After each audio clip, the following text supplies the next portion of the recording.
Mic check 1 2. Mic check 1 2.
Mic check 1 2. Mic check 1 2.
Mic check 1 2. Mic check 1 2.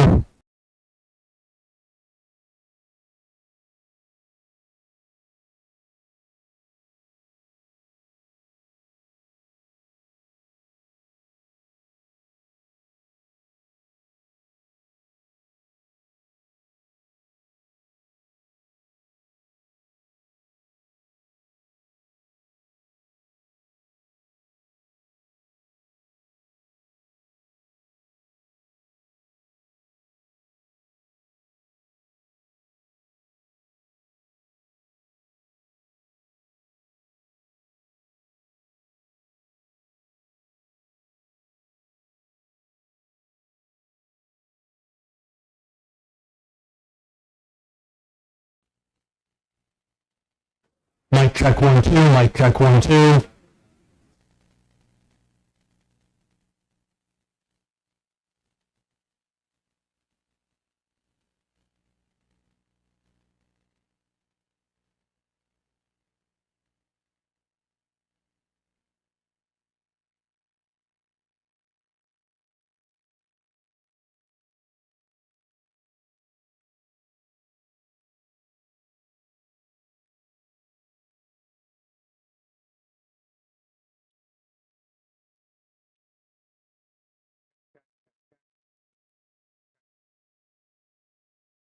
Check check 1 2. Check check.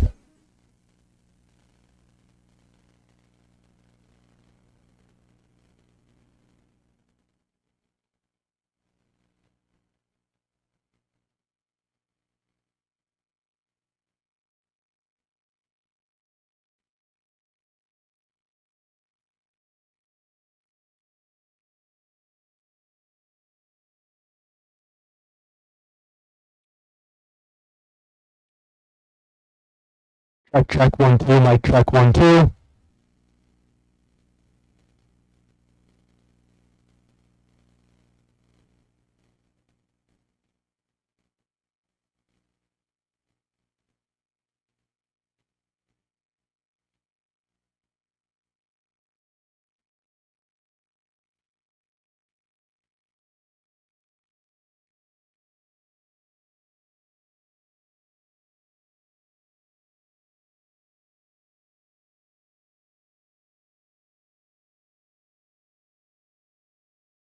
Check 1 2, check.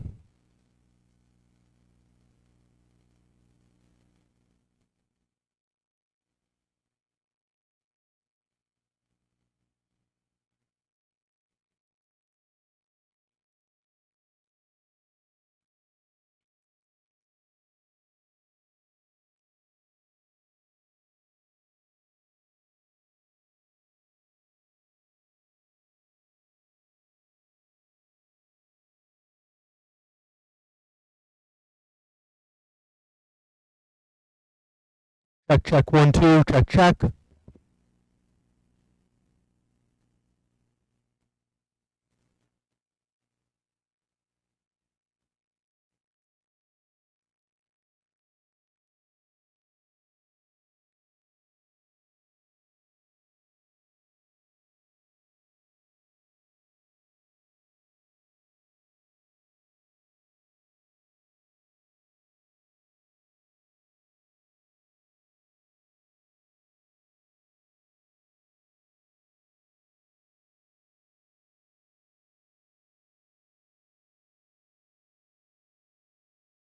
Mic check.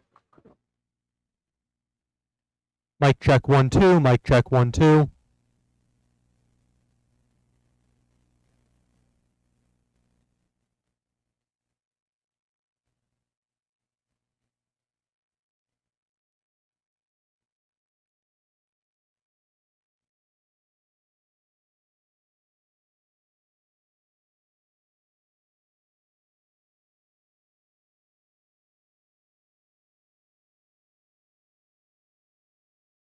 Check 1 2, check.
last breath that I have.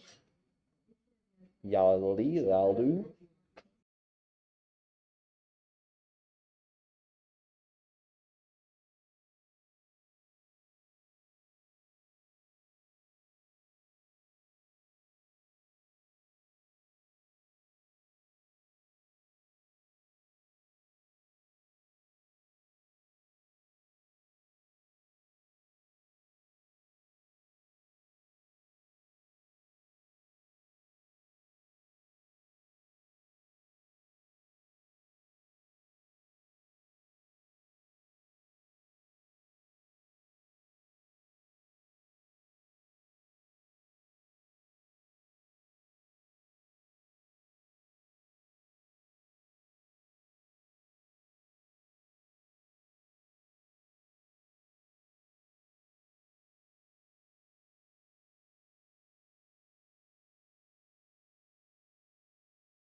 Are you ready?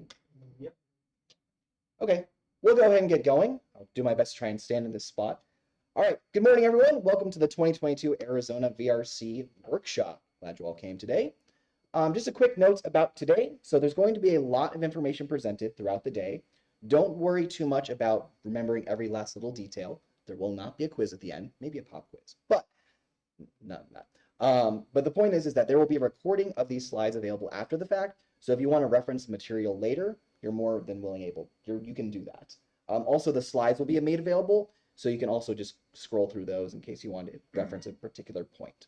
The biggest thing for today is ask questions. So we're here, myself, and then all the other presenters who will be talking today. They have a lot of experience in robotics. So if you have questions for them, by all means, please feel free to ask them questions. Everyone's going to kind of have their own policy in terms of when to ask questions. For me, it's just raise your hand if you have a question. And then if it's an appropriate time, I'll go ahead and say, yeah, what's your question? And or if maybe we're going to cover that material in the future, I'll just let you know we'll answer that question on one of the slides in the future. Also, I'll be sending out a survey about the event afterwards. I like to, whenever I'm involved with an event, make sure there's a survey so that way we can get your feedback so we can continuously improve these things. Just a general agenda for today. So in the morning, we're only going to be in here. Then in the afternoon, we're going to split up into 2 separate classrooms where half the presentations will be in this room. The other half will be in a classroom in the building right next door to us in Peralta 145. If you need help finding that, just let me know during the lunch break. There's going to be a 15-minute break in between the sessions to allow you to get, stand up, stretch your legs, go to the restroom, whatever you need to do. Lunch options. There's some lunch options in the student union close by if you want to stay on campus. Otherwise, if you go 5 minutes north on Power Road, there's like basically every last food option you can think of there. And lunch is about an hour and 15 minutes to give you enough time to do that. I think that's it for the agenda. So let's go ahead and jump into the fun stuff. But before we do, does anyone have any questions just about the general format of the workshop before we jump into the actual presentation? Sounds good. All right, so how to design a competitive robot. So who am I? My name is Nathan. I'm a former VEX competitor. So for those of you who know who Phoenix Lights is, I founded that team back in 2014. They're 3-time state champs, 3-time state excellence award winners. I was also co-captain on VEX U Pyro for a few years.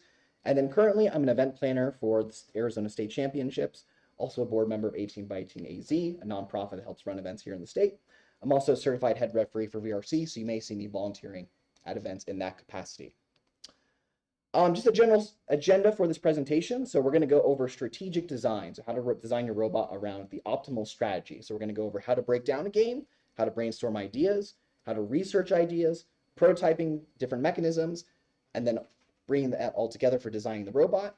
And then time permitting, we'll also cover team structure. That'll largely depend on how many questions we have. Okay, so you've just started your season. The first thing you want to ask your team that's going to guide your team throughout the entire season is, what do we want to achieve? What goals are you going to set for yourself? And the reason this is important is that different goals are going to require different amounts of resources. Seems kind of obvious, but a team who sets their goal as winning the world championship is going to have very, very different amount of time they invest in the program, a lot more money invested in the program, and experience compared to a team who maybe sets their goal as, we'd like to win a local qualifying tournament.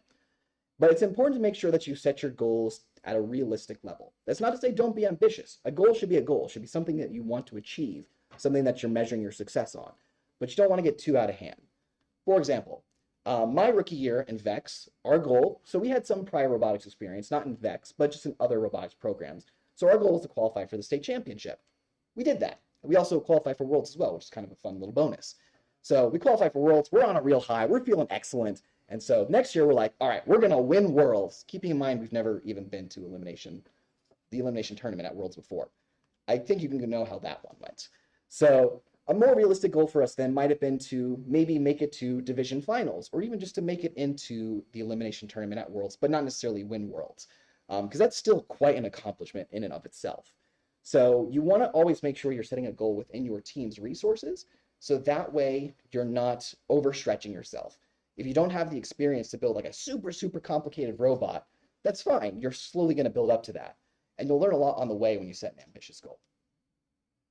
So kind of the first thing I want to throw out to the room, just kind of open discussion. So I want to see what your opinion is. Why do you think the top teams are successful? Any ideas? What? Yes? Time. That's a big one. Time. Time invested in the program. What else? So, experience, yes. So having the prior experience necessary in order to do that. If you're a team who's just building up the next Clawbot kit, that's going to be a lot more different experience from a team who's been in the program for 2 or 3 years. Anything else? Or I can reveal the cheat sheet for your quiz. Okay. All right. So one of the big things is that competitive teams are going to set very high goals. So as stated before, if you are setting a high goal for yourself, there's a lot you have to do in order to achieve that. So competitive teams are going to set high goals, and they're going to learn a lot in the process. That, in addition, is that competitive teams are putting a lot of time into the program. So at least for my team in the past, we did, I think, we met 3 times a week. 2 of those meetings we met for 2 hours. One of those days we met for 3 hours a week. And then basically meeting every single day of the week before competition to give you a general sense of how much time we put into the program at least. Also, my general observation, this isn't a hard set rule, but I've seen that students, when they go from no robotics experience, it takes about 3-ish years for them to go from nothing to highly competitive. Again, not a rule, but that's generally what I have seen. One of the biggest things, though, is that if you are looking to have a program that's going to be continuously competitive, one thing you have to keep in mind is that when seniors graduate or folks leave the team, that's going to erase a lot of the knowledge that they have accumulated. So something we always like to do on Phoenix Lights is we like to always have younger members. So if we had some seniors, always make sure we had some freshmen on the team, so that way they could always shadow them and create a culture of sharing and teaching rather than, no, I'm going to do my thing, you're going to do your thing. Again, different teams can choose to do different things, but that's something that you want to do for your program. That's something I would recommend. And the last thing is, don't complain about good teams winning. Instead, ask, well, why are those teams successful? So this is kind of shifting your mindset, because before you just have this negative mindset, they're going to win, we're never going to be able to beat them. But if you instead ask, well, wait a second, well, why are they winning? And then you start to emulate what they're doing, you're more likely to actually be able to become successful. So again, just shifting your mindset from something that's negative to something productive. For newer teams in the room, my recommendations would be, if you at all possible can network with experienced teams. So there's various online groups you can join. One great resource is just to talk to teams at events. So not even ones that you're necessarily competing at, but just going to events, chatting up teams, great way to network. Also, if there's local scrimmages in the area, that's another great way you can network with teams, and you can learn a bunch of things from them rather than having to experience it firsthand. Okay. Also, there is the team guide, which the REC Foundation is slowly going to kind of sunset. It was this long 40-page PDF document that basically had a bunch of information.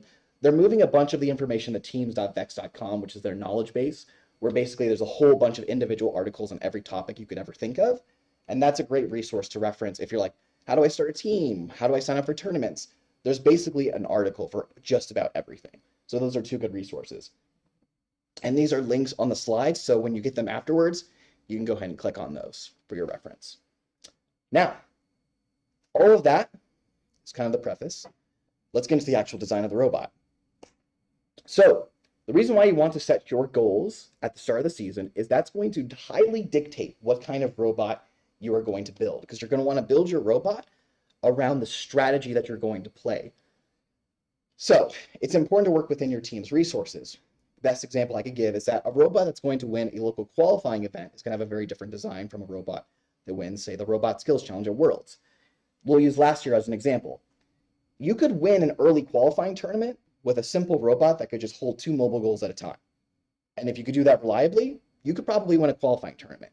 If you wanted to win the Robot Skills Challenge at Worlds, well, now you have to be able to score on the tall branches, you have to be able to have all these crazy sensors, very, very different kinds of robots, right?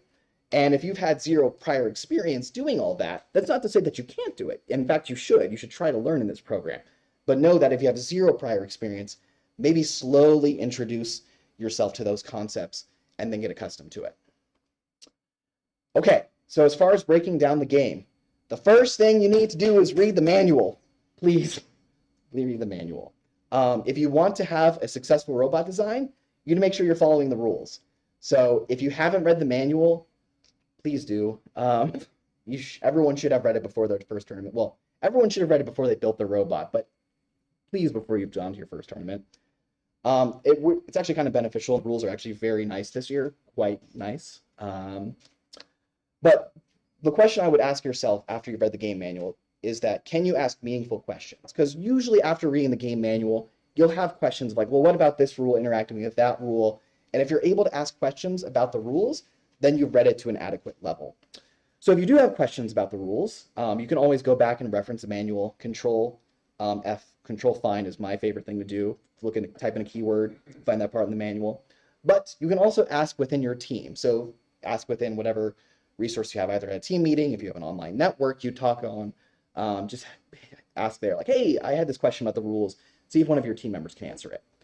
If after some discussion within the team, you still can't quite figure out what the answer to that question is, go ahead and check the official Q&A. So the official Q&A is an extension of the game manual. It's on robotevents.com. And it's important to make sure you're keeping up with that, checking it once a week to see if there's new answers. It's been pretty tame this season, but Tower Takeover comes to mind, and where the rules were drastically changing every other week. So it's good to check that Q&A to make sure that everything's okay. If you still can't find the answer to your question on the official Q&A, that's when you might want to consider asking a question on the official Q&A. Someone who has an official Robot Events account, so your coach, is going to have to ask it on there. Things you might be looking for is maybe there's conflicting wording between rules, maybe an unclear definition, there's a gray area that you're trying to sparse out the boundaries of. That might be the kind of area you might be asking a question on. Okay, so after you've read the game manual, and if you've understood that, the next thing you're going to want to do is you're going to want to break down the game into every last action that can score or lead to scoring. And you're going to want to get very specific and list everything. And this is all great content to put in your notebook. So for the room, for this particular game, what are some actions that lead to, or what are actions that score things, and what are actions that lead to scoring? Picking up discs. Picking up discs. So it's not directly getting you points, but by picking it up, it's enabling you to eventually score points. Excellent. What else? Yeah, the ability to get the disc into the goal. That is the action of scoring. So that's the direct action. What else?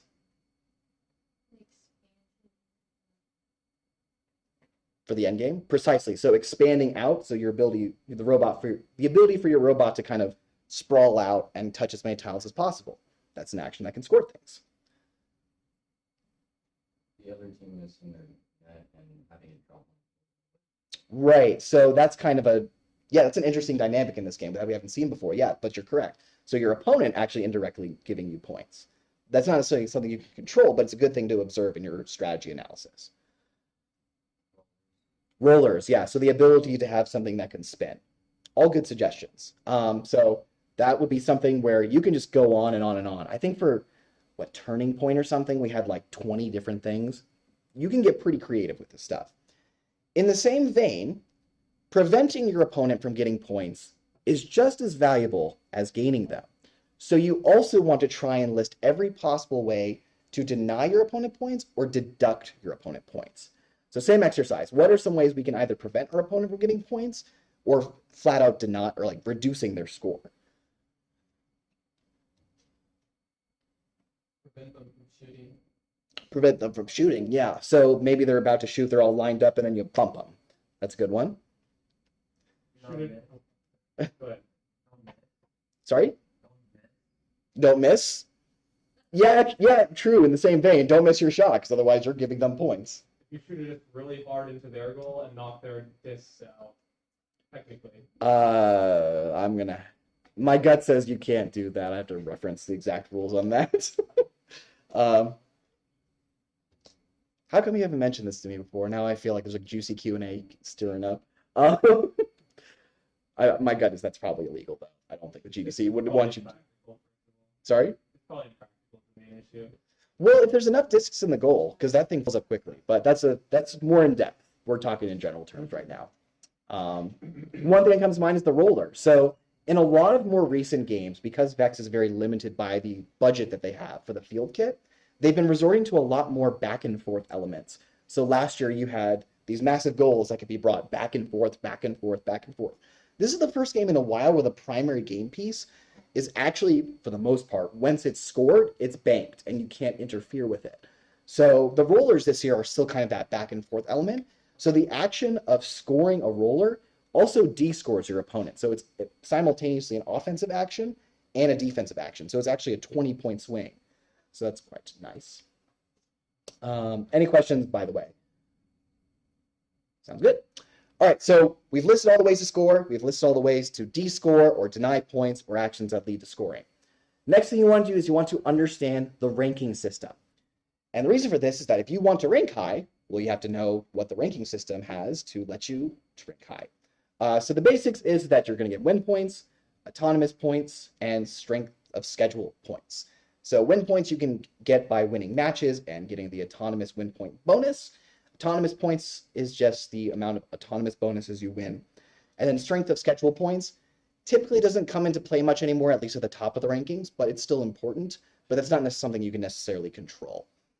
And then there's kind of two different routes you can go here. You can either choose to design a robot that's going to rank high, basically game the system to try and score as many points as possible to rank high. Or you could try to design a robot that will be picked by a top team, but not necessarily rank high. Best example I can give for this is that back in toss-up, let's say you wanted to build a defensive robot. So Alec over here was on a team who built a very impressive wall bot that would expand out to the field and deny their opponents from getting any points. Problem is they can't really score points. That individual robot can't really score points, but they're denying so many points. But as a result, they don't win that many matches. But the number one seed looks at, okay, I could pick an okay scoring robot, or I could pick the robot that prevents my opponent from scoring any points. Well, they're going to pick them, right? So that's might be an instance where you design a robot that's not necessarily going to rank high, but it's very, very, very nice where the number one seed's like, oh yeah, I want that team. So I would say in games like this one, or in more recent Vex games, it's been pretty good at the rankings are pretty good at representing the skill level of teams, and generally teams are going to be up high picking each other. But again, we're speaking in broad terms. You can apply this to any game in the future. Next thing you're going to want to do is you're going to want to estimate how many points are needed to win a match, and are they finite? So again, in past games, there's a lot of swing games, so there's a finite number of points that can swing back and forth. In this game, there's a finite number of game objects, so there's a ceiling that you can hit. Also, the goal itself is going to stop you from putting all 60 discs in the goal, unfortunately. Well, there's different interesting game mechanics with that involved, but you want to try and estimate, okay, how many points am I going to need to win? And this is a very difficult exercise where you're going to need to look at past games. So one thing you can do is you could look at past games, maybe analyze that, start to estimate, okay, I think for a basic qualification match, I'm going to need 50 points to win. Or for a typical elimination match, I'm going to need 70 points to win. The thing I would always say is that, especially for qualifying tournaments, it's always going to be much lower than you expect. To win a local qualifying event, you don't, in the early season at least, you actually don't need to score that many points in order to win matches. But try to estimate how many points you're going to need so you can get an idea of how capable your robot needs to be in order to win those matches. Last thing you want to ask yourself is there a chokehold strategy? So this chokehold strategy is a strategy that, when executed, guarantees you a win. Now, the GDC is very aware that teams are looking for these, so these are very, very, very hard, if not impossible, to pull off. However, they do sometimes exist. I think the most famous example was in, what was it, Gateway, with that robot that could cover the center goal.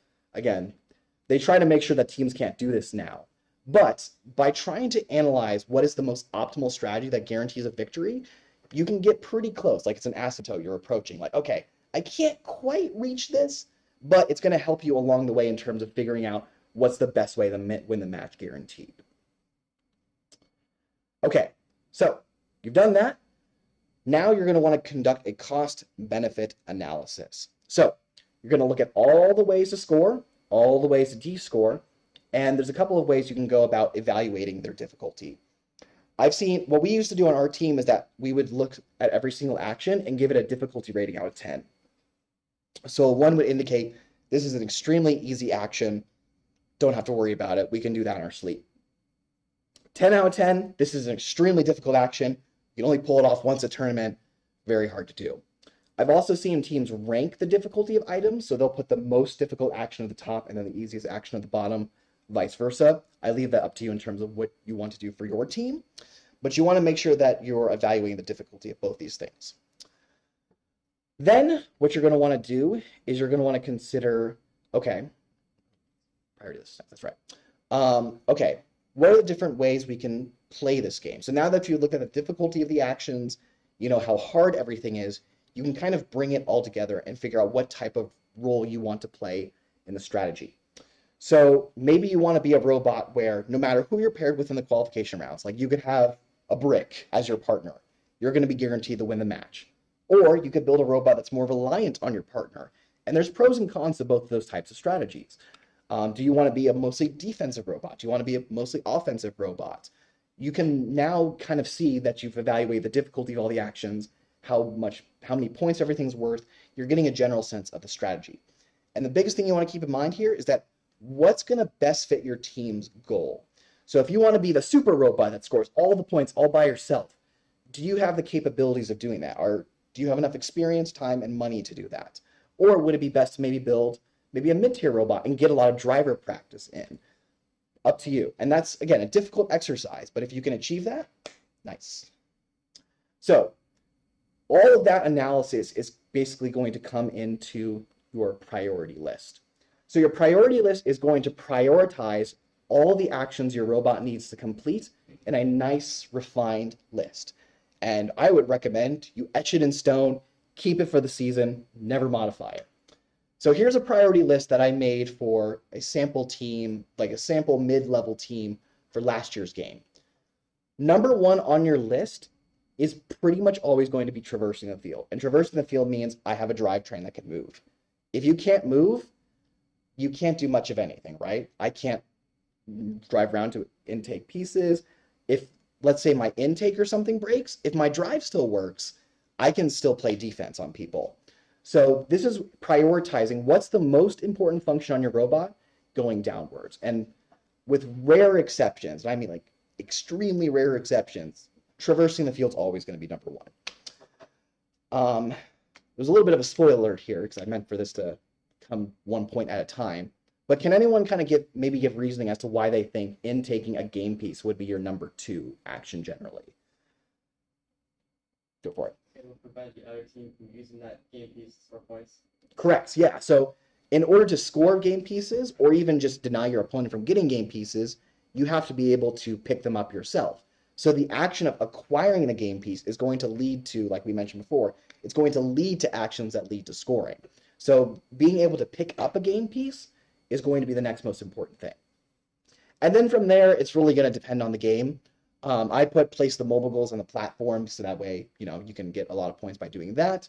Then next I said, okay, well, now let's have the ability to make sure we can tip the platform to the ground so we can drive up and balance onto it. Then at that point, you want to worry about rings and placing rings on the alliance goals. Again, for your team, maybe the order is going to be a little different there, but for a mid-level team, that's about the level I would do that. You would put that at.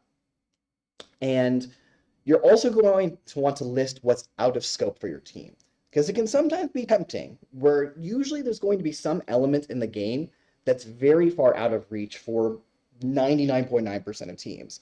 And if you actually do the cost-benefit analysis that we did earlier, you'll say, okay, well, this is worth a ton of points, but the difficulty is a 10 out of 10.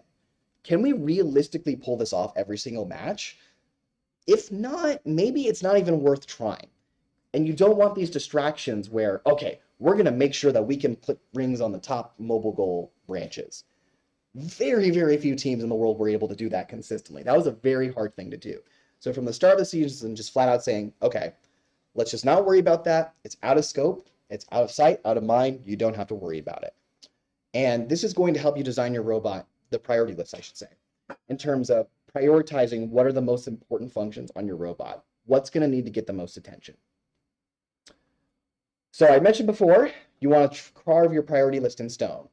The only time I would say you want to change your priority list for the season, because ideally it should be the same for the season, but there's a couple main reasons why you might want to change it. Maybe your team resources change. Maybe you got some massive grant. Your only problem was you didn't have enough money. You got a whole bunch of money. Now you're ready to go. Or maybe you gain a couple of new team members on your team who are very experienced and can now help you. That might be a reason why you might want to rearrange your priority list, because an action that was considered very difficult, now you have the expertise in order to execute that. Another aspect is that maybe something that seemed very difficult at the start of the season, some team posted some video on YouTube like, hey, I built this mechanism in 5 minutes, I can easily do it. Well, that completely changes the game dynamic, right? So that might be another reason why you want to reorient the priority lists. I think one example might be is that rings, at least at the start of the season when the game first came out, it was like, oh man, those are going to be really hard to pick up. No, it turns out you just have a tank tread flap and then it kind of just sucks it up. I'm not saying that it wasn't easy, but it was easier than I think most people expected, including the GDC. So those might be the two reasons to change your priority list. And again, you can document that in your notebook as to why maybe you did that.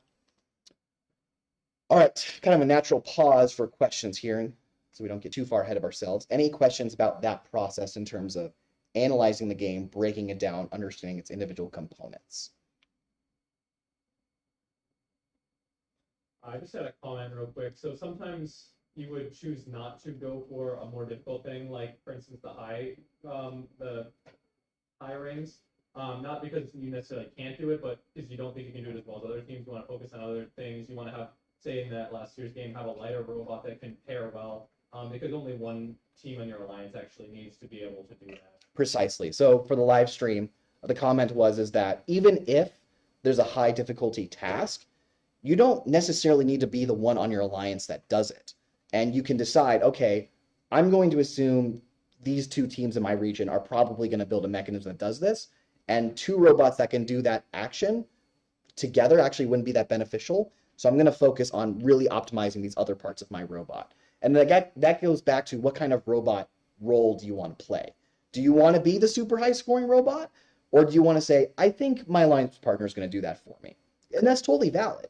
It's up to you within your team's resources what you're able to do. Good, good. Anything else? How are we doing on time? Oh, okay. All right, we'll go ahead and jump into that. So you've got your priority list. You're ready to design your robot. So the first thing you're going to want to do is that based off your priority list, you're going to want to list all the actions your robot's going to need to complete. At that point, you're going to want to brainstorm individual ideas for each one of those actions. So for example, with this game, in taking a game piece, we're going to want to list every possible way we can possibly pick up a disc, a roller, a claw, a suction cup. How you would do that in Vex, I don't know. But the biggest thing about brainstorming is that you should not be filtering your ideas at this point. Brainstorming is the phase where you're just trying to get all the ideas out there. Crazy, unrealistic, get them all on the whiteboard. And the reason for this is that an idea that initially might be like, nah, we're never going to do that. On second thought, you might be like, you know, that's not a bad idea. But if you're immediately just throwing down ideas like, no, bad, that's going to come later. Don't worry. There's going to be a filtering process. So the robot that you say can hover 5 feet off the floor, that's going to get filtered out eventually.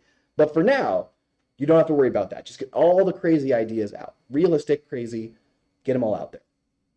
My other recommendation is that if at all possible during this phase, I know we're a little, probably most of you seen videos online at this point, but try not to look at the internet for the reason that while your mind is still pure and you haven't seen other folks' ideas yet, you're coming up with ideas on your own. And so you're more likely to be creative in terms of what you've designed.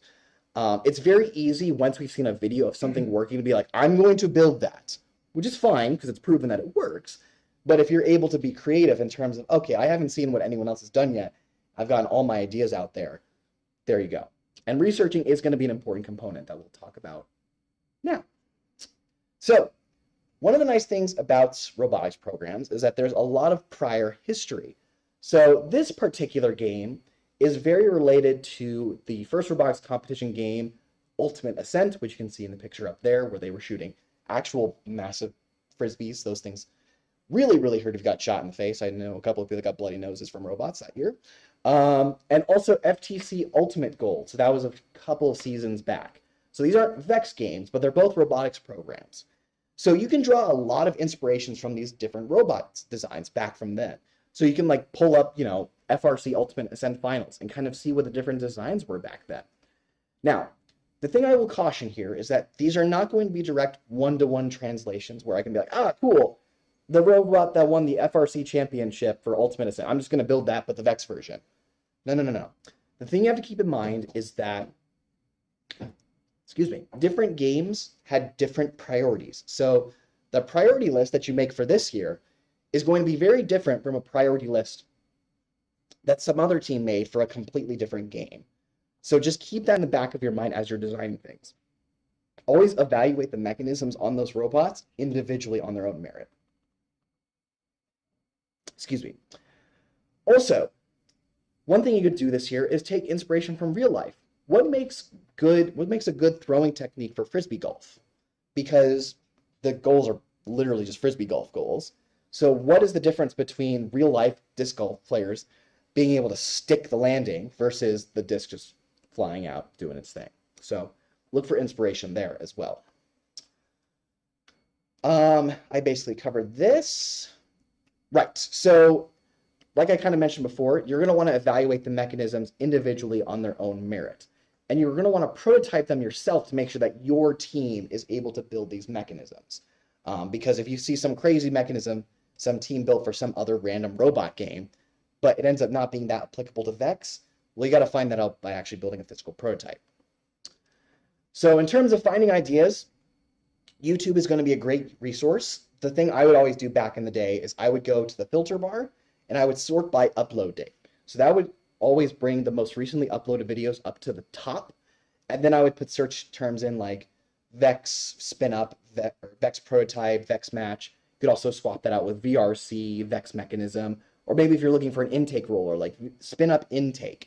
And if you sort by upload date, you can see all the most recently uploaded videos of all these ideas that teams have shared online. But when you are looking at videos online, one thing I would caution you against is be careful with flashy reveal videos. Any reveal video can make a bad robot look amazing. Trust me, I made reveal videos for a couple of my robots that were really bad, but on video they looked fantastic. So you can do a lot of strategic cuts and jumps with nice hype music, and bad robots can sometimes be good. That's why match videos are going to be your best friend, because there's no cuts, there's no edits, it's just the robot on the field playing the game. So if you can find those are going to be your best friend, because there's no smoke and mirrors in terms of their performance.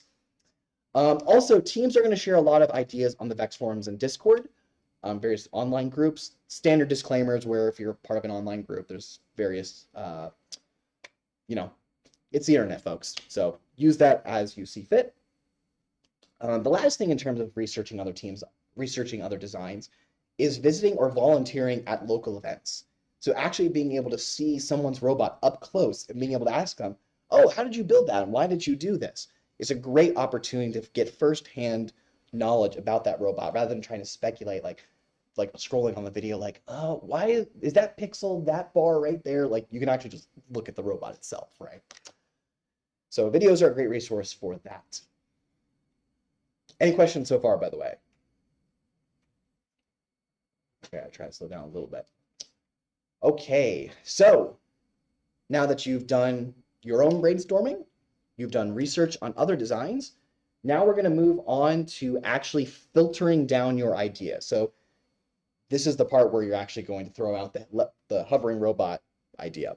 Unless you can somehow magically figure that out, I'll give you 2 brownie points. That also doesn't violate S1, safety roll. Okay, so one way you can evaluate designs is by using a design matrix. So a design matrix, in short, is basically going to have different metrics for different types of mechanisms. The example I have from a team's notebook here is a drivetrain. So here they have compatibility. So that's like compatibility with other mechanisms, be able to attach onto it. They have structural integrity, speed, torque, and weight. The types of things you put onto your design matrix is entirely up to you and will change depending on the type of mechanism you're talking about, whether it be a drive, a lift, an intake, etc. And then the weights that you assign to each one of these metrics is, you can make them the same, so you can make maybe all of them are 10 out of 10 ratings, but let's say torque is really important to you. Like you want to be able to push everyone. Maybe you want all the other metrics to be something out of 4 and torque is like something out of 10. It's up to you. And what you're going to find is that the design matrix will bring the better ideas up to the top, but do not use it as a hard set rule. And the reason for this is that your design matrix is not going to be perfect. It's not going to definitively show this is the best mechanism. It's more of a filter to show, okay, these are the better ideas. Now let's have a discussion as a team as to which ones we think are the best. After you've determined, okay, so here's are the best candidates for each one of these individual mechanisms for our drive, intake, lift, etc., then that's when you're going to actually want to build a prototype of it. So a prototype is just going to be a very rough mechanism. It's not going to be the thing you put on your final robot. It's just to prove that the concept works. So you can build the prototype to prove that your team can construct it, maybe to refine the geometry a bit. So maybe the first time you prototype it, it's fairly large, but then after seeing it in person and being able to play around with it, you realize, oh, okay, I can kind of reduce it by an inch here, or I can wrap the chain around this sprocket here to kind of make it more compact, or maybe increase the speed. By actually getting to play around with the hands-on mechanism, that allowed you to perfect the geometry. Alternatively, a lot of teams, if they have a lot of prior experience, instead of building individual mechanisms on their own and just testing them on their own merits, will just build a complete prototype robot. Unless you have a lot of prior experience, I wouldn't necessarily recommend this, but if you're able to just like construct a robot in like a day, like some teams are able to do, which still baffles me to this day, go for it. And the benefit of that is that then you can see how all the mechanisms work with each other together. Whereas one of the more challenging aspects, if you're building the prototypes individually and then trying to combine them later, is that they might not necessarily mesh well together. We'll talk about that in a second.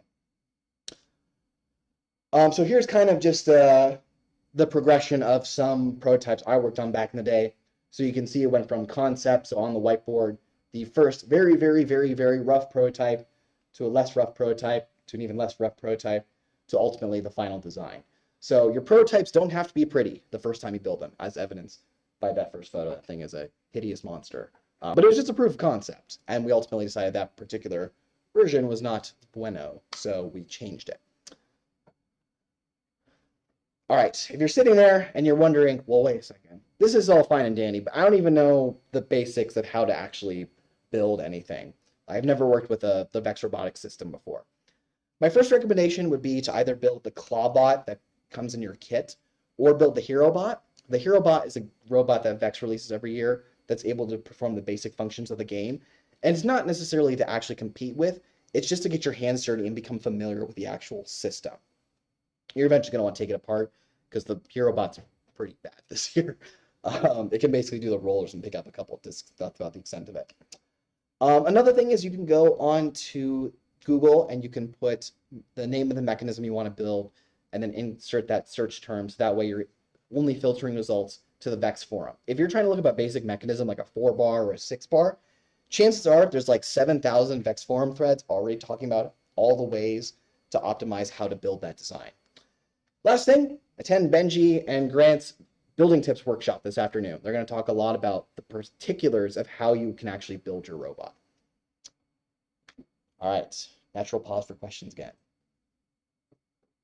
Any questions thus far?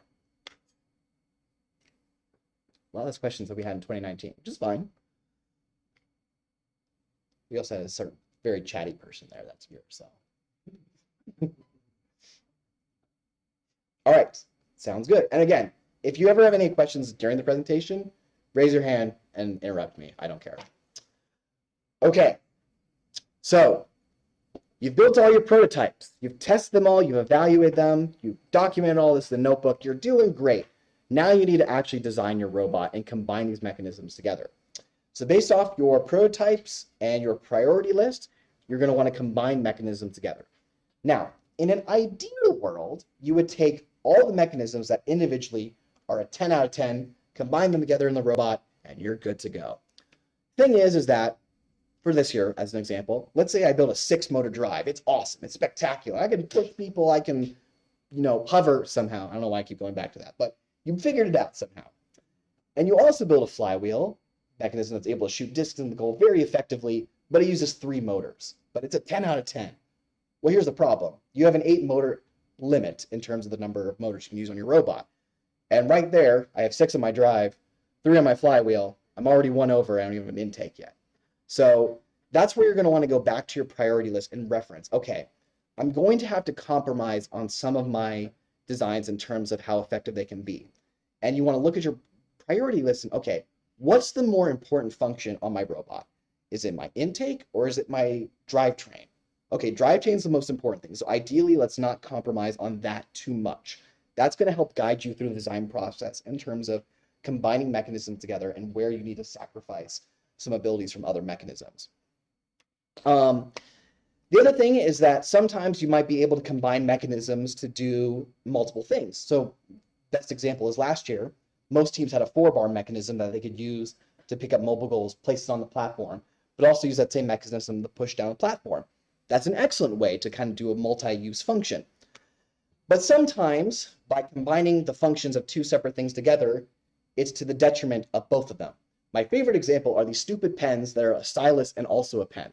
And that they're a pen on one side, a stylus on the other. The weight of them is like, it's okay, but because you have to have weight at the top as well, it's like not as great as if you had an actual nice pen. And then the stylus is like this little, you have to like flip it over and it's like awkward. Whereas if you just had a proper pen and a proper stylus, it'd be much better. But unfortunately, they're combined together to make that monster. I hate those things. Sorry. But hopefully that gets my point across, where sometimes you can think, oh, I'm going to combine these two things and it's going to be wonderful. And then it's not. And again, that's just going to come from prototyping and testing things out. As far as some general tips, so again, the building tips workshop is going to go into more particulars. So these are just abstract terms in terms of your robot design. Use the KISS principle, keep it simple, sweetie, also known in some circles as keep it simple, stupid. Try to keep your robot as simple as you can. Most of the time, the robots that are winning at the high level are actually pretty simple designs, and they're just very well optimized, and they got a lot of driver practice with it. Driver practice can actually get a robot that's okay to a very high level. So just keep that in mind. You're also going to design for tolerating error. So all the field elements, well, most of the field elements, I should say, depends on the year, have a 1-inch tolerance on them. And that's basically going to be something you need to design around. You can't show up to a tournament, have a goal that's like half an inch off and be like, that goal's half an inch off, it's bad, which we do our best to try and make sure everything's as perfect as we can. But things are going to shift over time. Your robot is responsible for tolerating error and working under even non-ideal circumstances. And again, I'm not trying to say here that if the field's broken, then that's your fault. No, if the field's broken, then the field's broken, we got to fix it. Not trying to say that to be abundantly clear. And if you see something out of spec, please let us know so we can fix it. Because last thing I want is for you to be competing on a bad field. Also, you want to try and design your robot to be as easy to control as possible. So if I'm trying to score a disc, I ideally want to have it nicely automated, so I have to only press a couple of buttons. If I'm having to like pull off like button combos like in a video game in order to score a disc, you're probably not going to be doing that well in terms of mid-match when you're stressing out like, I got to score this disc or I'm going to lose, right? You got to make sure it's easy to control. And that comes to the design. Again, more particular tips in the building tips workshop. Also, do not underestimate the difficulty of transporting game pieces within your robot. Don't think, I've built an excellent intake, I've built an excellent flywheel, I'll just put a conveyor belt and call it good. You would be surprised at the amount of time you're going to have to put into getting the disc from point A to point B. Balls are usually pretty easy, but discs especially are really weird and awkward. It is nice that they're a little flexible so they're not solid and rigid, which does make it a little easier to deal with them. But do not underestimate how difficult it is to transport those things around within your robot so they don't get jammed. Another big thing this year is that you don't accidentally pick up 4 at a, or more than 3, I should say, because the rules are pretty strict on that this year. If you pick up more than 3, might get DQ'd for that. Depends on circumstances, obviously, but just be careful that you design your robot that doesn't accidentally pick up more than 3. The other thing, be prepared to encounter rigorous interactions. If you breathe on your robot and a piece falls off, you got to build better. You got to make sure that if you can't slam into the wall and know that your robot's going to be fine, you got to reinforce some problem areas. You're going to have to expect high-speed defense. Cortex robots used to be very light in terms of touching each other. Like V5 robots are like smashing into each other. They are powerful, especially with these 6-motor drives nowadays. It's ridiculous. So try to make sure that your robot is expecting rigorous interaction. Make sure it's not a little feather. And like I've said before, specifics on how to actually execute on those principles in the building tips presentation. All right, so you've figured out your robot design. You've made sure it's not going to fall apart when I breathe on it at inspection. Now, we're going to actually bring it all together and model this thing. So for teams that don't have access to a CAD software, this thing you can do is write or draw a detailed sketch of your robot with dimensions. So not that. That's just a pretty picture on the slideshow. You want to try and spec out, okay, what's going to be the length of everything? How is everything going to fit together? So that way you know what to do. One random note while I'm thinking of it. So one thing that we haven't had since Nothing But Net is that for the majority of the match, you need to stay within your 18-inch cube, even during the match until the end game, obviously, or if you happen to have a goalie stick. Please make sure that if you have like intake mechanisms that like rotate up like as the disc is coming in or something, or if you have tank tread flaps, that those also don't go outside of 18 inches. We're going to making sure we're looking for that because that is violating the 18-inch sizing cube if it does go outside. So we try catching that during inspection, but be mindful of that as you're designing the robot itself. Okay, if you do have the ability to use CAD software, some common ones I've heard teams use are SolidWorks, Onshape, Fusion 360, Autodesk Inventor. Depending on the program, there's different student licenses you might be able to get, or maybe your school can get you licenses. If you're able to do CAD, I would recommend it because it's much more refined than trying to sketch things up. At the same time, it's a delicate balancing act. So CAD's becoming more and more common, but at least back in the day, when it wasn't as widespread, teams would just kind of build the robot and go with it. If you don't necessarily have the resources, that's fine. Just be cautious that you might need to adjust things more. Whereas if you're CADing it out ahead of time, you can plan out all the fine details before you actually build it. But another aspect is how experienced are you with CAD? Because if it's going to take you 50 hours to CAD your robot when you could have just actually built it in 20, I think you know the proper course of action there, right? So again, highly going to depend on what your team's capable of. Yes? Is there one place or another that Vex has put out all of the different CAD art files? At least to my knowledge, they don't have a CAD library that you can just download. If you go to their website, well, so there's a few things. Or you can add. Correct me if I'm wrong. Yeah, the community has created various libraries of parts. Like I know there's a SolidWorks library that the community has created. You can go to the individual product pages. So if you go to like, the C channel extrusion on Vex's website, you can download the individual models there. If Vex has released a library, let me know or add other comments. On the Vex forum, there's a Fusion 360. Yeah, there you go. Perfect. So on the Fusion, so someone's made a Fusion 360 library for Vex. So yeah, I don't think Vex has officially released one. I would caution you, just make sure the link you're downloading a library from the community that it's good. Because one time I downloaded a SolidWorks library of Vex parts. Turns out it got compromised and I got a virus. So that was fun. So just be careful with what you're downloading. Typical internet etiquette. Make sure you're careful. Other questions on that? On modeling your robots? Perfect. Okay. So chances are you're going to design your robot once and it's not quite going to be right. That's fine. We're going to go through the iterative design process. It's part of the, engineering design process also, another name for it. You'll see that in the rubric for judging. So, when are you going to want to evaluate your design? You're going to do it primarily after major milestones, typically a competition. Sometimes let's say you built a robot over the summer, if you have access to your robot over the summer, maybe you built a full robot, you haven't gone to a competition yet, like, this isn't quite right, it doesn't quite meet our priority list, let's go ahead and redesign. Totally fine. But typically what's going to happen is that you'll most likely be redesigning after a competition because of the performance that it had. So the things you want to ask yourself is, did our robot meet and follow the priority list that we set out at the start? And then also, if it doesn't, how can it be refined, or does it need to be redesigned? So does one particular mechanism just need to work, or is the design in general fundamentally flawed and we got to go ahead and redesign this whole thing? This is where you have to be a little careful and, again, reliant on the experience of your team. If you're relatively inexperienced, it might not be the best idea to tear apart your robot 2 weeks before states. I would advise, even for good teams, that's probably not a good idea.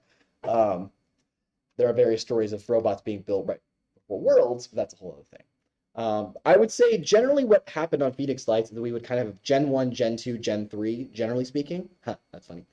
That was unintentional. Anyway, so here's kind of examples on the bottom here. Gen 1 is the robot that we built over the summer up to the fall. That robot was atrocious, terrible. Took that thing apart immediately after the first competition. Second robot was built from over winter break. So most teams are going to redesign the robots over winter break since they have a bit more time during that period. So that's why you'll typically see a jump in performance from December to January, because teams have redesigned their robots to be better based off of designs that have come out from other regions as well. That robot was okay. It was fine. I guess it won state stakes to Benji, but you know, is what it is. And then they rebuilt the robot again for Worlds. That one had other issues, but it was probably still better. But that gives you a general idea of that you're going through the different designs. Okay. Any questions? Cool. Oh man, I had a dedicated slide for it and I wasted it. It's unfortunate. All right, so it looks like we will. I have till 10:30, right? I'm pretty sure I have till 10:30. Start at 9:15, hour 15-minute long presentation. We're good. All right. So we're gonna have enough time to do team structure. So let's do that. Before I do, so that is the last of the robot design. And again, building tips will go into more particulars. But does anyone have any questions about the overall process of going from I've got the game manual to now I have a robot? Sounds good. You can always reference the slides later. Okie dokie, team structure. So first thing I would recommend for your team is that you have team roles. Now, team roles are not meant to be something that this person is only going to do this for the rest of the season. No. If you give someone the role of builder and they have to maybe do a little bit of programming on the side, that's fine. Like, we're not here to arbitrarily restrict someone just because we gave them a label. This is more so to make sure that different areas of responsibility get completed on your team. So the sample roles that I have here, and this is not an exhaustive list, I'm sure you can think of more, but these are the main ones. Builder, someone who's in charge of making sure the construction of the robot's completed. Programmer, someone who's taking care of the software. Strategist, so this is someone who's looking at the strategy of the game and how it's evolving over time. So watching videos of matches like, oh wow, the game's actually playing out like this. We have to adapt our strategy accordingly. An engineering notebook manager, so making sure someone on the team is dedicated to making sure the notebook gets finished. Please do the notebook. Project manager, so this is someone making sure that deadlines are being met, you're budgeting your time accordingly. And then researcher, so someone who's actively checking, the Q&A, looking at videos online, seeing what other ideas are out there. So these are some sample roles that you could do. And again, people can have multiple roles. Like maybe I could be the researcher and the project manager, or builder, researcher, engineering notebook manager, whatever. Again, don't arbitrarily force someone to only one role. In terms of making decisions on the decisions on the team, it is important to try and reach a consensus amongst your team. What that means is that not that everyone 100% always agrees on everything.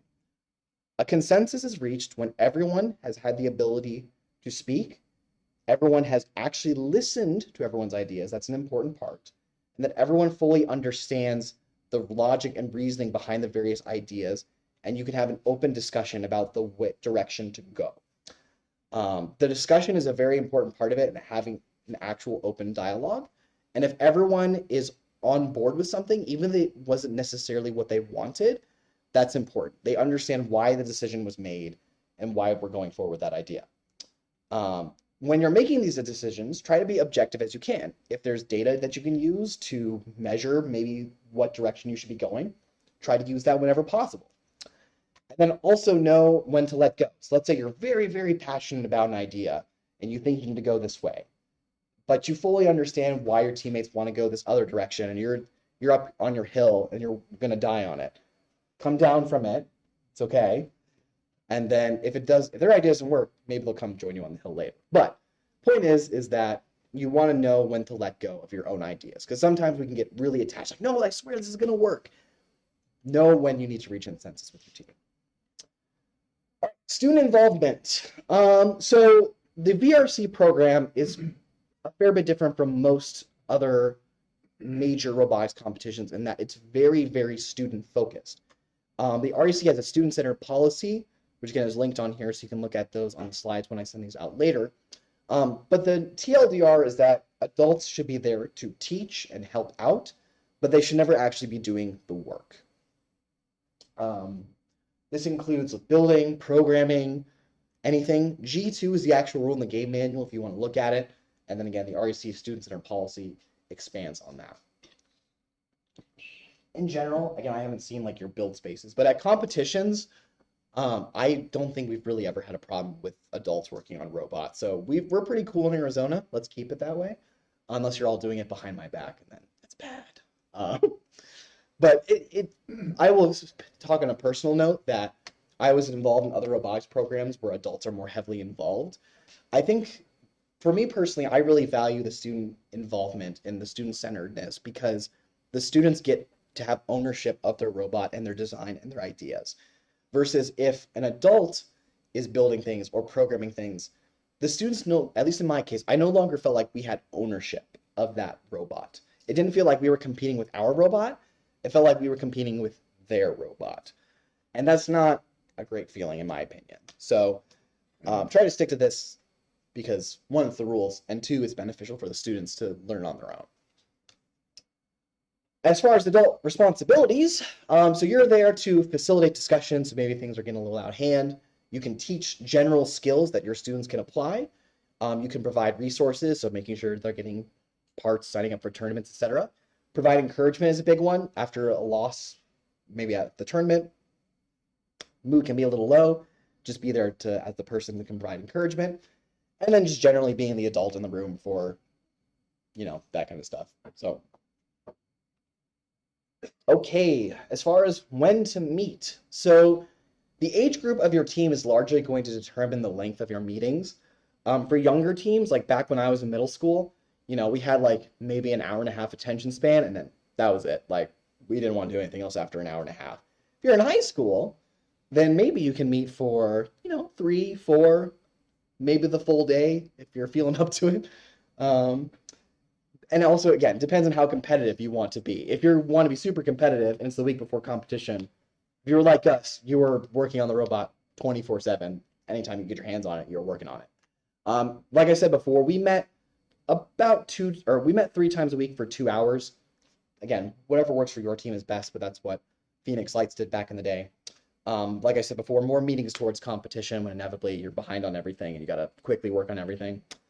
Meet over winter break if you can. Like I mentioned before, a lot of teams will do their rebuilds over winter break while they have no school. It's a nice opportunity. I know some schools have restrictions in terms of you might not be able to get into the venue. I know some schools let teams bring their robots home. So if you can ask your administration to do that, again, highly going to depend on your team's particular situation. But if at all possible, try to meet over winter break if you can. Tournaments determine your deadline. So if you have a tournament coming up, that's ultimately when your robot needs to be finished. So try to sign up for those as quickly as you can. There are a couple of 2022 events posted right now. There's going to be, I think, 2 more in 2022? That sounds right. So I think there's going to be 4 tournaments in 2022. One of them. 3 are posted right now? Okay. Because I think ACP is a 2023 event that's up right there.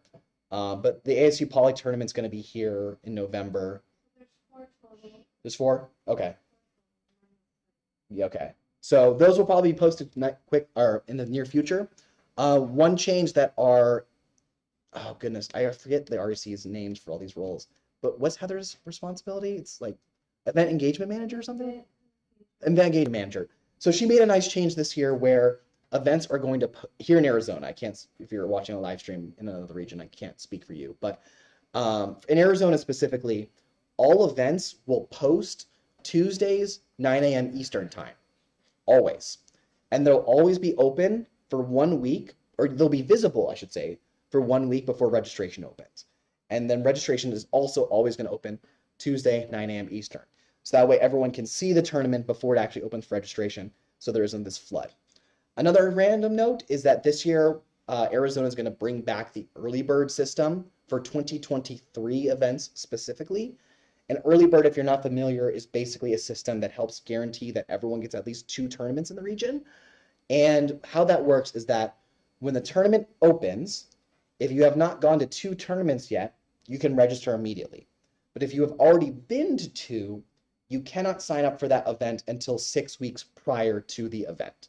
And that allows all the teams who maybe registered late in January to still have the chance to compete and not get blocked out by all the teams that sign up for like a tournament every single weekend, right?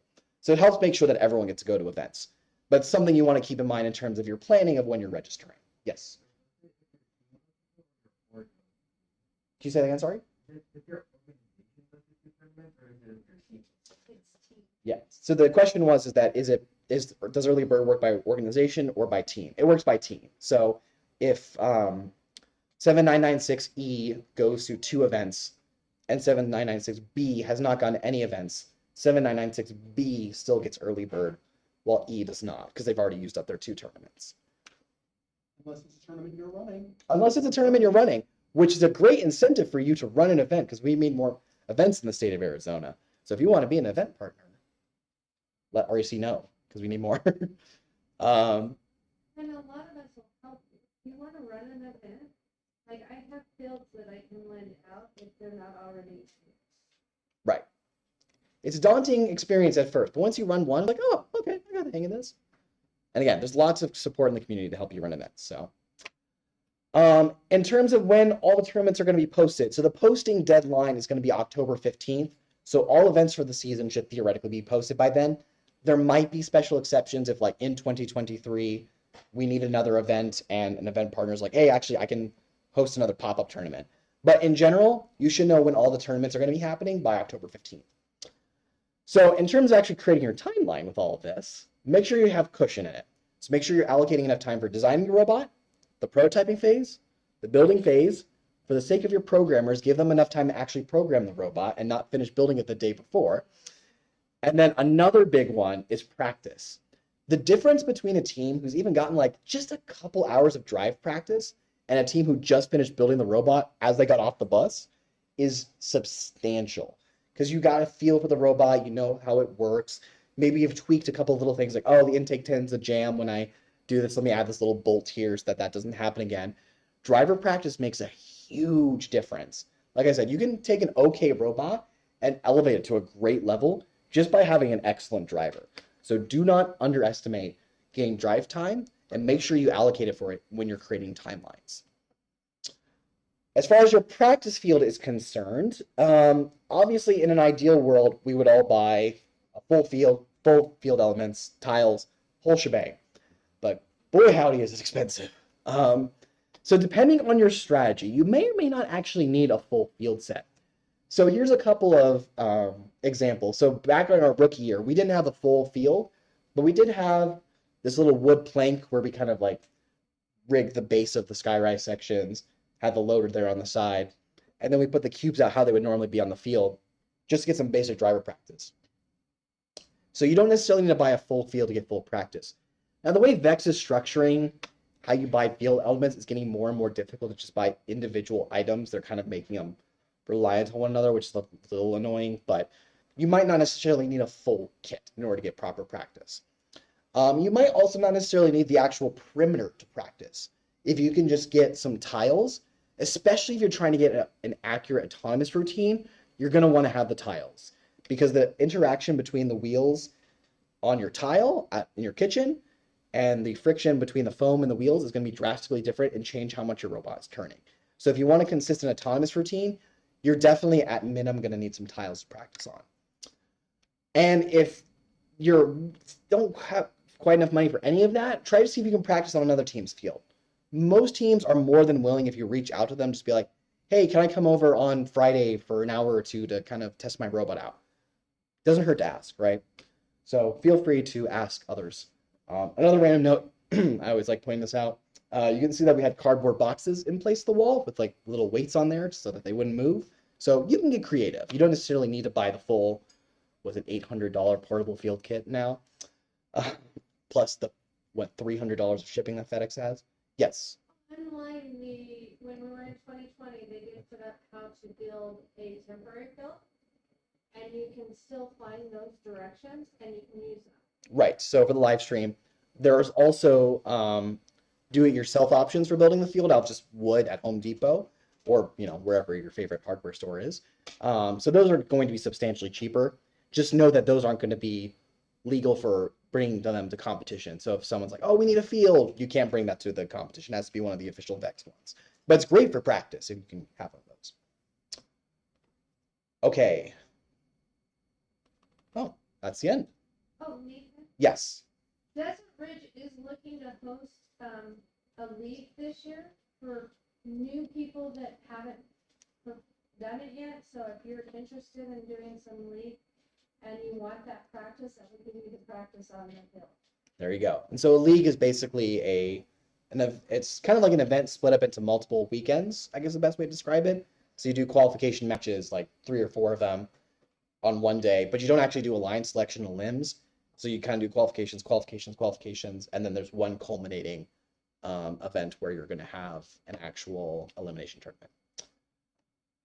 Okay, any miscellaneous questions about either team structure, general robot design, any of that? Because that's all the content I had. Ended about 8 minutes early. Not a bad start for you all. Okay, if not, then we will go ahead and reconvene at 10:45, if I'm not mistaken. Yes, 10:45, and that's when we'll have our judging and engineering notebook session. So if you want to go ahead and use the bathroom or stretch your legs in general, feel free to do so. Otherwise, you can ask me individual questions up here at the front if you'd like.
Yeah.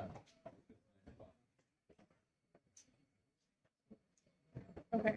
No. Hi, everyone. I know you already had a session, but welcome to the workshop where today I'm going to be presenting about the notebook and the judging process. I know this tends to be kind of an intimidating part of VEX, but it makes a big difference for what your team can achieve through competition. So let's get started. Okay, who am I? Why does what I say matter at all?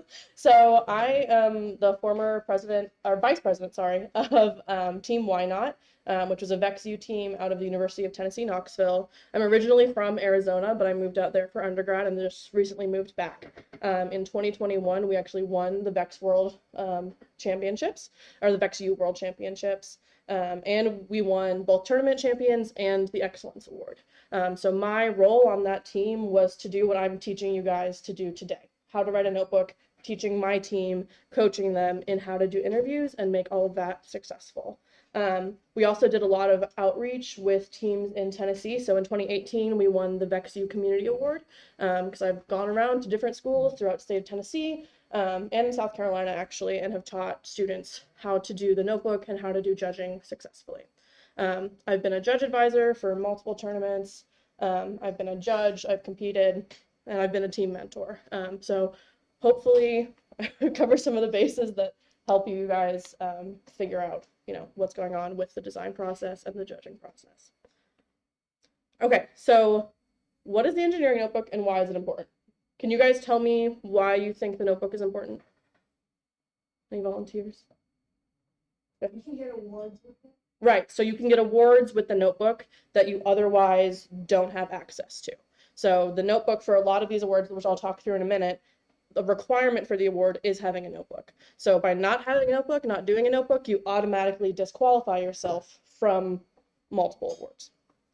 Any other reasons that it's important? Go ahead. Right, so you can log progress in design. So not only is it something that you can use to get those awards and earn points and that kind of thing, but it helps you and your team genuinely keep track of what you're doing throughout the season, what your goals are, what materials you're using, how team members are allocating their time. So it's just a great resource, both in competition and as a team to help you guys succeed. Okay, so like you guys were saying, the notebook teaches students how to use the engineering design process and show that they're using it.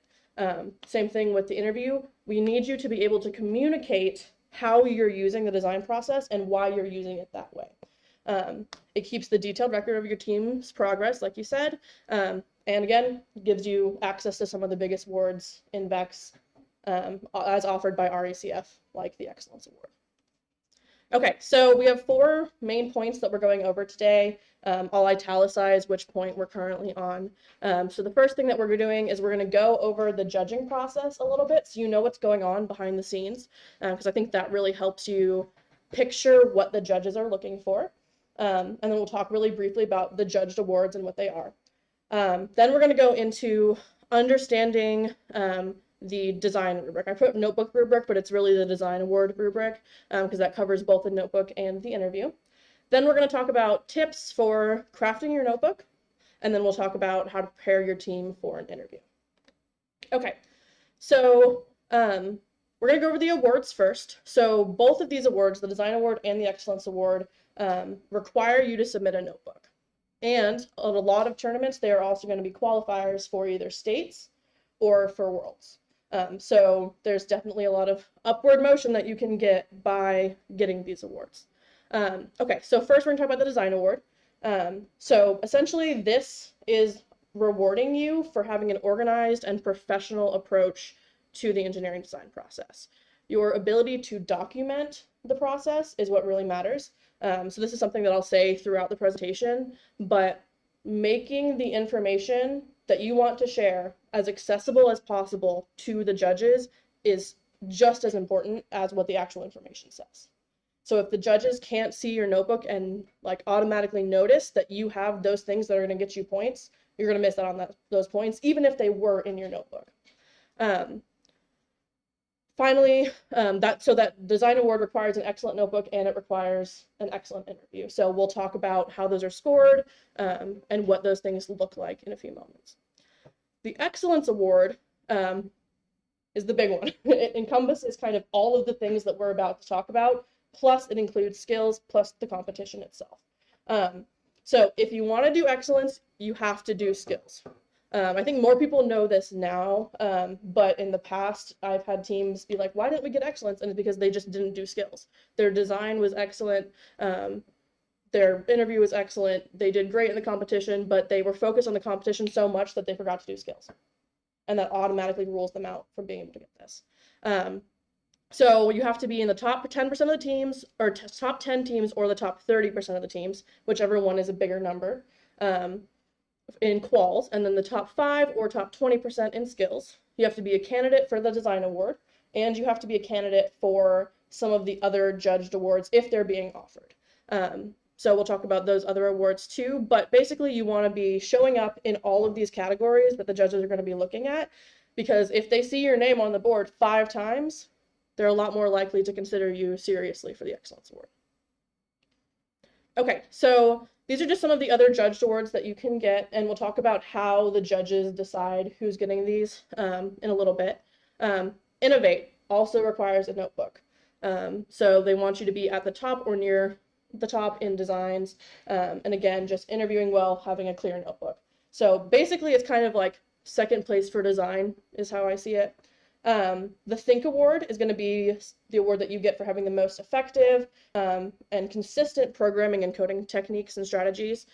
So this one, while it doesn't require the notebook because they'll look at your autonomous points and things like that, if the judges have looked through your notebook and they saw, oh my gosh, they have so much code in here, that's just going to be more proof towards showing that you have, the capacity to get this award, to be able to strategize with your programming. The Amaze Award, you don't need the notebook for. It's based on the high scoring in matches, high skill scores, that kind of thing. But you do still, for all of these awards, you do still have to interview in some capacity. The judges will come talk to you to ask you about why you're doing certain things in certain ways, because they need you to be able to also articulate your decision making within the engineering design process on top of, doing the things in the tournament. Okay. The Build Award, they need you to have a well-constructed robot, durable to withstand, the battering that happens during competition. And again, you need to be able to explain to the judges during an interview why you chose that process, how you worked together to make that design. So again, that's another thing. Teamwork is always going to come up in every single one of these awards. They're going to be interested in how well you're working as a team. The Create Award is looking for creative and ambitious approaches to the gaming objectives. Basically just, are you coming up with a unique way to approach the challenge, and did you do it as a team? The Judges Award, this one does not require a notebook. It doesn't even require you to do well in the tournament. This one, the judges want to see that you're displaying special attributes like being resilient to challenges, you're overcoming things, all of that. I know some students have come to tournaments by themselves and all of their other teammates are taking the ACT. And so judges will see that one student who's doing their very best there by themselves, and they can potentially be a candidate for the Judge Award. So again, this one, they will get this information from you by interviewing you. So this obviously isn't all of the Judge Awards that are out there, but this I think tends to be the most common ones that crop up. Okay, so now that we talked about what's available for you to earn, this is kind of what a day of judging should look like. So the judges should be there either when you get there or before you get there to do their judge training. They should be doing their own training. So I would do this exact same presentation essentially for the judges that I'm trying to teach how to give you these awards. So they come in, they do their preliminary training, and then they get assigned based on who they don't have conflicts of interest with to certain teams to go judge those teams. So we don't want to have someone's dad be judging his daughter's team, right? Because that would be a lot of bias that's coming into that. So we make sure that there's not that happening. Once they've been trained, they should be heading out to do preliminary interviews with you. So this is an important step because it makes it certain that every single team who's at the competition will be spoken to, because we want to give every student the ability to practice their interviewing skills, practice speaking with the judges, and practice expressing how they use the engineering design process. Once the judges have gone around and done that round and ranked who they think has interviewed well that morning, they'll come back into the judges' room, which again, no students are allowed in the judges' room, so that's not somewhere you'll be able to access. But so we go hide away in our little hole, and we read through all the notebooks. So generally when this is happening, the judges will sort the notebook pile into developing and developed. So if they see notebooks that are not at a level where they think they hold up to the rubric, they'll set those aside so that they can prioritize the ones that are competitive. And then later they may go back and judge those still developing notebooks. So that's why it's important to, kind of start with a bang when you're doing the notebook so that when they look at it, they go, oh, this looks competitive. So the judge's guide says don't beautify or don't worry about how beautiful the notebook is. But I think that sometimes in especially this sorting situation, having a beautiful notebook can be helpful because it'll catch someone's attention.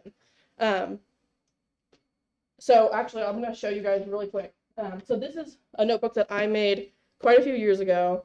So this is before the current rubric was being used, which we'll talk about the current rubric in a minute. But so I always start the notebook with illustrations of the game objects. So something that is colorful, that will grab the eye of the judges and let them know that you took time to go through the challenge and assess what's going on. So that's something that you don't have to do it in this level of detail, but just using color, making it kind of pop can be helpful to you. Obviously that shouldn't be your only focus. You should also focus on the content, but again, it's about the accessibility of the information. Okay, so once the notebooks have been graded, they will rank the teams based on those notebook scores to determine who to interview. So again, it'll be a certain, top percentage of the people who are in contention based on their notebook scores. Generally, they'll either call you into the room or they'll bring you a time assignment for when you're going to be interviewing. They'll do the design award interviews, go through that rubric, and then they will rank you again based on the combined notebook and design score.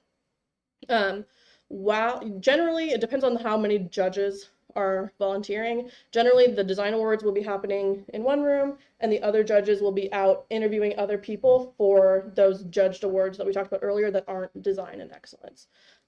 So you could be in an interview for the design award, and then as soon as you come out, there's judges at your table wanting to interview you for Think. And so that's a good thing because then it means that you're also in contention for those other awards, which helps you qualify for excellence. Okay. Any questions so far? I know I'm going kind of fast, but there's a lot to cover, so I'm trying to get it all out there. No questions? Okay. So now we're going to talk about the rubric, which the rubric is the most important thing about this whole process because it tells you exactly what you need to do to get all of the points.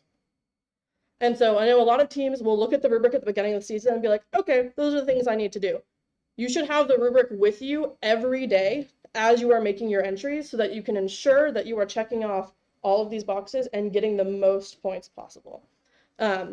So all of this information is out there for everyone. It's just how well can you utilize it? How well can you read the rubric? So I'm going to try to teach you how to read the rubric really well and integrate it into your notebook. Okay, so the design award process, like I was saying, they go through the notebooks and then they do the interviews. Generally, those interviews are like 10 to 15 minutes long. Again, they're going to be focusing on teamwork, making sure that there's a balance, that not one student is doing all the work, that kind of thing. But we'll get more into that in a moment when we go over that rubric as well. Okay, so this is what the rubric looks like. So when it's just by itself, it's a little bit intimidating, but we're going to go ahead and we're going to break it down by each individual box in this list so that you can see how to achieve a 4 or a 5 every time instead of missing out on points. Okay, this is the rubric for the team interview. Same thing, we're going to talk through each box, figure out how to get you as many points as you can get. Okay, so for the notebook, all of my notebook slides are going to be yellow. When I switch to blue, those are going to be the interview slides. Just figured color coding it would make it simpler. Okay, so this box and the next few after it, which we'll talk about in a moment, are the most important when you're making the notebook, because essentially you can get almost 20 points for the first 20 pages of your notebook. So these are the ones that you need to focus on. You also have to do things that are in these boxes later throughout the notebook as well. But having a strong start to your notebook can win you so many points just instantly. Okay, so we're going to look at this expert box first. So does the team identify the game challenge and the robot design challenge? So not just this is what the game looks like, but what does your robot need to be able to do to execute the things that are happening in that game? So in this year's game, does your robot need to climb? No, but it does need to be able to throw things. So you need to be able to add that into the notebook and say, this disc brings this challenge because we need to be able to shoot it. The next important thing is that kind of detail about the challenge and the robot design needs to be integrated at the beginning of every design cycle you go through. So not just in the first 20 pages of the notebook, but every time that your team comes home from a tournament and is like, well, that was horrible, need to build a new robot, you need to go through this process again. Even if you're just making, if you're changing one subsystem, like, oh, our shooter didn't work, you can use that as a new design cycle and say, this is the part of the challenge that we're addressing. So we're starting the new cycle for this subsystem of the robot.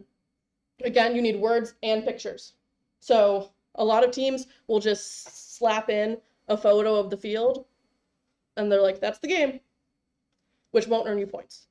You need to interact with the photo. So I'll talk about this throughout, but every time that you put a photo in or you do a drawing, you need to interact with that drawing. And what I mean by interact is draw arrows to it and say, this is the C channel, this is the Omni wheels, this is an H drive. Interact with it, label it so that the judges know what they're looking at. Because your judges aren't always going to be engineers or people who have done VEX before. The first time I judged, I was an anthropology student in undergrad, and I had never seen VEX before, and I had no idea what I was doing. So that is honestly probably going to be what most of your judges are going to be feeling in that moment, is that they have no idea what's going on. So you helping them by telling them what's going on will be only advantageous for your team. So words and pictures. Finally, you have to state the goals for accomplishing the design challenge. A lot of the time, teams will say, we're going to become better friends. We're going to spend this much time together. Things like that are kind of what I call soft goals, which you can include, but you also need the hard goals that talk about what you're going to do with your robot. We want our robot to be able to drive quickly and be controllable. We want our robot to be programmable, but also easy to manipulate and move around the field in X number of ways. So you need goals about the performance of your robot in relation to the challenge to be able to get the most points out of this. The proficient level, we see that we have the challenge being identified. Oh, yep. Should the goals have like a time limit on them? Okay, so he asked, should the goals have a time limit on them?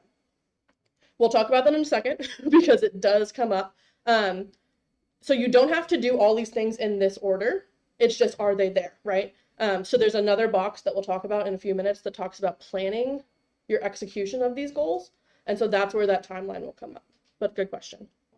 Okay, so the proficient level is lacking in the words, lacking in the pictures, or in goals. So that doesn't mean that you have to be lacking all three to drop down into that box. If you're lacking words to describe your pictures, you can be in that box.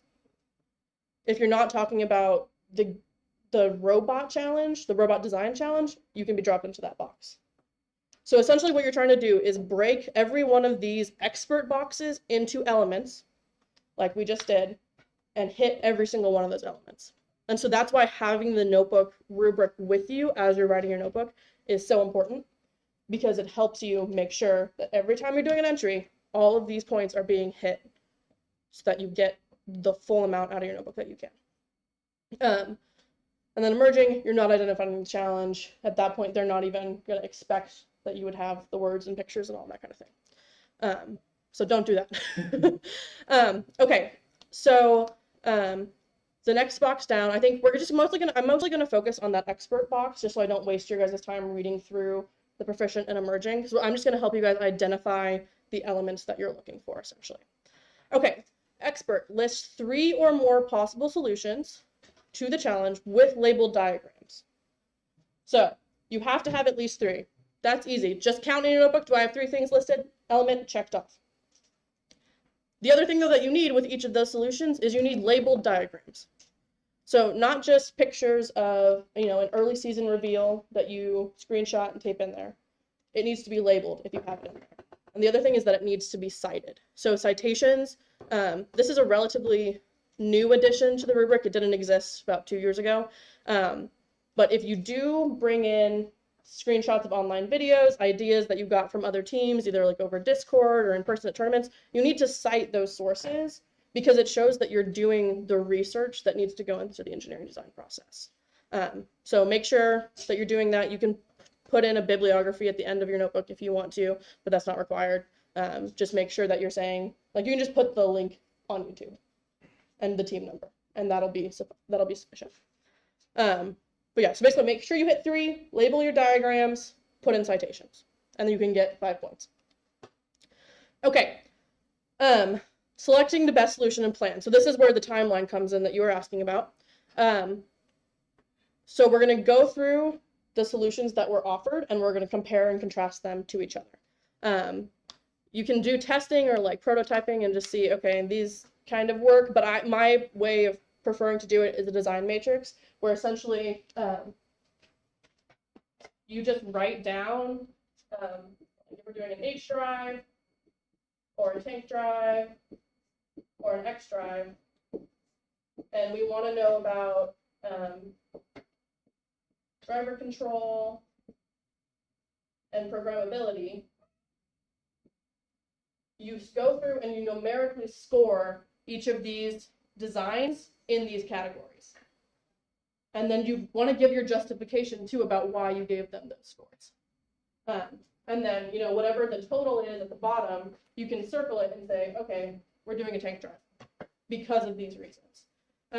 So this is just a more efficient way to get through these 5 points that they offer, because you can throw in labeled diagrams there. You can throw in words describing why it fits the challenge in a certain way, why it fits the design process, all of that. Once you have chosen your solution, you have to explain why you chose that solution. Then you have to tell us how you plan to implement it over the season. So this is where the timing comes in, because you can say, we had these goals for what we're doing this season, and this is how we're going to use it. So you can use a Gantt chart, you can just use a monthly calendar. We'll talk about those things in a little bit. But the plan is very important.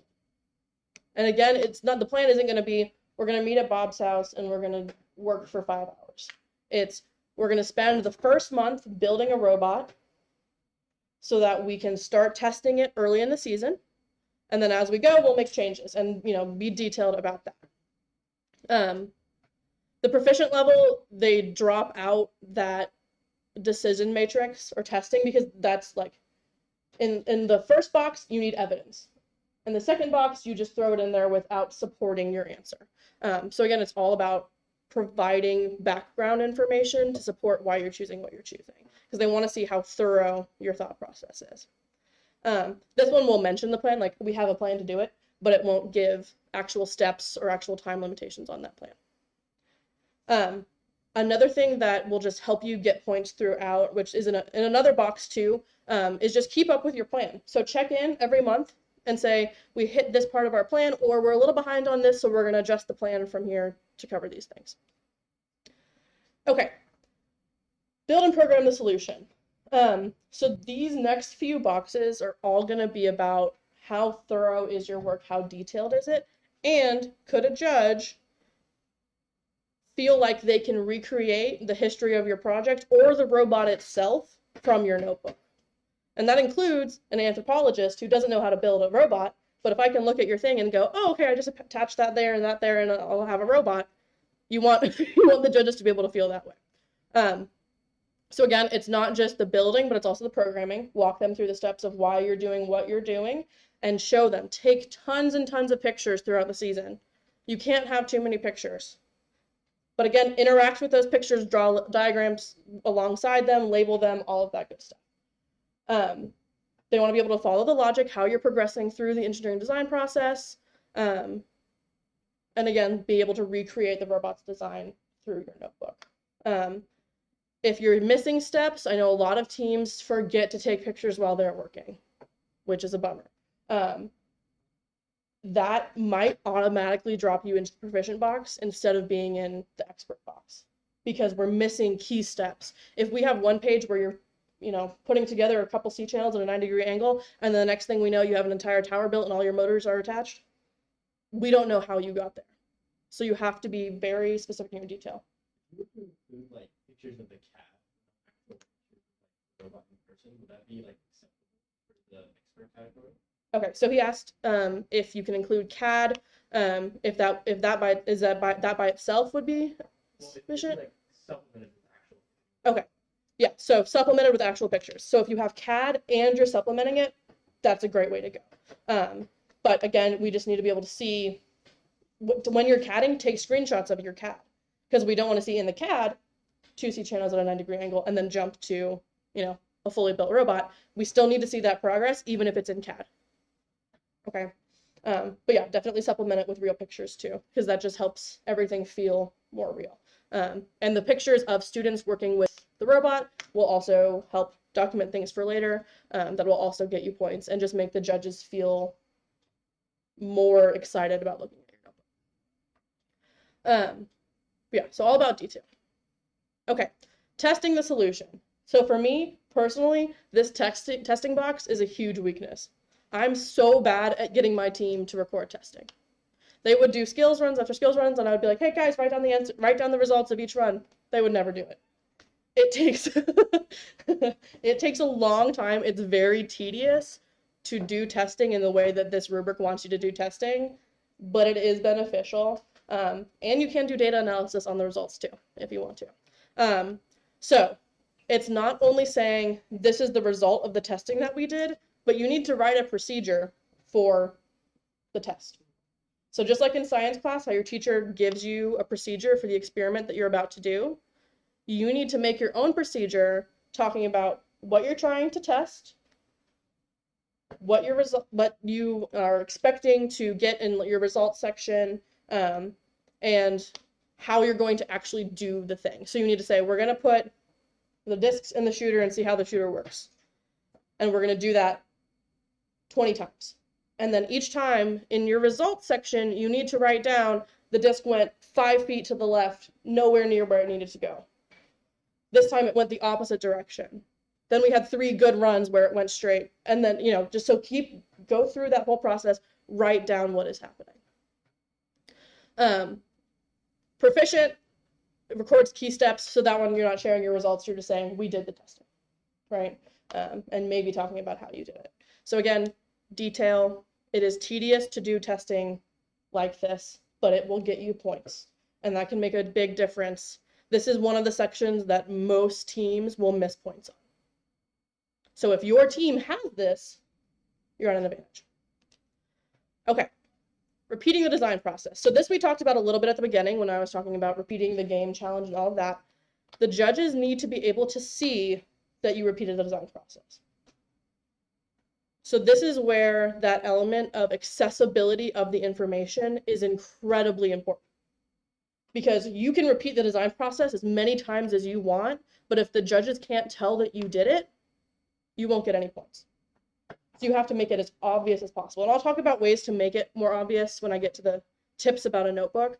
But things like color coding, using tabs, all of those things, even just on the page where you start a new design process, highlighting and circling new design cycle can get you points, which obviously isn't a particularly elegant way to do it, but that doesn't matter. What matters is that the judges can see that the information is there. Okay, usability and completeness. This one, again, is kind of about recreating the robot, recreating the project through the notebook. This one, again, this kind of is what the judges do. This one, the judges score after going through the whole notebook. And they think, okay, is this complete? So they're not really looking for specific things. Like there's no keywords, no trigger words that they're going to latch onto and be like, oh, they did that. This one is more just, are you being consistent with how you're documenting your process? Are you ensuring that the things that you are documenting are accessible? So part of that for this usability component with the accessibility is that you don't want to write paragraphs about the information you're doing. One of the nice things about engineering notebooks, you don't even have to write complete sentences. You can just bullet point everything because the bullet points make the information more accessible. The judges will not read every word in your notebook. They just don't have time for it. So they're going to be skimming through. They'll spend about 10 minutes a notebook.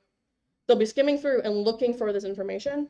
Paragraphs, it gets lost. Bullet points that are highlighted, perfect. Okay, team and project management.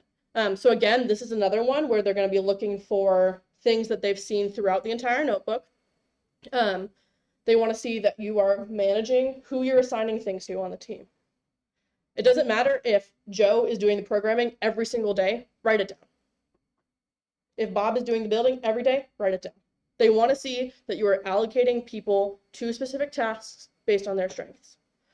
Just like you would allocate resources, like you wouldn't waste all your C channels building, I don't know, something dumb. You're going to use them for, the goal of the robot. So same thing with how you utilize the time of your team members. Let's see.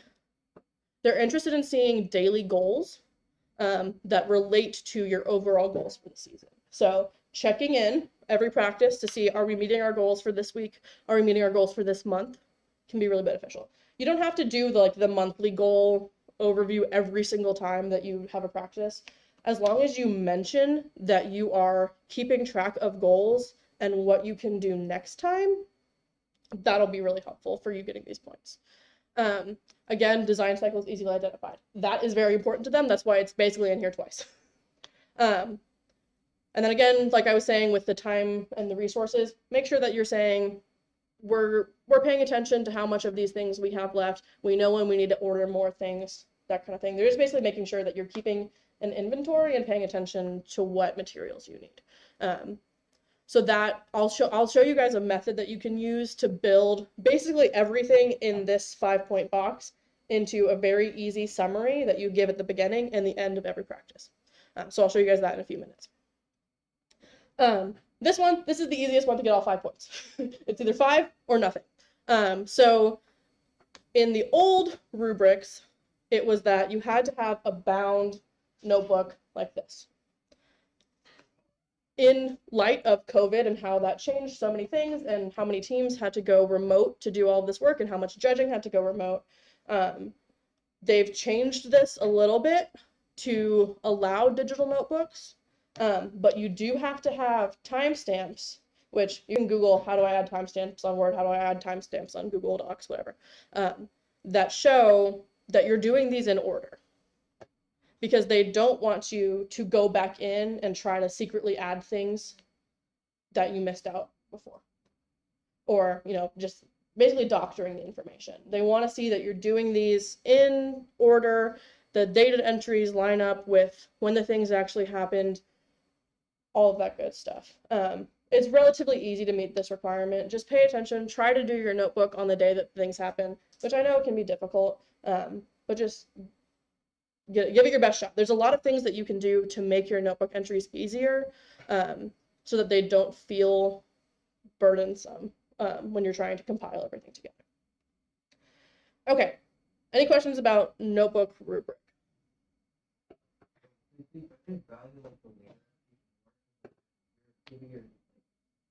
Writing the notebook over the season. So if you're missing points earlier, do they love it later more?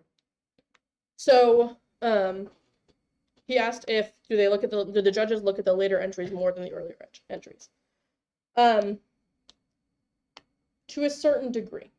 So with some of those earlier boxes that are those big points right out of the gate, those can be hard to make back up.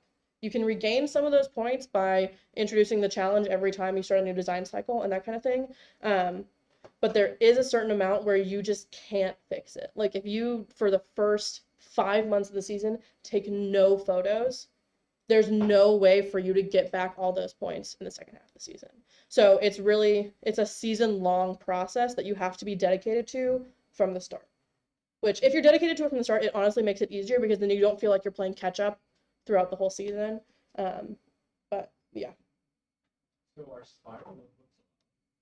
Are spiral notebooks allowed? Theoretically, the problem with spiral notebooks is that it's easy to tear out pages, but that's the same issue as with the online notebooks, is that you can just delete pages. If you do this thing where you say, like, you have the date every day, you have the team member who wrote the notebook sign it and say, I wrote this today, and then have your team mentor sign it and say they did write this today, that will help you significantly. I would recommend not using one just because I know that judges who have been doing this for a long time, that are really experienced, if they do see a spiral notebook, they might just like automatically not feel great about it, which obviously isn't super fair, but it just might be something that could catch you off guard when you're doing that. So I would avoid it. Mm-hmm. Since we're in Arizona and we're choosing to do at our EP conference, we chose to have all the notebooks submitted by hand, but people are still doing them online. Mm-hmm. If the kids are printing them out and putting them in a 3-reading binder, is that okay? Yeah, so she asked if it's okay if teams print out their digital notebooks and put it in a 3-ring binder. That is okay. Again, they need to be doing that thing where every day they date the page and sign it at the bottom, just to make sure that, that's really the only way that they can adhere to this. So yeah, there is, again, some leeway, but for teams who have to do digital notebooks, like that's how their team needs to function right now, we don't want to put them at a disadvantage. Well, I think the one reason I'm moving some of my teams to online notebooks is because your signature events, your worlds, they all want online notebooks. Mm-hmm. And so to compensate, because at the end of the year, I don't know how many of you guys sat there and just scanned for hours the notebooks. If it was online, you could have just submitted it. Right. So one thing that I've actually done in the past is I've done both a paper notebook and an online notebook. Like I would type the online notebook the day that the thing happened, and then that night, like I would type the notebook as practice was happening. At night, I would fill in the paper one, which does take more time. But so you can kind of choose between that or like your team will have events throughout the season, and you can't change things from the earlier parts of the notebook. So if you're just scanning it throughout the season, you can just merge all those together and submit it. So as a completely new person. Yes. So 3 years from now, will digital notebooks still be a thing, or will we go back to bound? Okay, so he's asking if will digital notebooks still be a thing, or will we have to go back to bound? I don't know. If we have another flare-up of COVID or some other pandemic that limits things, they'll stay around. I don't really see them disappearing. I think the cat's out of the bag. Yeah, I think they'll stick around.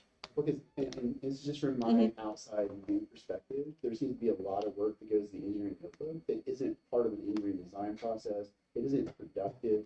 Like if I'm recreating drawings of an object, which I have a drawing of in a notebook, I don't know what the value to the student is of doing that. You see where I'm going? Yeah, so the value of notebooking when sometimes the notebook goes beyond the engineering design process. Yeah, well, when you're saying like, well, you can add flair and color by drawing the difference. I don't know what value that adds to my student. Right, so you don't have to. So okay, so you I don't just have to copy do and paste it in. But where I'm going is if digital notebooks are going to go the way of the dinosaur, I don't want to get in the habit of them. And the other thing is it allows me to do like templates, because if you're asking them to do an engineering notebook, you're creating tables of saying like, this is what I need to see in every table, and they have to create the note table, or they have to do the thing. Or if I can just have a digital notebook, then just stamp it in there and it says like, look, here's this experiment data sheet that needs to be filled out. it makes it easier. So I like the digital, Yeah. but I don't want to fall in love with it too much when you tell me that like a year from now it might like, go away. Yeah, Nathan, like Nathan said, I think the cat's kind of out of the bag, so I don't see it Yeah. going away. And Bex is releasing supposedly this month an online digital notebook that will Okay. allow them to follow and it'll be a template. Supposedly. It's gonna be a Google Drive template. It looks pretty nifty. Yeah. Obviously, we don't know what REC is gonna do years from now, but my assumption would be digital's probably sticking. But So they were saying that there's going to be a template release by RECF that kind of captures all of this, just like the notebook that they mail you automatically when you register a team. You don't have to use that.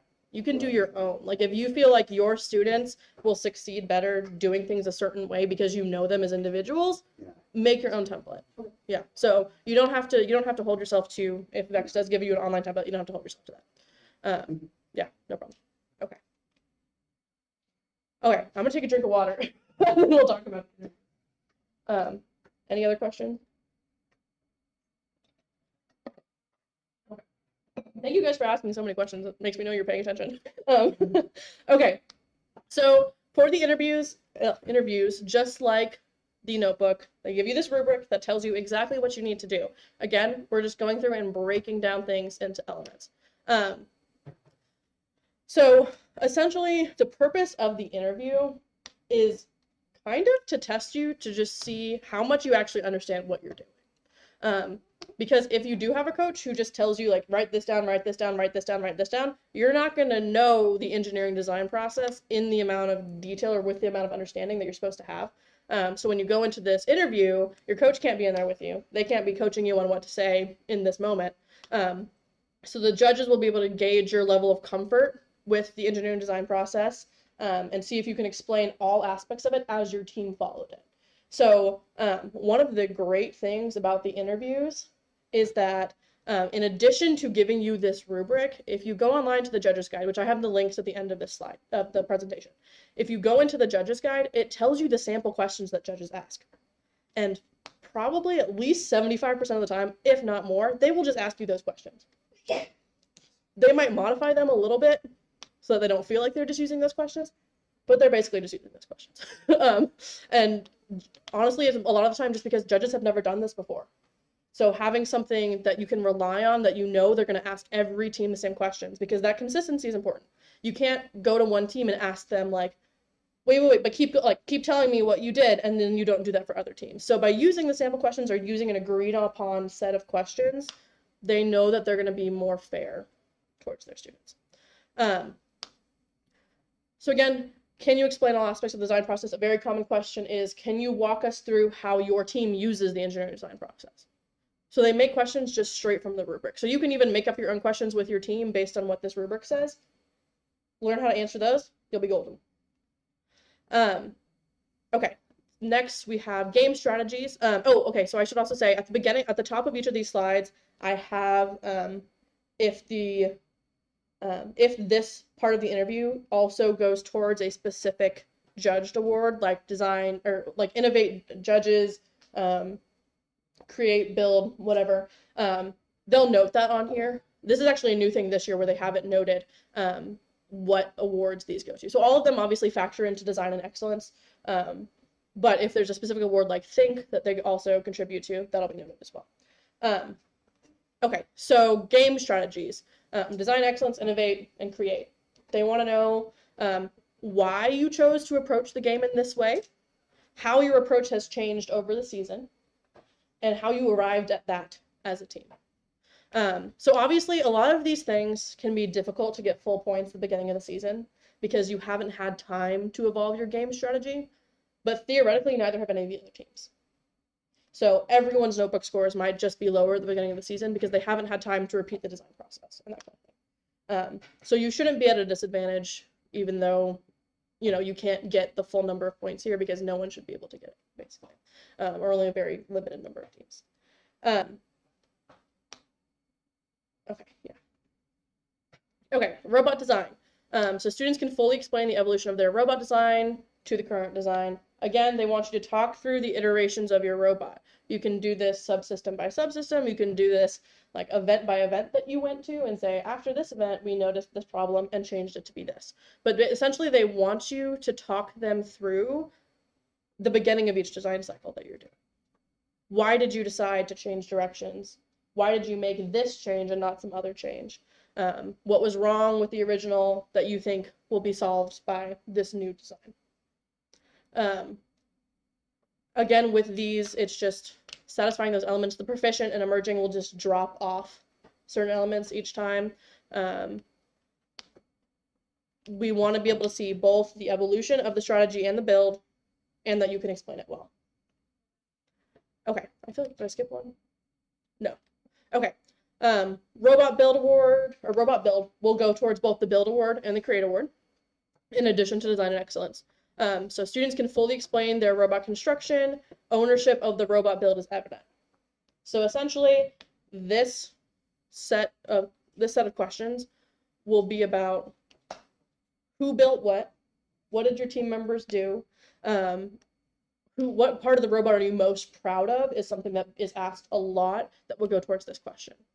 Because if you didn't build the robot, you're not going to be able to say, I'm proud of that part because I worked so hard on it. So if teams are not student-led and they're being led by their coaches and the coaches are building the robot, you'll be able to, the judges will be able to tell in this part of the interview. They'll also probably be able to tell if they walk around on the floor of the competition and see a coach programming and that kind of thing. So if you're a student, advocate for yourself. Make sure that your team is led by you. If you're a teacher, let your students do their thing. Robot programming, so this one goes towards the Think Award. If you notice, every single one of these boxes has the word evolution in it. They want you to talk about how you are changing things over time. So you can sit, like at the beginning of the season, you just start with your drive code. You're going to build on that as the season goes. You're going to change it as you go to events, and you're like, oh, that person's autonomous was amazing. We need to do something more like that if your robot's capable of doing that, right? So again, a lot of the time, your team's programmer or your team's team of programmers will be the ones who are talking through this, explaining how their thinking was changing throughout the season. Oh, one other thing that I want to add just in here, but I'll also talk about later, is use props during your interview. If the judges let you bring, if you took some catapult off of your robot, keep it intact, bring it to the interview with you and say, this is what we had at the beginning of the season, and it was horrible for these reasons. So we changed it to this. So that way, not only are they hearing you say, we changed from A to B, but they also see the change. That's something that our team did, and I think we had really good success with doing that. Judges would tell us, like, I'm so glad that you brought stuff because it helps us understand what's actually going on. Same thing with programming. Like, you can, it depends on who the judges are. Some of the judges are like very interested in programming. Again, they shouldn't go too in depth with, individual teams. But during the non-design interviews for Think, they will come and ask you. Some of them will want to look at your code. So be aware of that. Okay. Team and project management. So essentially, this is kind of like those things at the end of the notebook rubric we were talking about, where they just want to see that you're managing yourselves. Every student on the team is contributing. People have assigned roles. People can explore if they want to, but everyone generally has where they're most successful, what they're passionate about doing. You want to talk about the timeline. So one way that I love when students do this, they come into the interview and they say, we used our notebook to keep track of all of these things throughout the season. Because that's just like, then again, they're reinforcing this is in our notebook. Go look at that. But they're also saying, we are thinking about the design process. We're documenting it. We're using a timeline. We have Gantt charts. We have calendars. We pay attention to everything that we're doing against, the timeline of when events are going to be throughout the season. They'll ask you about managing resources. You're going to say we keep inventory. When we notice we're running low on something, we buy replacements for it, that kind of thing. Okay, teamwork, communication, and professionalism. So this is somewhere where a lot of younger teams struggle, and that's just because middle schoolers are not going to usually be as professional as high schoolers. But again, when you're just being compared against other middle schoolers, that shouldn't be, a huge problem for you because the other middle schoolers are going to be just as unprofessional as you are, right? But it also means that the judges are going to be impressed if you come in with your team and you're very professional. You stand up straight. You don't fidget with things, which I'm standing up here fidgeting with this as I'm speaking. But I mean, if you need to fidget with something because you have ADHD or you just need to fidget, do it. But just try to make it not super obvious. Sometimes students will be basically shaking the robot while they're interviewing, which is distracting. Again, accessibility of information. If the judges are distracted, they're not going to hear you say what you need to say to get the points. They also want to see that all the members of the team contributed. So sometimes judges will force you to say I want you and you and you to say this and this and this. But if your team has a more organic relationship where everyone is genuinely contributing equally, that's something that the judges will value very highly. We want to see that you're not interrupting each other or speaking over each other. We don't want one student to be dominating the conversation. Obviously, sometimes if it's only one team member who's at the event, that one person's going to dominate, the whole thing. But we still want to see that that person can talk about what their other teammates are doing and things like that. Okay. Respect, courtesy, and positivity. So again, not interrupting each other, not interrupting the judges. When there isn't a pandemic going on, you can offer to shake the judges' hands. Some of them will decline. You can do fist bumps, elbow touches, whatever. Obviously, you don't have to do that if you're not comfortable with it, but it's just, something you can do to add a little flair. Again, just be respectful of your teammates. Even if you're having a horrible day at the competition and you are so mad at Paul, don't show that during the interview. Just act forget that Paul is not your best friend right now and pretend that he is, because that could hurt you in these points, honestly. Yeah, so just be courteous of each other, of your teammates, and of your judges. Okay, so we're going to get into crafting the notebook. Are there any questions about the interview process? Okay. One thing that I will also add, which isn't about the design rubric for the interview specifically, but just for interviews in general, like the preliminary interviews that they'll do or the ones that they come to your table and do the judged awards, if you don't have time to speak to the judges right then because you have a match coming up or because your robot just totally fell apart, tell them that, right? The judges feel disrespected when they walk up and you say, oh yeah, I have time for an interview, but then the entire time you're fiddling with your robot and not actually looking at them. Right? So that's something that, again, is going to be distracting. So you want to make sure that you communicate effectively to the judges. You can tell them, we have a match right now where our robot just fell apart. Can you come back in 15 minutes? They will not be offended at that. That's better than letting them interview you and ignoring them. Okay. Tips on the notebook. So again, I'm just going to go over a few things because, like I said, everything you need to know to do the notebook and to do the interview are in the judge's guide, in the rubrics, all that good stuff. So first, use keywords. All of those elements that we talked about as we were working through the rubric, like game challenge, robot design challenge, use those in your notebook, in both the table of contents, in the actual pages that you're creating. Use those keywords because, again, if it's accessible and the judges can see, oh, look, they're testing right now, you're going to get more points for that. If you don't label your testing as testing, they might just gloss over it. The table of contents can be your best friend when you're trying to get points. Because you can tell the judges in the table of contents, look at us, we're doing all of the required things. Because you can use those keywords to say, look here, we're doing this. You can color code it, which we'll talk about in a moment too, to tell them this is a new design cycle, this is testing, this is building, this is programming, this is brainstorming. And that, again, just makes everything more accessible. It's all about, can they find the information that you put in there? Yeah, so in the table of contents, you can write things like design cycle 5, brainstorming, and that will tell them that you're starting a new design cycle. And then automatically you start getting points for having repeated design cycles, just for writing like 3 words. Yeah, and then color coding, you don't have to color code necessarily, but bring attention to the key things. Again, bring their eyes to the points. How exactly, or if you could give advice on this, if say a portion of the team is in a design cycle for the drivetrain, and another part of the team is dealing with the intake system. Having those two different design cycles happen at the same time, does that confuse judges too much?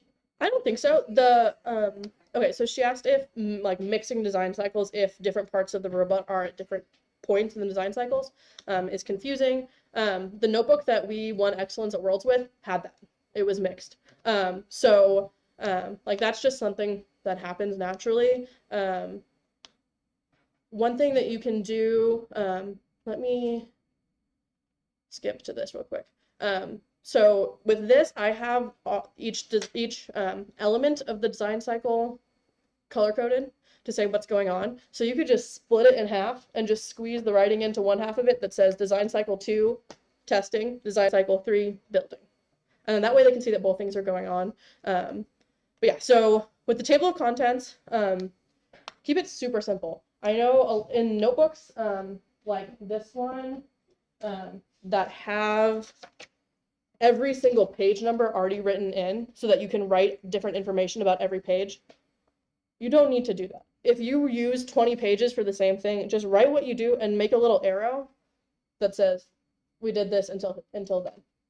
You don't need to waste the time writing in design cycle 5 building, design cycle 5 building, design cycle 5 building. Because that doesn't matter. The changes in what you're doing from day to day are what's more important. They don't care that you wrote the same thing 20 times for one day. So if you can, either write in your ranges like I did in this table, or do what I did in here and just draw some arrows from the beginning of that entry to the end of that entry. Like I have here, you can write the design cycle number. You can put it in parentheses at the end, you can put it wherever you want, but this will just help you get that point. Like automatically by having design cycle 3 and then design cycle 4 listed, you get points for repeating the design cycle. Because they can see that you're doing it. It's clear that it's there. With color coding, obviously, this is a very simplified version of the engineering design process that I made just for the point of space on the slide. But you can color code each step in the design cycle. And then you can go out and get some tabs or get some highlighters that correspond to those colors. And then on each time that you start an entry about building, stick a red tab in there. Each time you start programming, stick a purple tab. Each time you start testing, stick a green tab. And that way, when they see that your tabs are going again by color, they'll be like, oh, that's probably design cycles. And then they'll look at your table of contents and they'll see, oh yeah, that's how they color code it. So again, making the information accessible. So this is that same table of contents that I showed a minute ago, but now with the color code added, so that we can see not only what design cycle we're in, but what step in the design process we're doing. So yeah, that just makes it, again, more accessible. More tips for notebooking. I already talked about this, but please, please, please take tons of photos. You can have an assigned photographer. You can tell someone on your team, everything that you do, take a photo of it, please. The coach might have to, go around and reinforce that and be like, hey, take your pictures. But also, if your students, hold each other accountable. If you notice that someone is not taking photos of their work, say, hey, if you don't do that, we're not going to get points in the notebook. Like, we need those to be able to show the judges the complete history of our project. So again, take tons of photos. When you put the photos in, you can copy and paste them. You don't have to hand draw things. Some people hate drawing, some people can't draw, whatever the problem is. You don't have to hand draw things. You can copy and paste things in, but just make sure that you're interacting with that content. You don't want to just paste in a photo of an H drive and not say why it's there. So label that photo, say, we built this today. This is, we used 4 C channels, we use X number of bearings. Like, you don't have to do like the bearings and screws and all of that, but just any larger materials that you use in the process. If you use a Dremel to cut them, anything like that, say what materials you're using, what resources you're using. Yeah, and so again, photos, CAD, whatever you want to do, just interact with those images. Testing, like I said, I forget testing constantly. I forget to make my team do it. I tell them to do it, they don't do it. Whatever it is, testing is hard. It will, if you do it, it'll get you bonus points because other people aren't going to be doing it. So just pay attention to that. And then teamwork and planning. So using the notebook to keep track of how well you guys are working as a team, who's doing what your team's overall goals are, can be very effective. And so I think it's on the next slide. Where did I put it? Oh, okay. So I'm going to skip ahead to it. So this is the kind of template that I use to talk about teamwork and planning, and also record goals and even material use. So at the beginning of every day, every entry that I would make in a notebook, I would start with a table that looks like this. So at the top, I would write, design cycle 4, building. And then I would introduce this little box and say today's goals. So I have goals for that day written: building the drivetrain, beginning to program the drive code, drive the drivetrain around by the end of the day. Or you can say test the drivetrain by the end of the day. You want to say who is present and what are they doing. So Joe is building, Maria is programming. That way, right at the beginning of the page and on every single day, the judges will see that you have goals and you know who's doing what.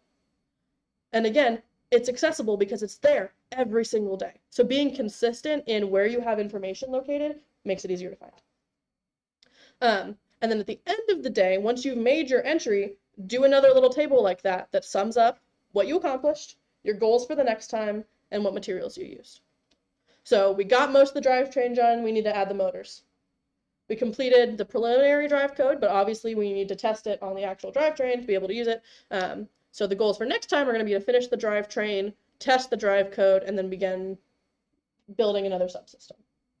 And then you can list materials used as well. So again, having all this information in the same place gets you so many points. If they can see it easily, you'll get points. It's that simple. You can make templates if you're doing a digital notebook. If you're not doing one, just remember to draw this in.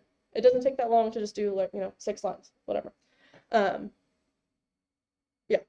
Okay, so just example for testing procedure, which I already said verbally, but now you can see it. Write down a list, 1, 2, 3, 4, 5, the steps you're doing, how many times you're going to repeat them, and then make a table that contains your results.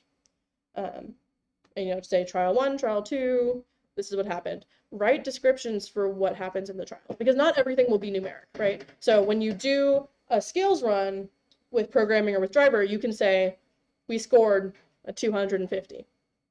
Or this time we did really bad and we scored only 40 points. But some other things like, how close the disc is getting to the net, those you kind of have to eyeball. So you can just give qualitative descriptions of what's going on. And even if you do have quantitative information, you can also add to that by saying, this time the robot veered off course for some reason, and try to figure out what's going on with it. Okay. So recording the plan, again, this is another place where you can use that color code that you've developed. Put it into your Gantt chart to say, okay, during, the month of February and into June, or into March, we are going to be doing planning, and color code whatever your planning color is and use that as the bar that goes across the chart. Same thing with building, programming, use those color codes to block out what you're doing, and it'll automatically make it easier to see where design cycles are restarting, how you're planning to go through that design process. Every month, check in with a monthly calendar or a new Gantt chart. If your team forgets to do it every month, do it after every competition. Just have some way throughout the notebook that you're checking back in with those plans so that they can see that your planning is evolving throughout the season based on what you've accomplished and what your goals are. Because your goals will change throughout the season. If you, at the beginning of the season, have the same robot that you do at the end of the season, you're lying. The robot will change drastically from when you start to when you end. So you want to make sure that all of that gets recorded. And again, you can color code the calendar and say, these days, this month, we're doing these things. Okay, any questions about notebook tips? Okay. All right, so for successful interviews, we already talked about a lot of this, but use the judge's guide, use those resources online that tell you all the information that's in this PowerPoint.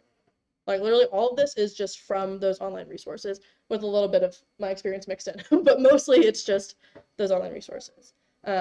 So those will give you so much help. You can look at those sample questions, all of those things, and practice the interview with your teams. No one ever wants to do this, especially like if someone's in the middle of programming and they're like, I just want to get this done, but you know that you have a competition coming up, you need to make them get away from that computer and stand up and speak, which engineers tend to not want to do.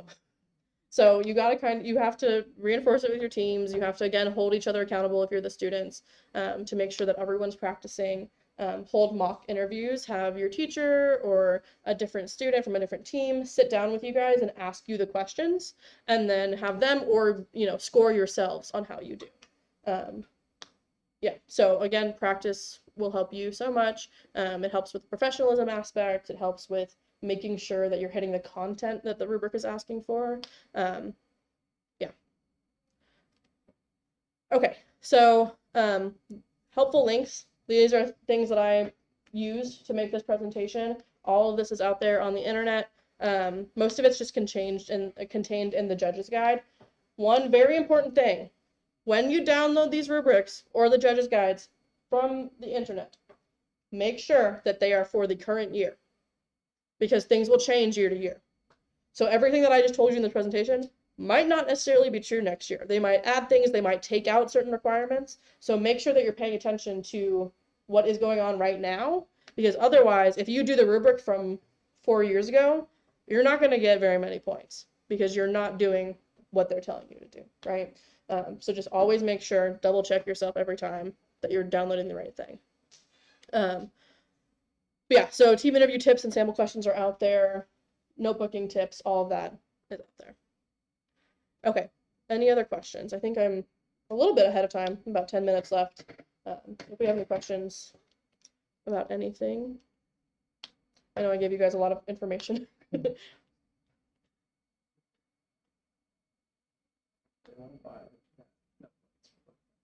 Oh, yeah, so this notebook, I can also pass this around, or you guys can come up and look at it if you want. It is from an older rubric, so not everything in here is going to be relevant. It wouldn't score super well, but just general notebooking practices that are in here. Yeah, so yeah, you guys can come up and look through this. If you want to buy this notebook, because a lot of teams like these notebooks a lot. I did their gridded instead of like individual lines. I like it better than the one that Vex sends you. It is a little bit like cost prohibitive, as everything with Vex. But if your team can afford it, this is from Book Factory, and there's other sites out there where you can get notebooks and that kind of thing if your team doesn't want to use the Vex one. Yeah, so okay. If there's no other questions, I think we'll end it there. But you guys can come up and talk to me, come look through this, any of that. Thanks for listening, guys. Yep. So we'll reconvene at 1:15. Please know if you're going to have lunch, please no food in here, just because I don't think it's allowed here in the first place. But the student union's right over there.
Unmuted now? Yeah. All right, good to go. Hello, my name is Grant Kovas, and this is Robot Building Tips. And I'm Benji Miller.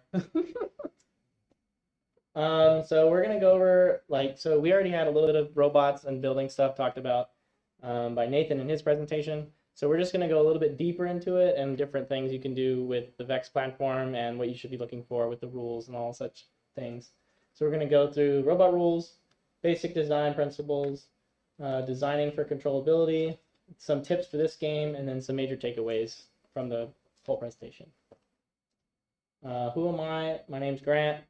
I've done VEX for 8 years as a competitor. This is my first year as a coach. I did VRC starting as a sophomore when I started my team at my high school. And then I did 5 years of VEXU at the University of Tennessee in Knoxville. I started my team there with Claire, who we just talked about with the notebook. I won 3 state titles in VRC, and then, like Claire also mentioned, we won Worlds, the Excellence Award, and the tournament in Change Up. And then now, I just moved to Phoenix. I'm originally from South Carolina, so I moved here in January, new to the area, but I'm an automation engineer at Honeywell at the airport. Okay. Hi, I'm Benji Miller. I competed in VEX for 4 years, all on team 127 from Arizona. I won 2 Arizona State Championship titles, and then in 2018 we got 3rd seed in our division at Worlds. I've been an MC, referee, judge, and now I'm coaching a team. I'm getting my Master's of Science in Mechanical Engineering this December. All right, so we're gonna go over some basic robot rules. So with your robot, you have to use V5 components or electrical components. So VEX has old stuff on their website. 393 is the normal way it's called. Basically, there's like a red and a black wire, and those have pins on them. They plug into stuff. That is not legal. You have to use V5 components, which are more of like these. Everything's black colored, but it's a lot easier to find on the website. It'll tell you what it is.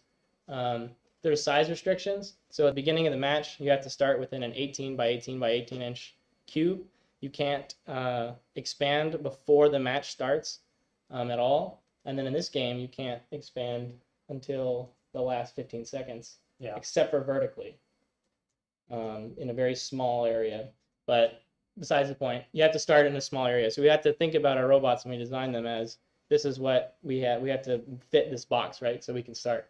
So like this is a good example. This robot is a 15 inch. It's a VEXU robot, but you can see there's multiple different systems that are all folded in, and then as soon as the match starts, this robot would expand in a lot of different areas. Yep. I have to use V5 electronics, and then that would be the brain. You can use up to 8 of the motors. You can use a battery and a radio. You need to have at least the brain, the battery, the radio, and the controller. You can't compete without that. It's required. And then you can use up to those 8 motors. You don't have to have all 8 motors on your robot, but highly recommend it. And then this year, you can also use pneumatics. So I'm just going to go over the pneumatics real quick. And so, I guess not that quick, but it's something that trips up a lot of people. There's a lot of misconceptions out there about pneumatics. I've seen firsthand that people are not thinking about them properly, or they're making some mistakes that are causing them to use too much air, that kind of thing, or they just don't even know where to get started. So, so for the pneumatics system, you're allowed up to 2 pneumatic reservoirs and the 100 psi maximum allowable pressure. And actually, we're going to get to how to use the pneumatics later, but I guess these are just the rules for pneumatics. And then you're going to use as many pistons as you want. So I just watched a video that Grant sent me last night, and there it said we used 15 pistons on our robot. So if you're using them all frequently, you're going to use a lot of air, but you can use as many pistons as you want, and some of them are just 1 or 2 uses a match, so you can do that, no problem. And then, of course, R7 lists all the legal SMC part numbers, so make sure you're not getting make sure you're being very careful with the rules, that you're getting the right color tubing. That's a big one. And so you will be asked to change out your tubing if it's not the black color, correct? Yep. Yeah, so make sure. Another confusing thing about the pistons is they're metric. They're not in an imperial system, so you just have to make sure you're buying the right one if you try to buy it from SMC and instead of from VEX. Right. And then there's no motor penalty for using pneumatics. So when you're considering your resources for the robot that you want to build each season, remember, of course, you have those 8 motors like Grant mentioned, but then you can have 2 tanks and as many pistons as you like, or can afford, or can get your hands on, because sometimes they're hard to obtain. Yeah, in previous years, you couldn't. You had to take 2 motors. You had to lose 2 motors in order to use pneumatics. They got rid of that recently, and you can now use any team can use pneumatics, and they can use as many pneumatics as they want as long as it's that 2 tank maximum. So we're now going to go over plastic. In Vex, you get a 12 by 24 inch sheet of plastic, and it can be up to pretty much a 1/16 of an inch. They give you a little bit of wiggle room with the 0.07. But really, you're looking at a 1/16 of an inch or smaller than that. And you can have multiple thicknesses. Like you could have, say, half of your robot is using 1/16 inch plastic and half of you using 32nd. But what needs to happen is all the parts you're using that are plastic, that are functional, all have to fit on a theoretically, single 12 by 24 inch sheet. Let's say if you cut them all out of the same part. You can see here we have a lot of different uses. So somebody in the middle one right here used those big holes to cut the balls to shoot in a very specific place. In this other year, they made the robot significantly lighter by making all these different plastic parts, because obviously plastic does weigh a lot less than metal. And then other times you can't really get what you want out of a metal part from Vex, because Vex is a very standard system. So by using the plastic, you can really make a custom shape, custom mechanism to whatever your heart desires, pretty much. This is the fun one. So this changed this year. So you used to be able to use an unlimited amount of specifically 1/8, what is it? Paracord? Yeah, nylon paracord. I mean braided nylon. Now it's changed. It's very vague. This rule might change based on what we know right now, but you can use an unlimited amount of rope, string, line, kind of wire. The definition is very, very broad. Up to a 1/4 inch thick. So you can use really thin rope. You can use technically fishing line.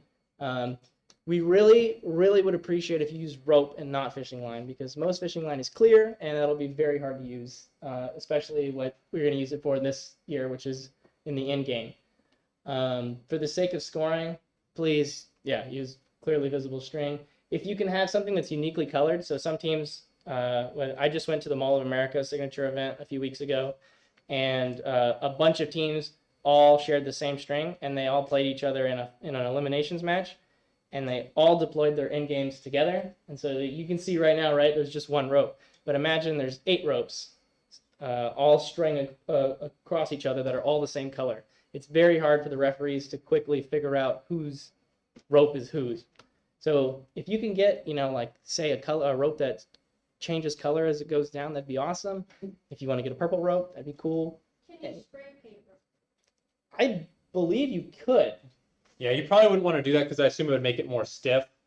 So if you're rolling it up and then unrolling it, I assume that wouldn't be desirable. You might be like losing flakes of. Mm-hmm. I would probably recommend against You could that. definitely Sharpie it, different colors. Yeah, if you like put plenty of Sharpie stripes or something yeah. like that, that would probably be actually really useful as well. That'd be a good way to distinguish it. So yeah, I would probably say no spray paint, but I guess it would technically be legal. Legally, you could do it. Except We maybe just they could say probably you're wouldn't like do it. you're like So dropping. shipping. Yeah, you're like dropping Yeah. parts in the field because all your robot has Wow. to stay attached to itself. So technically, so I'd probably say I would not. I'd spray recommend paint. dye or Sharpie, probably, because that's more of a liquid, right? Some other quick rules. This is all just extra stuff that we get to use. You can use anti-slip mat, and you can buy this from Home Depot. You can buy it from Vex. It doesn't matter as long as it looks the same. And so this is a fun picture because it's red, but it's supposed to be black. That changed recently. This robot was designed before that rule existed. So you can use as much matting as you want. It just has to be black and look roughly like that. If it's too thin, then the referee can, in an inspection, can be like, this doesn't really fit. It's not the same part, right? Because everything has to either be identical to a Vex part or closely resembling it. Another thing you can use is zip ties, 4-inch or 11-inch zip ties, and you can use these to hold motors on. You can use these to hold wires. You can use zip ties for a whole lot of things. There was teams at the signature event I just went to that held their entire flywheel system onto the robot with just zip ties. You can do whatever you want. And then rubber bands, we have 3 rubber band types we can use now. It used to just be the 64 and the 32. The new one is the one Vex just released, which is like this really gummy orange one. That they seem pretty nice, but in my experience, I've just used 64s pretty much everywhere, every time. It's up to you. Okay, so now we're going to go into basic designs and build principles. So this is a robot, 2 different robots from a team in Tennessee, 9364E. You can see here, we talked about that plastic, right? So this robot has a bunch of different pieces of plastic on it, and then they mark for their notebook purposes, and for if they get, talked to in the inspection process, they have all the different pieces they have on the robot and what they would cut it out of. So everything fits, right? This other robot has, some really cool features to it. It's, really tall. Doesn't have any motors that make that happen. It's just, pretty unique. So first things first, ratios. We're going to have ratios with gears, and we're going to have ratios with sprockets. The way this works is you have a driving gear and you have a driven gear. Yeah. So normally, like in this example, we're going to go with a 60 to a 36 tooth. There's a bunch of different gears now from Vex, 36, 60, 24, 48, 12, whole bunch of 64 or 84, a bunch of different gears. So you can make a whole bunch of crazy different ratios. But in this example, we're going to go really simple. This is probably one of the most common ratios that you'll end up doing in Vex. So we're going to put, let's say, a 100 RPM motor onto this 60 tooth gear. And what it's going to do is it's going to turn this 36 tooth gear. And what's going to happen with that is we're going to get our 36 divided by 60, and so our gear ratio is 3 to 5. And so we actually end up with, if we multiply that by our driving motor, we're going to get an RPM that's faster than what the motor would normally put out. So it would normally put out 100. In this case, I think it puts out 160. Sounds right. I'm not familiar with the V5 system, actually. So. Oh, okay, yeah. Yeah, I never competed with the V5 system. Okay, yeah. So it would basically this ratio, right? If you put the bigger gear to a little smaller gear, you're gonna get more speed. The smaller gear is gonna be faster. And then if you put, yeah, exactly like this has right here, right? So if we have a bigger driven gear and a smaller driving gear, the one that has the motor on it, then you're gonna have more torque. So you just play around with the ratios based on, do you want more speed or do you want more torque? If you want more speed, then you want to have a large gear that the motor is attached to. And if you want a lot of torque, then you have a small gear the motor is attached to. So a quick, I guess, exercise for the room here. So if you're doing a flywheel and you want to get a lot of speed on that flywheel, so the flywheel is going to be on the driven gear, correct? The same axle as that driven gear. So do you want the driving gear or the driven gear to be bigger if you have a flywheel that you want to go very fast on the driven gear? Which gear would you want to be bigger? Anyone? Raise your hand. We don't have that many people in the room. Someone said, yes, sir. The driving gear. You want it to be bigger? Yes. Correct. Yeah, exactly. Great job. Thanks for answering that. So, for instance, I believe on this ratio, it's 5 to 1 on the far left, right, with the driving gear and the driven gear there. Mm-hmm. So every time that driving gear does one rotation, the driven gear is going to do 5, just because of the relative number of teeth that each of those have. So if you had the 100 RPM motor, for instance, now that driven gear is going to be going at 500 RPM, theoretically, if you're going with the full free spinning speed of the motor. Might be a little bit less, but yeah, exactly. So if you want something to go really fast, you're going to put it on that smaller driven gear compared to the driving gear. So thank you.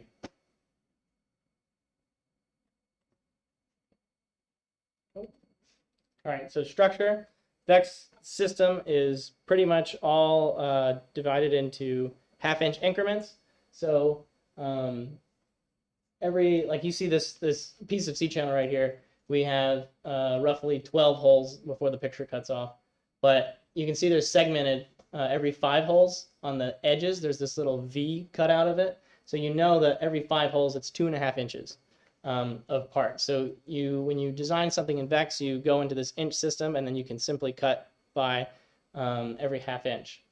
You would probably, if you're a new team, you want to use aluminum if you can. Steel is a cheaper metal, but trust me, speaking from experience, if you buy steel, you're kind of just wasting your money. It'll be a little bit cheaper than aluminum, but your robot is going to perform significantly worse with steel simply because the robot will be heavier. If the robot is heavier, then all the motors have to do more work to accelerate, more work to drive the robot around, all sorts of different things that you can simply just eliminate by buying the aluminum. You want to make sure everything is nice and straight. So when we put something together, right, we have the C channel. Let's say we want to do one C channel and another like that. We want to make sure it's not crooked, right? We want to make sure everything is at a 90 degree. And so when you build something, you want to be very particular when you tighten everything together. So if it, let's say you have your drivetrain, we've seen teams that they have a nice drivetrain that's straight and their robot drives perfectly straight, perfectly fine. We have other teams that they come to a competition and they just don't understand why every time they drive the robot, it drives a little bit to the left or a little bit to the right, no matter what they do to the program, no matter how they drive it in the controller. And that's because simply their drivetrain is crooked. It's not super easy to tell unless you like put it on a table and you can be like, oh yeah, this one is like that and this one's straight. So the robot drives naturally to one side. So you just want to make sure everything is nice and parallel, or 90 degrees, whatever you're doing, you want to make sure everything is nice and straight to each other. Yeah, and a good way you can tell about that is if you, say you have a kind of a 2x2 connection, so you have the two wide C channels that are meeting, you're going to want to, say, screw in one of the screws somewhat loosely, and then make sure that the little square holes, the edges are flush. That would be a good way to check.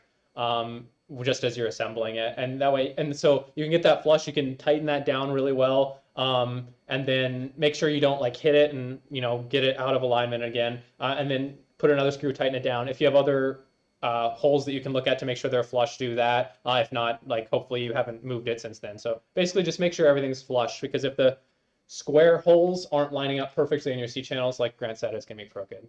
Yeah, so like he said, you tighten it down, not all the way, but relatively tight, and then you can move it around. And then once it's perfect, all the other holes are straight, then you just tighten it a little bit more and put in your other screw. And the reason we have this problem is because the holes are actually bigger than the screws that Vex sells.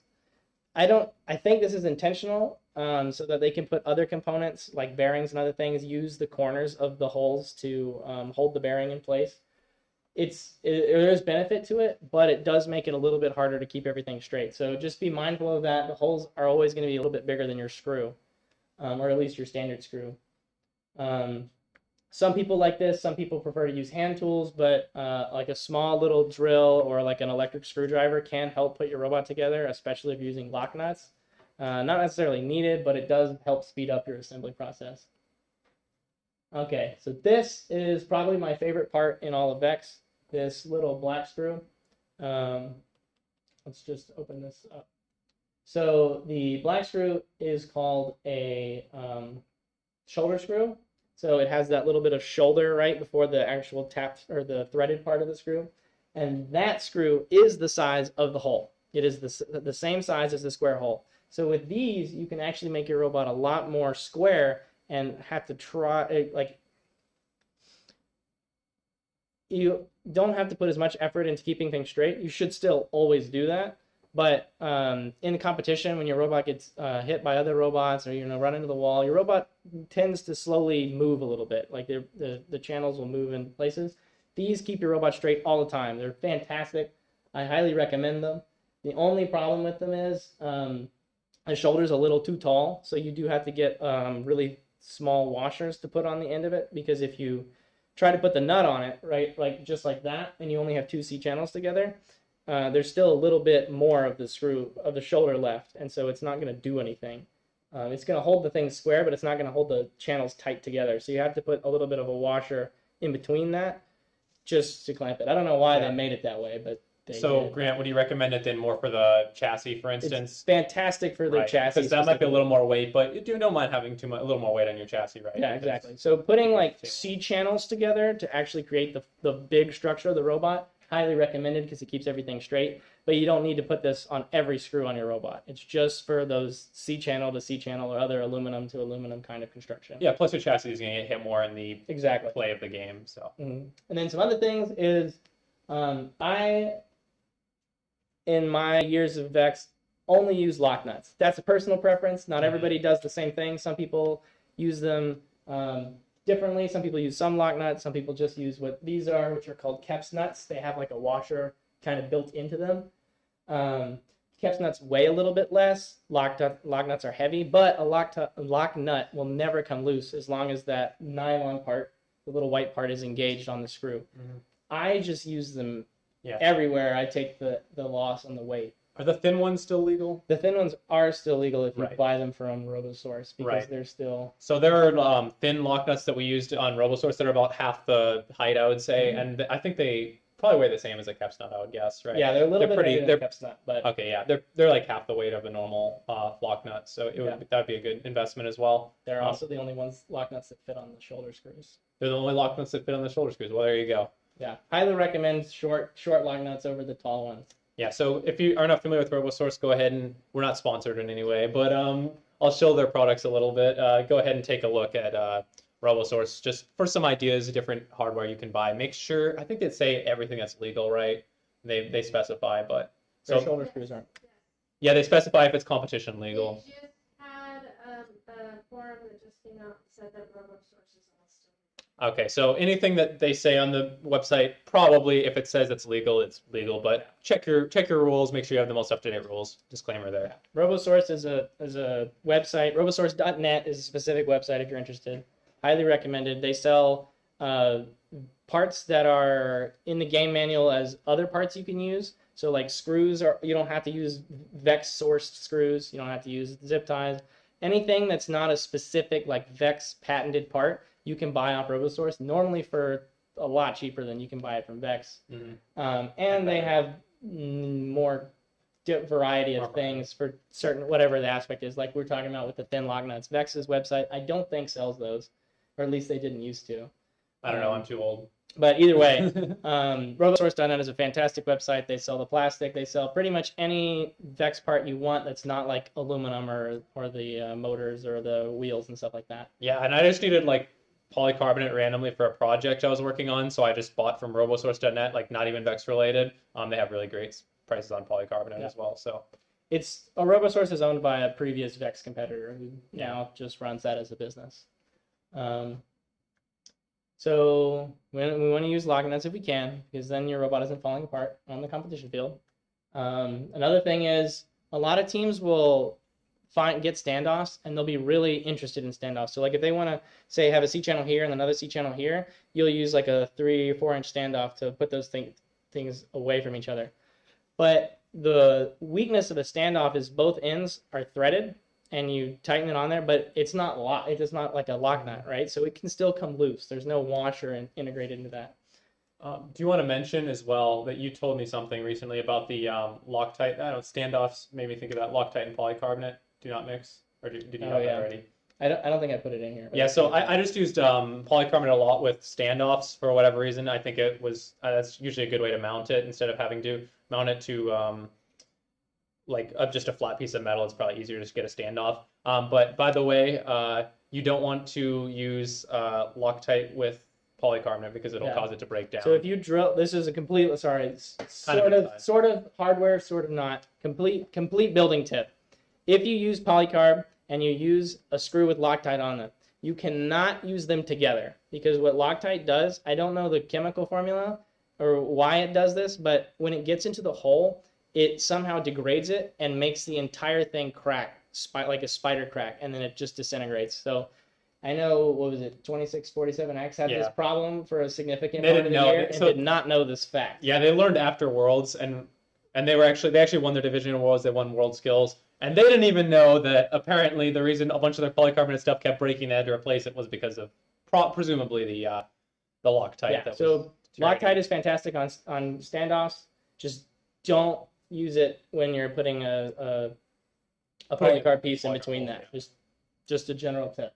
Yeah. But back to the standoff thing. If you're going to stand off something by less than 1.5 inches, it's better just to use spacers because, like we said, those standoffs can come loose. They're also really thin, so and on the metal they can flex a bit if you push pressure onto them.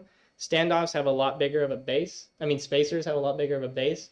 So you can do the same thing you would do with a standoff with just a long screw and spacers, and it almost always works just as well. Yeah, I would recommend that as well. People tend to, I feel like they tend to think, oh yeah, I'm having all these standoffs, I'm saving weight. But actually, I believe the standoff, if you have a 1 inch long standoff, it's the same weight as a 1 inch long aluminum 2-wide C channel. So if you have like 2 of them, for instance, I mean, if you need to do that because of the orientation of the screws and whatever, that's fine, don't worry about it. But if you're putting a long standoff across your robot, think, hey, that's actually about the same weight. Before you even figure in if there's multiple segments, you got to put like the metal screws. Yep. And but yeah, the couplers, yeah. But so that's actually heavier than you think. So just an FYI on that.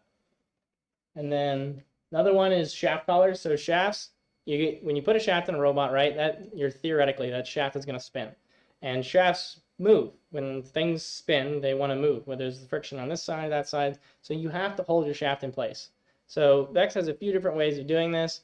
The main ones are with shaft collars. So they used to only have one, now they have 2 kinds. There's the standard shaft collar, which is like a metal circle with a little set screw in it, and you can tighten that to hold the shaft in place. And then now there's rubber shaft collars, which are basically spacers that have a piece of rubber in them that are really tight. So when you put it onto a shaft, it just sits there and it doesn't move.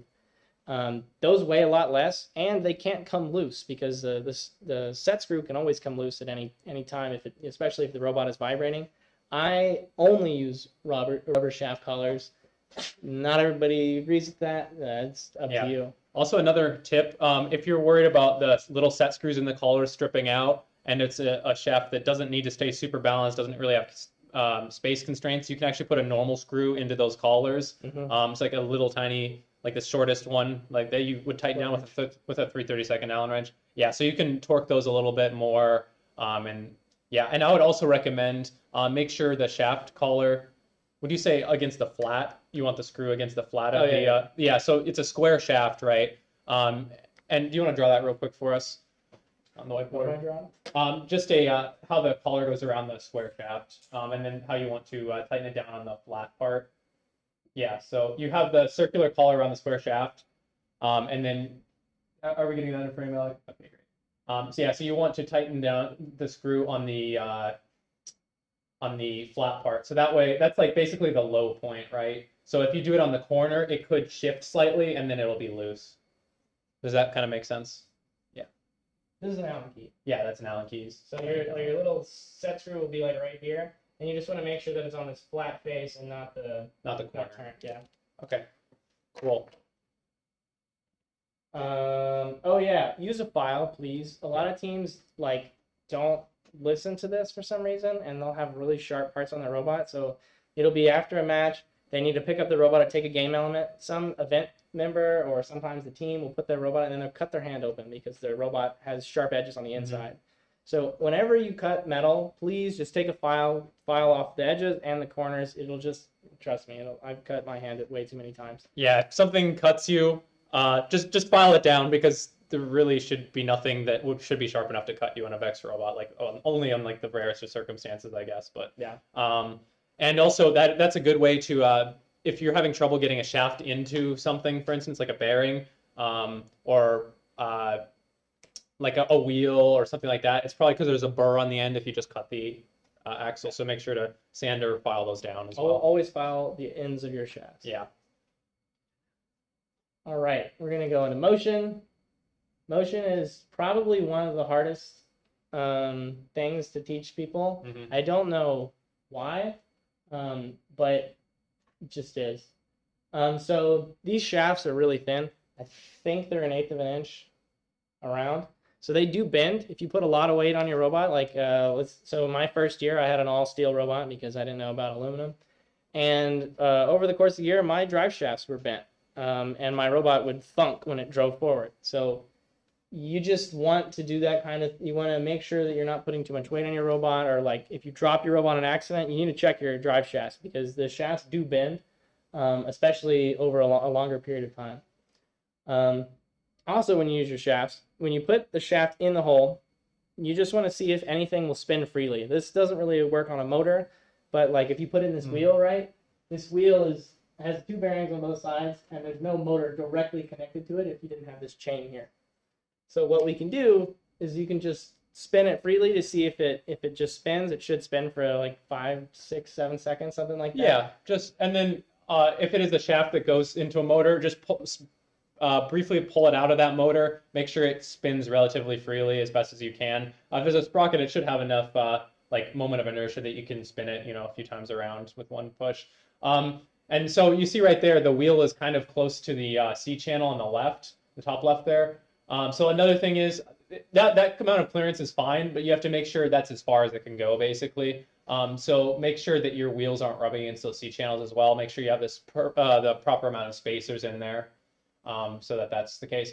And then also you see that collar on the left. I guess that's outside the robot. I wouldn't recommend having like a collar or any catch point outside the robot. That's what my numbers are for, to point out Oh, I'm sorry. issues. Go ahead, Grant. Another thing, use bearing flats. These are your best friend. There's like 2 or 3 other versions of these now, but these on one end have 4 little spokes under each hole, and that's what lines up with the corners of these vex holes. These are so important. I've seen way too many new teams come to a tournament with robots with absolutely no bearings, and the robot makes a whole bunch of interesting noises that are very scary. It's because their square shafts are spinning in a square hole, and so it's chewing up the hole. So these things are your best friend. Anything that rotates, you should probably use a bearing. Even if it's even something rotating like that much. Bearings make everything better. Sorry, I stole your thunder on the numbers system you had there. Oh yeah, use as few gears if possible. The motors, these new motors have different gear ratios that you can put in them, different cartridges. Use that if possible to change or limit the amount of gear ratios you need. So if the more gears you add to a robot, the more the robot has to take the motor to, let's say that instead of chain, right? Let's say there's 4 gears to get to that drive axle. That means there's 4 places where that gear has a little bit of what's called slop to move. And so that wheel, once you get all the way to the end of that motor might not spin, but you can turn the wheel like this much. And so when you're trying to do your auton or you're trying to drive your robot, you're going to have that amount on each wheel of error that can happen to anything. Yeah. So you always want to try to reduce as many gears on anything as possible, external gears, I guess is the word, so that you eliminate that extra source of error. It can make your autons and your programming and everything a lot easier to deal with. And then this picture, I didn't put in here. I'm not exactly sure who did, but there are 3, 4, not necessarily big problems, but things to try to avoid. So one, like you were saying, let's not put our collars on the outside of the robot, because when you do that, you have that collar can get hit at any point by another robot, and it can bend your axle. It can actually pull the shaft out of your robot. You want to try to keep them contained in the center of whatever the 2 channels are inside of the robot. Number 2, we have an axle that just sticks out past the limit. We want to cut all our axles so that they fit within the frame of the robot. Not only is it just a looks better thing, but it's a safety thing. You can accidentally pick up your robot and poke yourself and put a hole in your body, which would be not cool. We like our bodies intact. So we're going to cut our shafts right there-ish so that the shaft doesn't stick out. Third, these nuts, there's room for them to be on this side. They don't need to be over here. This bearing can also fit on this side as well. And by doing that, you can make everything a lot more contained. You can put all these, you have to have the bearing, and you have to have the nuts on it. All can be hidden within the C channel so that you have more space to work with. Because you can't really put a lot into that C channel you can't put a gear into it, right? Because the gear is bigger than the C channel. So we're going to try to hide as much stuff as we can, like the bearing and the nuts in the robot or in the C channel. And then lastly, number 4, right here we have 2 shaft collars, and these are the normal shaft collars like I was talking about that can get loose. And so if either one of these gets loose, that shaft can now move in one of those directions. So if these shafts get loose, it's going to be really problematic for that team. The whole drive shaft could just come out of the robot. What you want to do is, instead of having this big gap, at least put some spacers here so that if one of those gets loose, the whole shaft isn't going to be able to necessarily completely throw itself out, but it is going to be still loose. But it'll help keep everything nice and straight.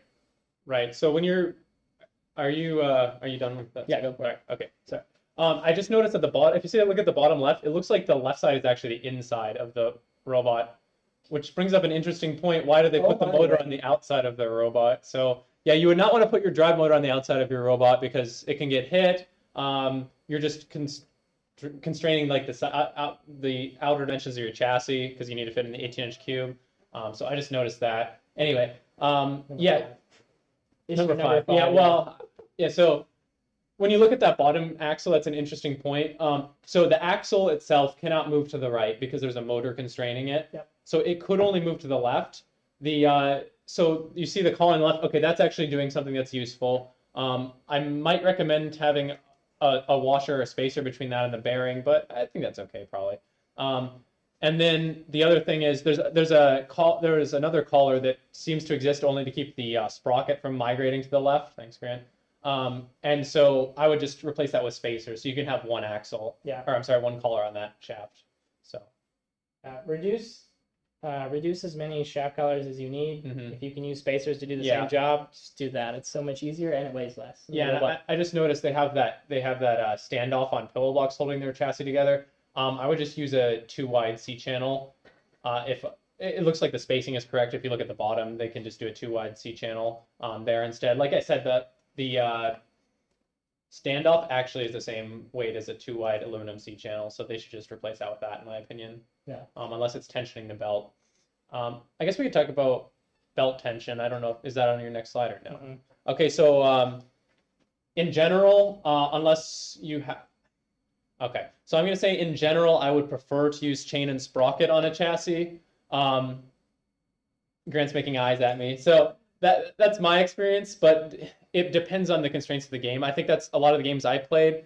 You wanted to get for whatever reason, the sizing of the robot, you wanted to get the motor out of the way of where your wheels are. And you don't want to do like a gear train of like 7 gears or like, more gears than you need to achieve your desired ratio. You don't want that.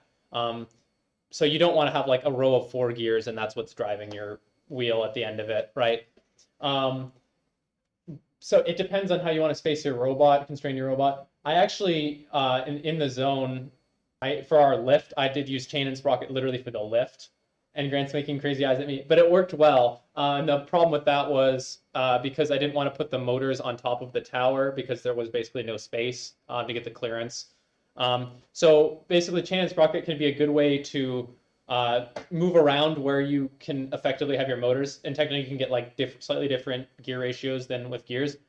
But you need to be very, very careful about that you have enough tension in that. And that it's basically not slipping, it's not going to skip, nothing like that. So, yeah, you just exercise caution. Okay, sprockets are cool. All right.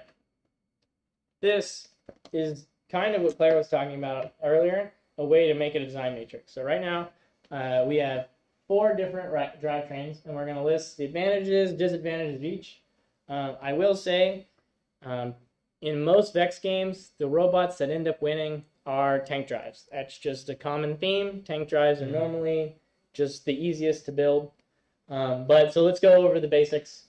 So on a tank drive, what that means is that the robot really can only go forward or backward. If it wants to turn, it has to physically turn.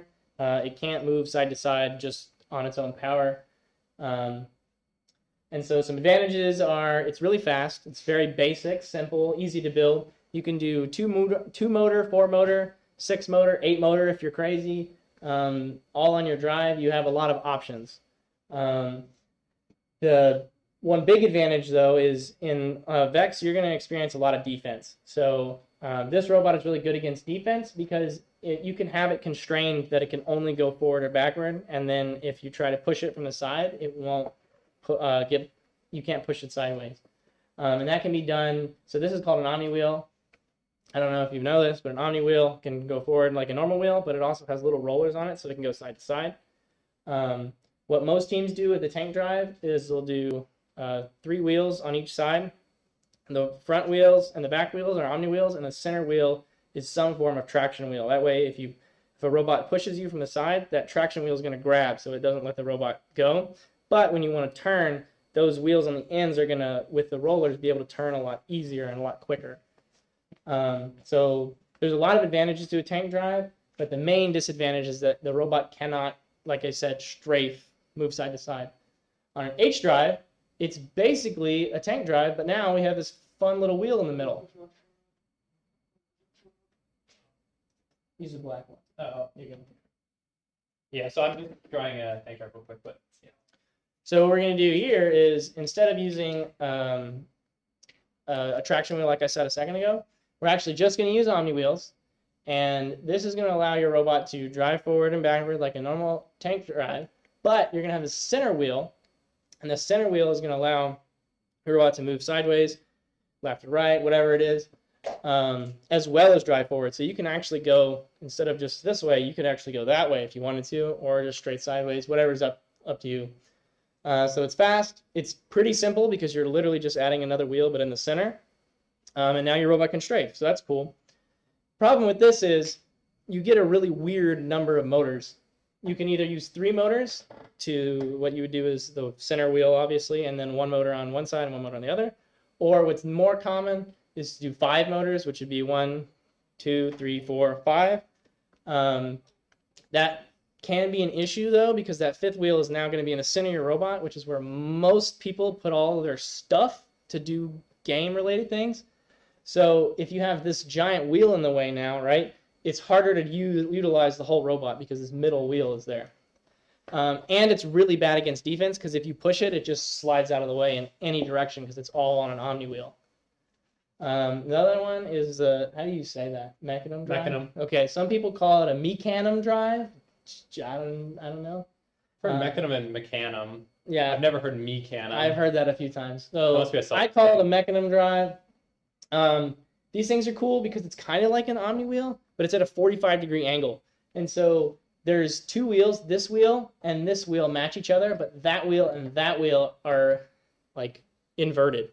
So there's 2 wheels, and here are the same.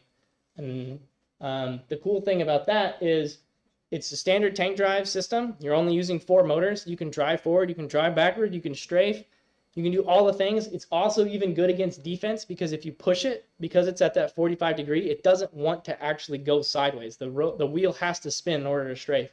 So there's a lot of advantages from the mecanum drive.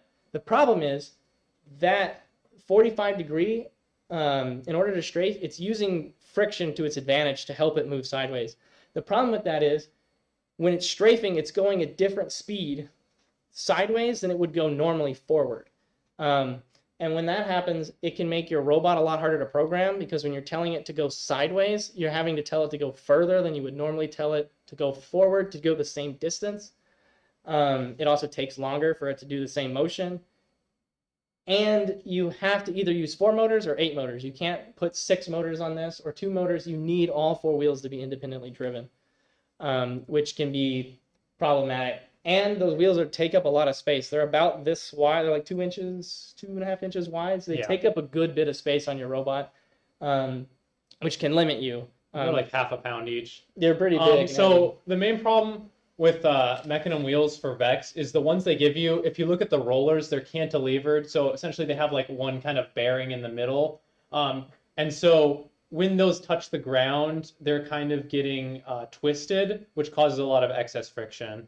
And so mecanum wheels sound good, and lots of new teams look at them and they're like, oh, this is really cool. It's like, oh, it's just like a tank drive, but if I do this programming stuff, I can have it go sideways. And it's like, yeah, that sounds great. But again, like a full set of 4 mecanum wheels is going to weigh about 2 pounds.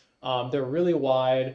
And again, they have to be individually actuated, I should say. And then again, they have the Vex ones that they give you, or sell you, I should say, they have basically a lot of friction because of how they're designed. So I would Honestly, I would feel comfortable saying I wouldn't say to never use those. I'll be honest, but you can put it in your notebook. You can consider it, but Yeah, I don't want to prescribe, but in my opinion, most of these are not really competitive except for the tank drive. In almost every world championship, the tank drive is the drive that dominates everybody and wins. Though I will say, we'll get to the X drive. I will say a Mechanim drive and an X drive have also won worlds. The H drive has not. Oh, Fun fact. oh. Lastly, the X drive. So the X drive is the funkiest looking one because its wheels are at a 45-degree angle. It sure looks cool, but when you do that, you're immediately eliminating this little bit of robot on all corners. Right? You can use it, but your drivetrain is now effectively smaller on the edges. The cool thing is, it's actually faster than a tank drive.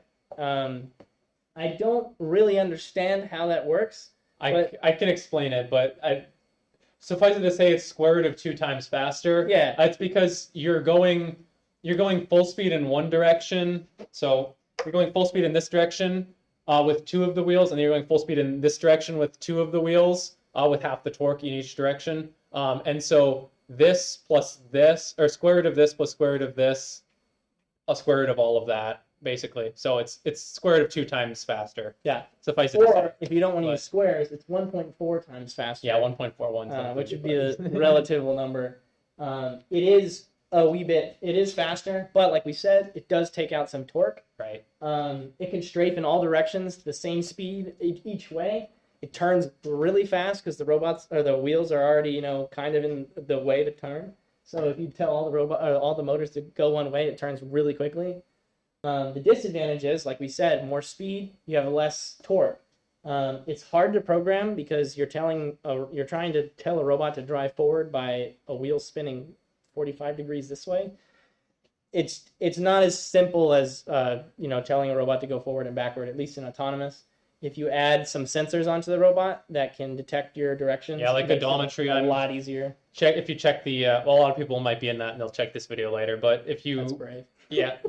But if you check the programming video that's also going to be uploaded, the program workshop that's happening right now, they'll probably explain odometry, and that will help. But X drives are cool, but once again, like all these other ones, this one's actually the easiest to play defense again.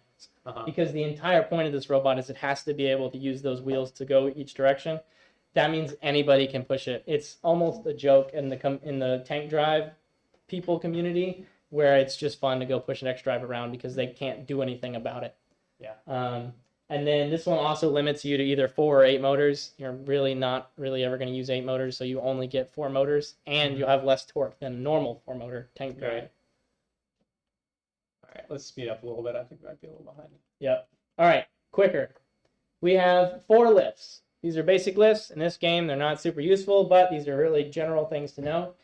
The 4-bar is by far the easiest and the simplest concept to use. It's fast, simple. You can tension really all of these with rubber bands to make it. You basically add rubber bands to a lift so that the robot, the motors are only moving the elements, the game elements themselves, and the rest of the lift system is all helped by the rubber bands to move up and down. Right. So I've had double reverse 4-bars. If I take out the, basically, at the very least, like that lift that you see, the double reverse 4-bar, like it should hold itself up without any motor power based on just the rubber bands. And ideally, it should even do that if you like pull out the motors, because pull out the axles out of the motors that are providing resistance. But at the very least, even with the motors in, it should just kind of hold its position. And arguably, in some cases, if there's heavy game objects, which again, not a thing this season, but if there are heavy game objects, you should actually have it want to go upward. And if it's not powered, it goes upward and the motors fold it down, just so you can go up even faster with heavy game objects. But again, not a thing this season to worry about. And so 4-bars are awesome. They're super basic, super simple. You have 2 bars that are equally spaced away from each other. You bolt these little bars. Let's say this one's 7 holes and this one is 7 holes away, like this bar and this bar are 7 holes away from each other. If it's the same distance, this thing will stay straight the whole time. If you have a parallelogram. If you make one a little longer, it'll get crooked as it goes up, right, which can make it taller, but most of the time you want your system to be straight all the time. I did see a robot though in Starstruck that was like a roller intake and it would grab all the game objects. And they actually tuned the 4-bar so it would tilt down once it reached the top of the fence, so it would just be ready to dump them all out. So they made it intentionally not parallel, so that as the lift goes up, the top part tilts down. Yeah, so there's advantages, but most of the time, for most games, you want to make it straight. A 6-bar is basically the same thing, but you see there's a short bar here and a short bar there and then one long bar. The advantage to that is you can actually get a little bit taller than a normal 4-bar, but the robot gets taller, right? So it's a little bit more top heavy, things like that. Reverse double 4-bar is probably the most common lift system in VEX when you get into taller games. And the reason is because it is super competitive. A reverse double 4-bar is a 4-bar going this way with another 4-bar going that way. So at the same time, they can linearly lift an object straight up. So this one right here, when it goes up, right, we see that this point is a little bit further back than this point. On these, when you have two of them counteracting each other, they stay straight the whole time. So your elements will move up and down linearly when you use the system. And I just want to point out in the middle, there's two sets of gears, and that's what keeps them in sync with each other. Actually, I did build for my World's Robot in 2018. I didn't have any gears in the middle. I just had a system of linkages. I don't want to explain that. We don't really have time.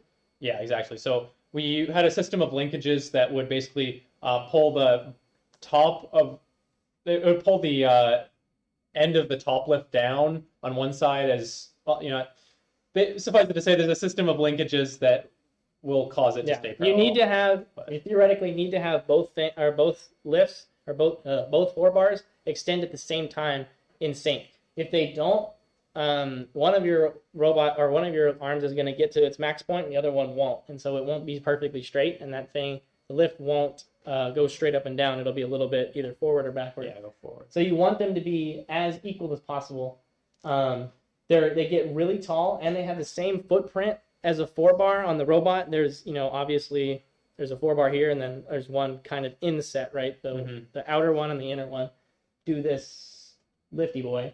They're cool because they're super fast. When you're opening one 4-bar up, the other one's going up too, so it's going up theoretically twice as fast as a normal 4-bar.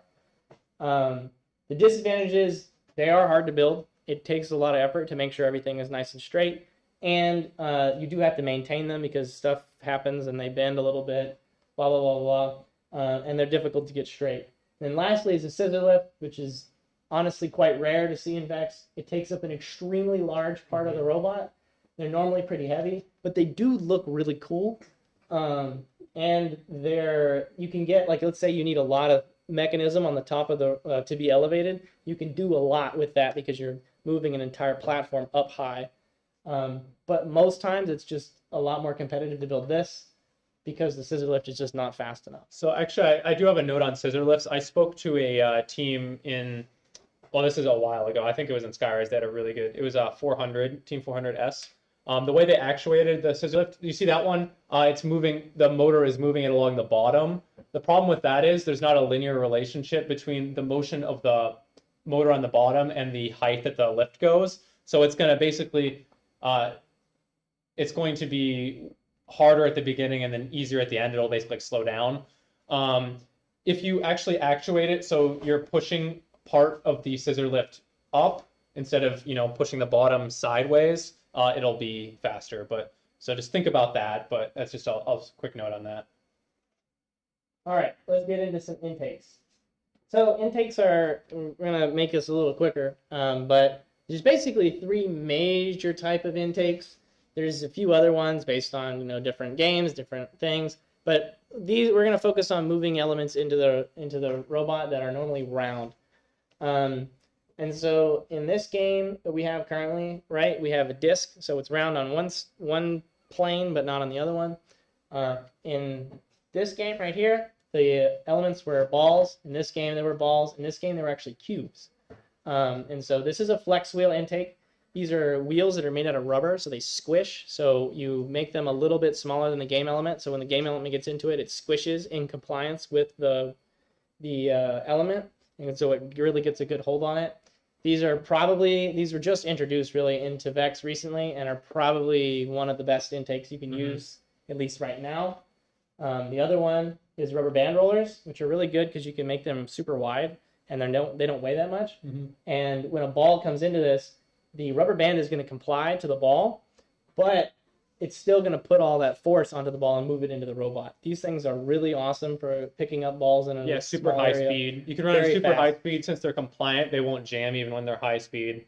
Just as long as it's not jamming so far that the ball touches the axle, for instance, then that'll jam it up. But other than that, you're good. Yeah, these things are awesome in games where we have balls. Fantastic. And even for cones and in the zone, They were they're pretty good used too. for Yeah. that as well. They're very good. We like these. These are nice. And these are sort of basic. It's called a tank tread, and you can add rubber flaps to the tank tread, and that can flap the element into it. In this season, they were really useful for moving cubes because we have a flat surface, right, all the way along this. And we could pick up the cube and move it up into the robot very easily just because that entire thing was having contact with the element at once. Intakes are probably the biggest thing in deciding team skill factor. I can tell you from my experience, intakes were always a thing that I struggled with. Intakes are just very difficult to get perfect. You'll see a lot of jams. Getting the element and getting the element shot or standing the element, whatever the game is, putting the element where it needs to be, that's not the hard part. The hard part is getting the element to that system to do the work. Picking up the element should always be one of the main focuses of your team and the thing you prototype the most because it is always an area of improvement no matter what part of the season you're in or how competitive you are. I agree. Everyone is always attempting to improve their intakes.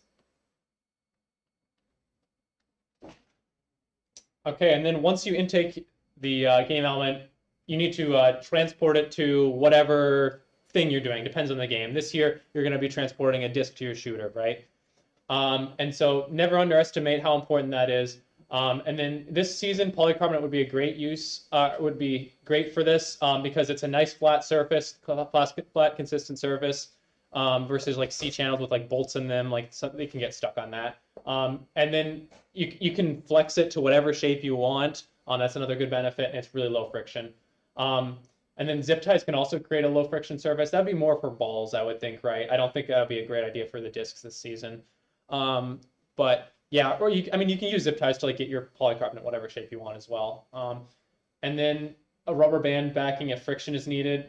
You wouldn't want friction this season because if there's a ball that's rolling, it can use that friction and roll consistently, but you're going to be presumably sliding a disc along something. A good example here is this isn't necessarily rubber bands. In this case, this is the rubber mat we were talking about earlier, the anti-slip mat. But so along this entire robot, there's a big piece of plastic that has this mat on it. So the entire length of the robot, there's always something grippy to hold the ball. So it doesn't slip down. Yeah, so it doesn't freely spin in the robot. Yeah. And then again, there we go. Roller bus. All right, so you want to make your robot pretty stiff. You're going to have a lot of defense is going to be played against you. A lot of robots are going to get hit. You should not be afraid to run your robot into other robots, and you shouldn't be afraid to hit it at full speed. Ideally, you wouldn't do that. You shouldn't just go around driving your robot into the wall as hard as you can the entire match. But you shouldn't be afraid of it, right? We want to make sure that our robots are built to play the game, and they're built to play the game with competition. So we want to make sure all our robots have a decent amount of bracing in them so that if we do hit something, like we said earlier, and our robot hits the wall, we don't want the drive to move, right? We want the robot to stay straight the whole time.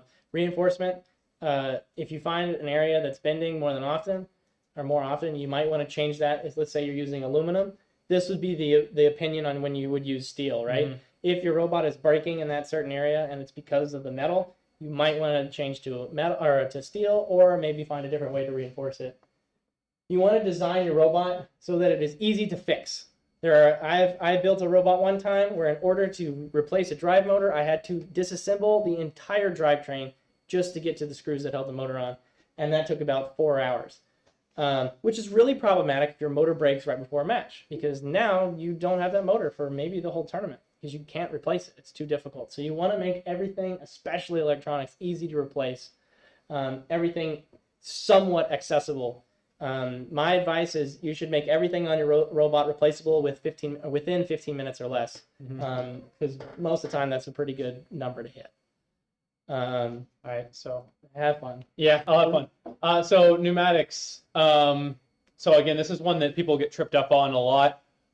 So we're just going to work from the tank on the left over to the right side. So you have your tank. You're allowed 2 of those.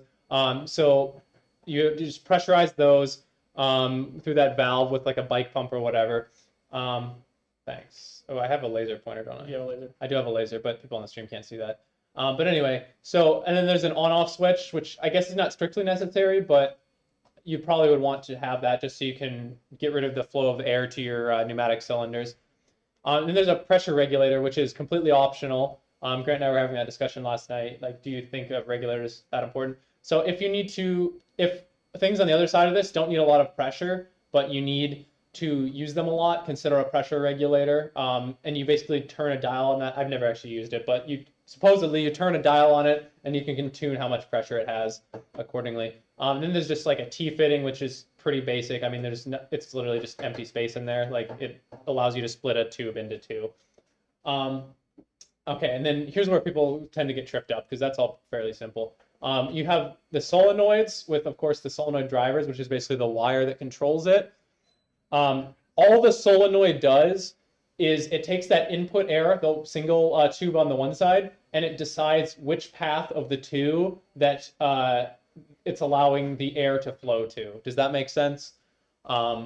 So if you have this, for instance, this double acting cylinder, if you have it in one setting, it's going to push air through this side, and the cylinder is going to shoot out, basically, extend. Yeah. And then if you switch it to the other side, it's going to release the air from that first side, put air into the second side, and retract forcibly. If you don't have any air going into the second side, it won't forcibly retract. If gravity pushes it down, whatever, then it'll retract. And that's how actually you can make a single acting solenoid or single acting piston out of basically double acting. And then the difference between this double acting and single acting is the double acting has pressurized air pushing it to extend and to retract, versus single acting is pressurized to extend, and then when air is released from the extension side, it will retract by springs. So theoretically, you're getting a little less power because as you're extending, the springs are actually pushing against you. But yeah, again, you can, if you only want to have air going one way, just conserve air for something that's simple, then you can just get rid of the fitting on one side and just make a single acting piston out of a double acting piston. And then an important thing that I've noticed people have trouble with, they had a solenoid really far away from their piston. And the problem with that is everything between the solenoid and the piston is tubing that air is going to go into when you activate that. And then once you deactivate it, everything in that tube is going to be evacuated and you're going to lose that air. So if you have a really long tube, that's more air that you're using for no reason at all when you are extending that piston. So obviously you don't want to go like extremely short. You want it to be, have whatever flex, depends on your application. But basically you want to try to minimize the distance between your solenoid and your piston, so you're wasting less air with every actuation. So that's a big one. And then, yeah, depending on, you can figure out the programming of that, but basically it's on or off. So the theory is pretty simple on that. So do we have any questions quickly about pneumatics? Okay, good. I think I explained that decently. Okay, so pneumatics for rotation. So we have this claw robot that I made years ago. So that's actually a double acting piston acting in the single acting manner. So it's only pushing one way. And then you see the rubber bands that are actually, the rubber bands will pull the claw open. Yeah, and so the air will close the claw, the rubber bands will open it again. And this is kind of similar to the gear ratio. Let me mute that. No, okay. Okay, well, anyway, so I didn't want that video going all that time. But anyway, so you it's like the trade-off between torque and speed, kind of where you mount the piston. So in those drawings on the bottom, you see the red, which was retracted, and then green, which is the extended. And we're assuming red red links are equal to each other, green links are equal to each other. And so basically you see on the left side, the piston is mounted on the claw closer to the pivot point, so you get more angular rotation with less torque. And then on the right side, it's mounted farther away from the pivot point, so that's less angular rotation, but it'll do it with more torque. So when I was doing that claw, I just was tuning those things to grab everything as I needed. All right, so this is really advanced. I'm a big fan of this kind of things because you only have 8 motors in VEX. In previous years, when they had a different electronic system, you had up to 12. So it was a lot easier to power multiple mechanisms. Now, we're really limited. So there's 2 kinds of ways. Ratchets and motor sharing, also known as PTOs or power transfer. Ratchets are super cool because you can power a mechanism one direction, but then when the motor spins the other way, it doesn't use it. It clicks. The ratchet only spins this way, and then when it spins, the motor spins the other way. It doesn't engage with the ratchet. So that means you can power something in one direction only. So like an intake, let's say we only want it to go inward, or like a flywheel, we only want it to spin to shoot. We don't really want to spin it the other way to shoot the disc into the robot. We want to shoot it out of the robot. So having something like a ratchet allows you to only spin something in one way, which can be useful if you need to share a motor between 2 different systems. Like let's say you only need this one system to spin this way, and you need this other one to only spin this way. You can use that one motor with 2 different ratchets to spin each one a different way. So if we spin the motor forward, it spins system 1. If we spin it backwards, it spins system 2. And then the other one is motor sharing, which is what this is right here. So it's kind of hard because the video is a little violent, but you can see it's either going to spin this drivetrain down here in the bottom, or it's going to spin this gear up at the top. And so what they're doing is that motor is directly connected to this shaft, but this piston is moving the gear either to be engaged with the other system or with the drivetrain. And so with that, some teams, what they do is they have 6 motors on their drive, but 2 of them are swappable to where they pull them off and then instead power their intake. So when they want to run around the field and power their, pick up elements, they're running on a 4-motor drive and picking up things with their intake. And then when they want to play defense on somebody, they switch off their intake and then switch to the drivetrain, and now they have 6 motors on their drivetrain, which is more competitive, especially against playing defense with other people. And real quick on that, the way the ratchet works, I mean, if you just think about your bike, that's a good way to think about it. It's a ratchet. So yeah, exactly, it's a ratchet. So you pedal one way and then you release and you hear that clicking sound. It's because the wheel isn't back driving to the pedals. It's not forcing you to keep going like this when your bike is moving. And then something I have seen when people have a motor sharing like that is they can actually use the piston also, or use a different piston to, if they're, for instance, they're sharing motors with a lift, they can use it to actually lock the lift into place. So that's another thing. Like if they have a gear go into place that is a non-rotating gear that slides into place, it'll lock the lift in place. So that way your lift isn't coming back down while you switch the motors to your drive or something like that. Super cool. Harder concept to get around, but can be very helpful. Common use is for drivetrains and something else depending on the game. It's all you, I believe. Okay. Blast through this as fast as we can. So you want your robot to work under non-ideal circumstances because your driver panics, something breaks a little bit, you're getting pushed around. Like not everything's going to be a skills run, and sometimes you panic even in a skills run. So, and then again, like the tolerance in the field elements, you don't want to be like, well, this was an inch over here, so that's why you missed an autonomous. No, you don't want to have that be a problem. So, yeah, if it works well while you're perfectly lined up, that's great. That's a good starting point. Now make it work while it's not perfectly lined up, right? Because that's just the sign of bad robot design. If you're saying, oh, it needs to be ideal circumstances, we're in the real world, somewhat. So there are mechanical ways to tolerate error, such as having an active intake. So not an intake that requires you to be lined up, but instead one that's running, and as soon as it touches for a second, it'll grab the object that you're getting, for instance. And a large intake area. So that way, if your driver is like, oh, I can't really see over there. If there's a disc anywhere on that side of the field, like say it's on the other side of your robot, you can't even see it. Well, you just drive the robot forward and you're plus or minus 6 inches, like you're good. You're going to get that disc, no problem. And then passive guides, we'll have a video about that, or I think that video clip will pop up here. And so basically, it's something that when you align with the field, say you're an inch off, it's actually going to turn your robot or slide your robot or move the object so that it's guided into your intake. And then physical limits, so that way, if you don't want your lift to go past a certain point, just put a screw so it doesn't go past that certain point, right? Something as simple as that.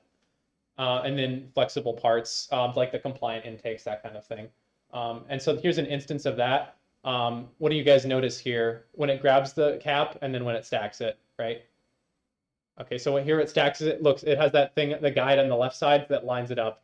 And then here it has a guide on the right side that lines it up as well into the active intake. Yeah, so it drives into the scoring pole a little bit off, and because it has that giant plastic piece on it that has a center point, when it hits it, and it has the Omni wheels, it allows the robot to just scoot a little bit over here, and it aligns it perfectly. And then also when it picks up the element, you'll see the intake hits it a little bit, and then the element just sort of squishes into the center and allows that to be a lot easier to pick up because you're putting the same element in the same place every time. Right. And then we designed for controllability. There was my capstone project. It's a 6 degree of freedom robotic arm. You do not want that in Vex, although that'd be very weird to make this season. But I've seen a lot of like 2 or 3 degree of freedom robotic arms that they're trying to grab something and they don't have like any programming. It's just like, oh yeah, this stick, you move this and this motor moves. And then they're trying to figure this out and then the thing's falling down on itself. It's just not good. So just make things simple and robust as much as you can.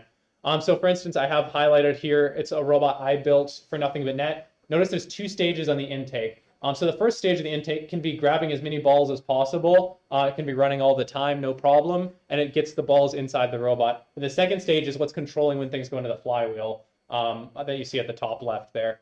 And the reason for that is you want to be able to grab things without feeding balls into the flywheel and shooting them out. You want to shoot once you're at the net. Right, and that's pretty relevant to this season. You're definitely going to want some sort of multi-stage intake so that you can, whether it's just a piston blocking your discs from dropping in or what have you, you want to be able to control when you shoot. Yeah, and like I said, you probably don't want a multiple degree freedom robotic arm, but so ease of control, it's easiest for most drivers if you intake and score in the front. Notice on this one, actually, I was intaking and scoring on different sides, but that wasn't a big issue for me. But I was kind of better driver at that point. Built different. It's not too bad, but generally you want to be doing things on the same side. It'll make things easier for you if your robot design can accommodate it. And then the biggest time waster in my experience for inexperienced teams is acquiring game pieces. I've seen teams struggle to pick up a game object for a whole minute in a match. That's half of your match. I mean, it's just, I mean, they're new, but it's really frustrating to watch. Like we said, intake's extremely important. Probably the biggest, like we said, skill differentiator. You Right. need a good intake. Right, and then touch take. So like we saw in that previous clip, as soon as it was in the same like area, like it touched it and then boom, it's in. Mm-hmm. And so you want a large area for collecting game pieces. Automate your systems as much as possible because you want to be able to like press one button to shoot. You don't want to be like, oh, I press these 2 buttons to intake, use this intake, use this intake. Oh, and then also I need to be controlling the flywheel or something like that, right? You want to simplify your driving as much as possible. And it really helps if your driver has good feedback to your programmer, so you can coordinate on those kind of things. You have what's called a macro, for instance, instead of, so I don't know. Well, there's a lot of different macros you can do, but for scoring on high goal branches, for instance, last season, people weren't like, oh, I'm pressing this button to actuate this motor, this button to actuate this motor, this button to actuate this motor. They just like press this one button, and it goes like lines up the rings for them, and then maybe they press one more button and it releases the rings, and that's all they do. You want to use coding to your advantage to make driving as easy as possible, because driving, I will tell you from experience, is a stressful thing, especially when you're losing. It gets much worse. So Right, you want to make the robot as easy to use as possible. This is one button press. See, that was that season with Turning Point. So they shoot the high flag, they shoot the low flag, just one button press. Yeah. So all they have to do is line it up, press that button, they're good. It loads you'll see it shoots, and then it loads it again and shoots and changes the angle, so it shoots 2 different locations, 2 different balls with the same robot. Right. With just one button press. Right, so if you're doing that poorly, you would have to press the button to shoot, press the button to angle down, and maybe even like line that up the right way, and then press another button to intake, and then press the button to shoot again. It just doesn't make any sense. All right. I know we're very short on time here. But we're going to go with some basic tips for this game. This is a super competitive robot for this game, at least at this point in the season. This is from 4082B. They have a YouTube channel and a reveal video that was filmed in a cornfield, as you can tell. It's pretty funny, but highly recommend you take the advantage, especially every season, to look for new ideas, new robots. There's always teams that have the opportunity to build robots during the summer, and they always upload videos of some form. So you can get a lot of ideas that way, and it can help speed up your prototyping process. And so first thing we're going to go over is some intakes. Right. So what are we seeing here? What are some characteristics of the first stage if you guys want to be a little less shy? What are you guys observing about this? Any thoughts that come to mind? If we're going to be shy, we might have to go a little quick, but I'd love to get some feedback. What are some things that might make this good? What are things that might be better about that? Okay, we'll move on. So first thing I noticed is it's a compliant intake, right? You see the whole intake moving up to accommodate the disc. And that's important because as you're moving a disc, it's kind of like changing its profile as it goes up, right? So you want it to be continually tight, but you also, it needs to like move and rotate as it comes up, the disc itself, I should say. And so that the intake, what it's touching it with is a little bit squishy. What is that? Is that a flex wheel that's been cut down? That's been cut, yeah. But those little spinner things. And so this allows the intake to work well for single discs. And then it, as soon as they touch it, it completely sucks it up into the robot. They're not moving it horizontally into the robot, like while it's still sitting on the field tiles. They're just taking it up into the robot right away. So as soon as they touch it, they could start driving backward immediately, and then the disc would be getting sucked into the robot as they're driving backward, right? And then they have low friction polycarbonate, presumably on the bottom. Maybe in this case it's a little too tense. Notice there's a little bit of a hiccup as it picks it up. But this is a really good team, but obviously that's something they might look at as they improve the robot even more. And then here's a robot. And then, okay, well, we'll see that video afterward. And then speed on the first stage is a great way to avoid jams. And then this one, pay attention to the wider collection area, and then their easy 3-stack ability. I think that one's a little smoother than the other one. There was a little hiccup. That was a little hiccup, yeah. But look how they do the 3 discs as well. That one's able to pick up more. Or the intake, I think, is able to go up farther with less resistance. Okay, well, that's going to the shooting. So again, game piece transportation, this is after you've taken the disc into the robot. How do you get it to your flywheel, catapult, whatever your shooter might be? So compliance is going to be key. Like I mentioned, the objects aren't very compressible and they're pretty thin. So you need to finely tune that amount of compression so you avoid the objects being stuck in the dead zones. When you had a 4-inch ball in nothing but net, for instance, you could have the rubber band roller with 1 inch of compression. This year, you're not even going to be compressing 1 inch, right? Yeah, with this game, you pretty much have to have some form of rotary contact on the disc at all times in order to keep it moving, because it has, right, it's a circle, but then there's an inset part of that, and that really slows a lot of teams down at the event I went to. Yeah. It would create like a dead zone potentially. Yeah, exactly. That's what it's called. So you want to be in contact all the time with it. So maybe consider, okay, once you take it in, you'll grab it on the edges where it's thicker, or you just have a larger, more compliant wheel or something like that. And you're going to want to reduce friction on the side that's not being driven so that they can slide easily. And then consider how your shooter is going to be mounted, how the disc is going to feed into it. So if you're just kind of yeeting the disc into the flywheel in an inconsistent manner, well, it's not going to shoot it in a consistent manner because maybe it's a double flywheel. It bounces around between the 2 flywheels. You want your shot to be really consistent. If I'm an NBA player, I'm not going to be like, oh, well, I'm releasing up here at this kind of angle, so I'm good if I shoot it like this, if I shoot it like this. Like, you're going to do the same shooting motion every time as much as you can, right? So you want to have that consistency just the same way, so you can tune it. The disc launchers, there you go. Yeah, I love disc launchers. So what you want to do is you want to look as many different ways of how you're going to shoot the discs. So a lot of teams, the most competitive teams, what they're going to be able to do is get really close to this to the goal and shoot upward into the net. So the biggest thing about this year is these nets kind of suck. They don't do a lot. If you shoot directly into it, the chain are so light and so small, it doesn't really absorb much impact. The best way to do it is to shoot it sort of at an angle so that you're utilizing as much net as possible to absorb that impact. Like, so these guys are shooting at an angle, you're seeing they're hitting, various parts of the net, but it's doing some motion to drop the disc straight back into the basket. If you shoot too straight with too much power, it's just going to hit the net and go off to the side and not even go in. So we want to make sure we're looking at shooting up into the net to help do that. A good RPM for a flywheel is about 3,000 RPM. Most teams are using either 3-inch flex wheels or 4-inch flex wheels. The 45A, which is like the darker gray flex wheel, is a fantastic flywheel. It has just enough squish, but not too much squish.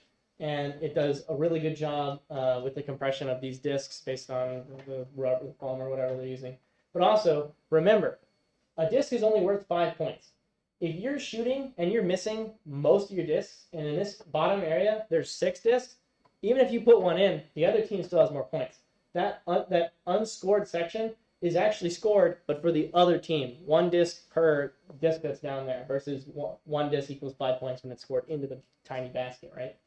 So we want to be able to shoot 3 discs as quickly as possible, but without losing a lot of speed. So we want to keep our wheel we're going to keep the inertia of our wheel up. So we want to add a lot of weight to our flywheel so it is able to shoot those 3 discs really quickly. And then lastly, this is my absolute favorite, the in-game mechanism, just because it's going to be so fantastic for our dear friend Nathan here. So for the in-game, you want to touch as many game tiles as possible. That's the name of the game. First thing you want to do is you see how there's 4 tiles right here? When you finish the match, you should park in the center of that. Any 4 tiles, you should park in the center of it because you're going to be touching 4 tiles just with your drivetrain. You don't even have to do anything. You just have to put the robot somewhere. That's 12 points, just like that. Now, some other teams, what they're doing, they're having some form of a heavy object that is either dropped on the field or launched on the field that is attached with a rope. So that rope, right, you can see this one right here. It's touching all these tiles and it's touching all these tiles when it deploys. The way they're doing that in this robot is they have this cute little catapult, and when they release a piston, the catapult pulls out a little shaft, and the catapult shoots a pneumatic tank nut that has a rope tied to it. So some form of heavy object, big gear, big metal gear, the pneumatics tanks come with nuts that are pretty much useless other than this, I guess.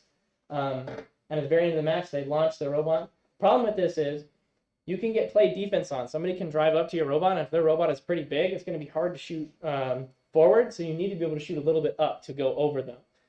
This team had a really good in-game mechanism that almost won them the competition. The only team that beat them is one team that shot 3 of them. So they shot 1 forward and 2 at the sides, and so it was very hard to block all 3 angles at the same time.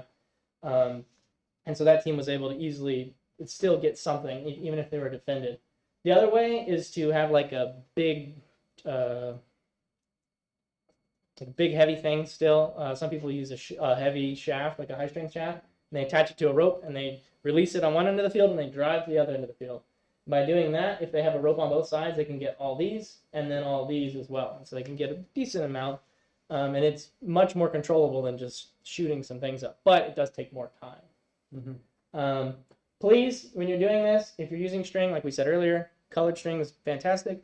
Try to have a unique string, and then also be very careful when testing these mechanisms. I've seen way too many people. I helped one team build one, and I got shot in the knee, and that really hurt.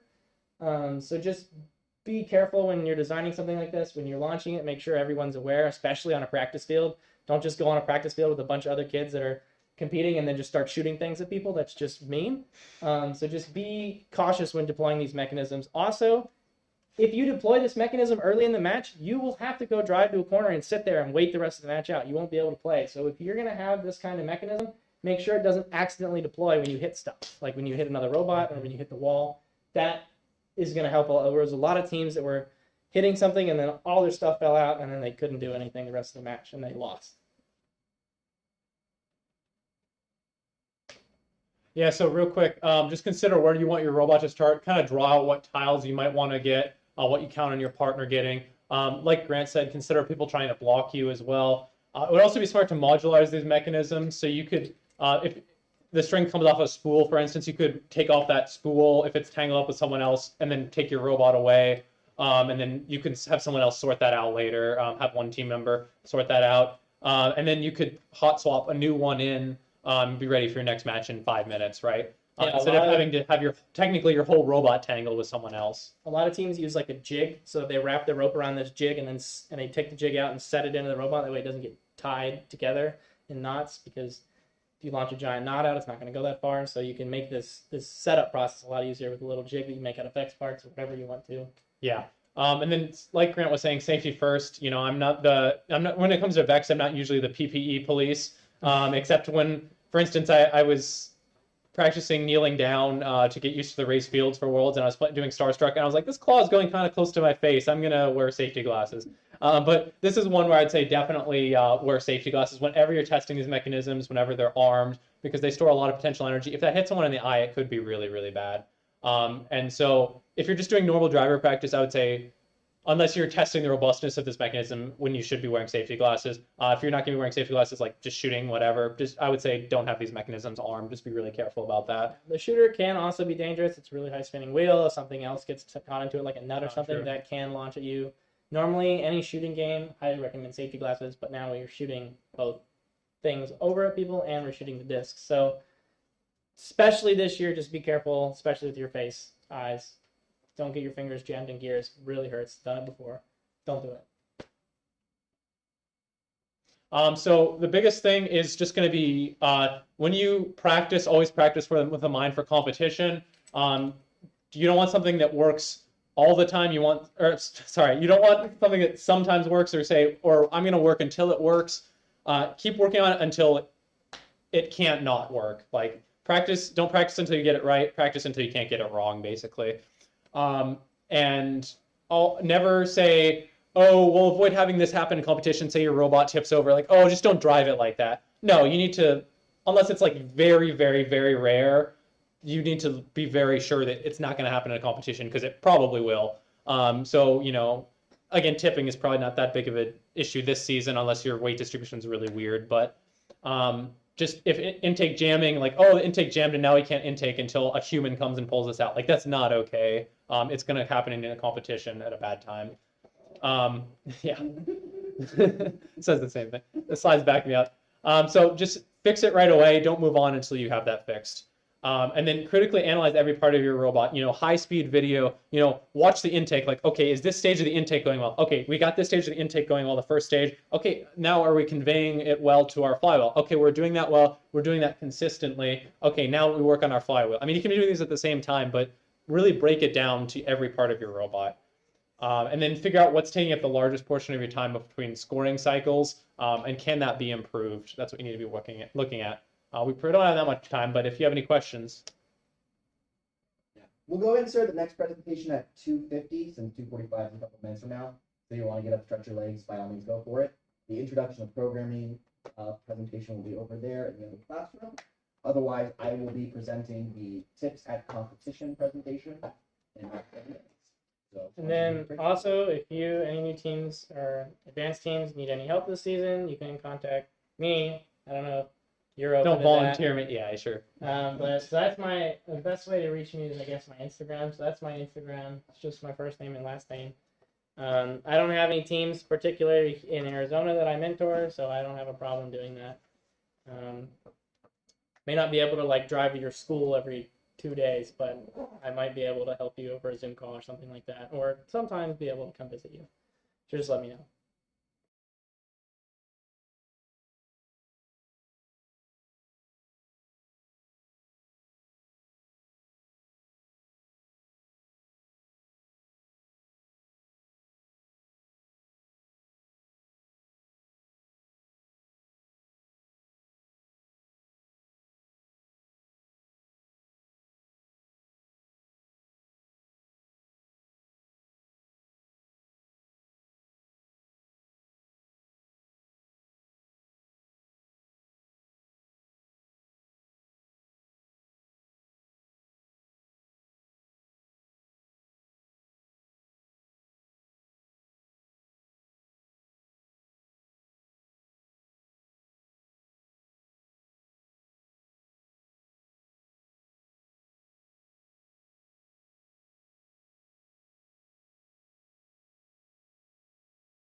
All right, we're good?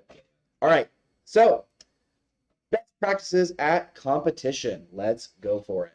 In case you don't already know who I am, if you're watching on live stream, I used to be a former VEX competitor. I started a VRC team, won the state championship 3 times, won the state excellence award 3 times. Was also on a VEX U team for a few years. Currently, I'm one of the event planners for the state championships. Currently a board member for a nonprofit here that helps run VRC events. Also certified VRC head referee. The general breakdown for today, for this presentation, is we're going to talk about what you want to do before the event, what to do during the event, what you're going to want to do after the event, and then also scouting, because that's a big topic on its own. So let's start with before the event. So before you show up to the competition, first thing you're going to want to do is you're going to want to determine what equipment and spare parts you're going to need. You don't want to bring your entire kit with you. You're just going to want to bring the essentials for the sake of you don't want to have too many pieces to be looking through, and you're going to want to narrow it down to the essentials. I'm very old school in that I like making sure that you have a backup of your code on a thumb drive. And nowadays, everyone has pretty good network connectivity in terms of getting access to the internet. Wasn't as much of the case a few years back, but it's always good to have that physical backup just in case for whatever reason you can't get to your code if you're saving it online. Also helpful to bring a few game pieces with you, so that way you don't have to go to the practice field to test out to see if one of your mechanisms is working properly, and you can test it at your table. It's also helpful when you're talking to the judges so that you have a game piece like, oh, here's how our intake works, and then you can just put it in there, ready to go. If you have the time, I would also recommend just creating a list of all the equipment that you're bringing to the competition, so that way, after the fact, if you're doing an inventory of everything you brought and something is missing, you know that something went missing and you can try and track it down. I would also highly recommend labeling as much of your equipment as possible, especially pieces that can very easily get mixed up, like batteries or your chargers, because all the teams are going to be plugging in at the same spot. Very easy to get those mixed up. So please make sure you're labeling your stuff. Also make sure you plan ahead of time what you're going to be doing for lunch and transportation. Kind of a given, but you'd be surprised where maybe you might get caught in stress at the moment and you forget to get lunch. That would be very sad. So one concept that I really liked that I saw that another team does that I never did when I was a competitor, but I think I would do it if I were coaching a team nowadays, is to do something called a pre-mortem. Now, I've heard of a post-mortem, analyzing why someone died, but what you could do for a pre-mortem is kind of play out a hypothetical situation. You just did not meet your, so you set out a goal for the competition, probably winning the tournament would be my guess. Why didn't you achieve that goal? So this is before the event even happens. And you can brainstorm all the various ways why you lost. Maybe your intake broke, maybe you got a bad schedule, maybe you didn't get your ideal alliance partner, etc. And what you can do is you can brainstorm on these ideas, realistic or silly, but then you can ask yourself, okay, is there anything we can realistically do prior to the event to help prevent these things from happening? And that just kind of helps you analyze ahead of time, okay, here's some things that could potentially go wrong, and here's how we can prevent those from occurring.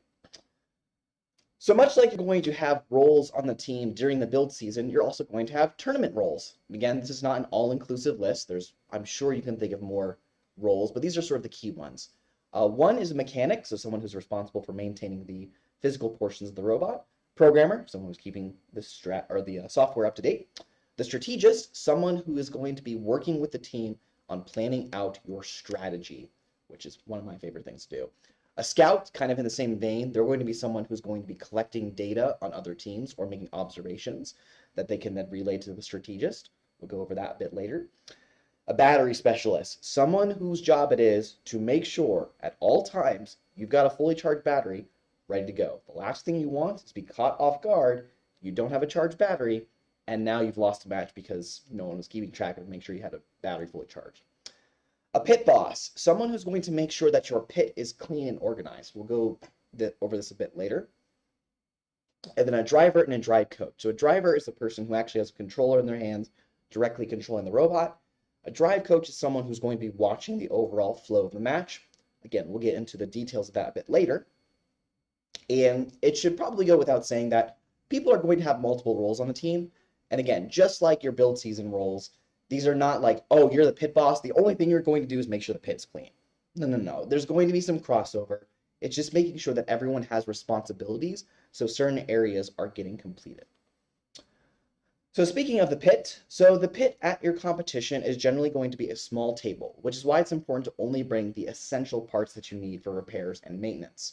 The pit boss's job is to make sure the pit stays clean and organized for a couple of reasons. One, when the judges come to talk to you, it's very nice to have a cleanly pit, so it's very nice and pleasant to be at. And two, let's say your robot just broke in the middle of a match and you got to rush it back to the pit to fix it real quick, and there's just a bunch of junk on your table, and you got to like shove the stuff off, and it's just a huge mess. So you want to try and make sure the pit boss is keeping everything clean and organized. At your pit, definitely have water.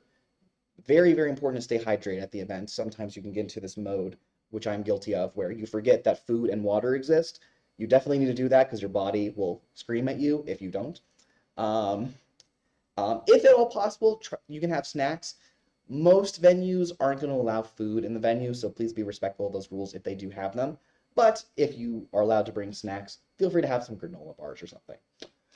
Also, try to minimize the number of people that are hanging out at the pits. The pit is a very easy place to have people kind of accumulate and gather. Like you might have parents that might come say hi, or other teams.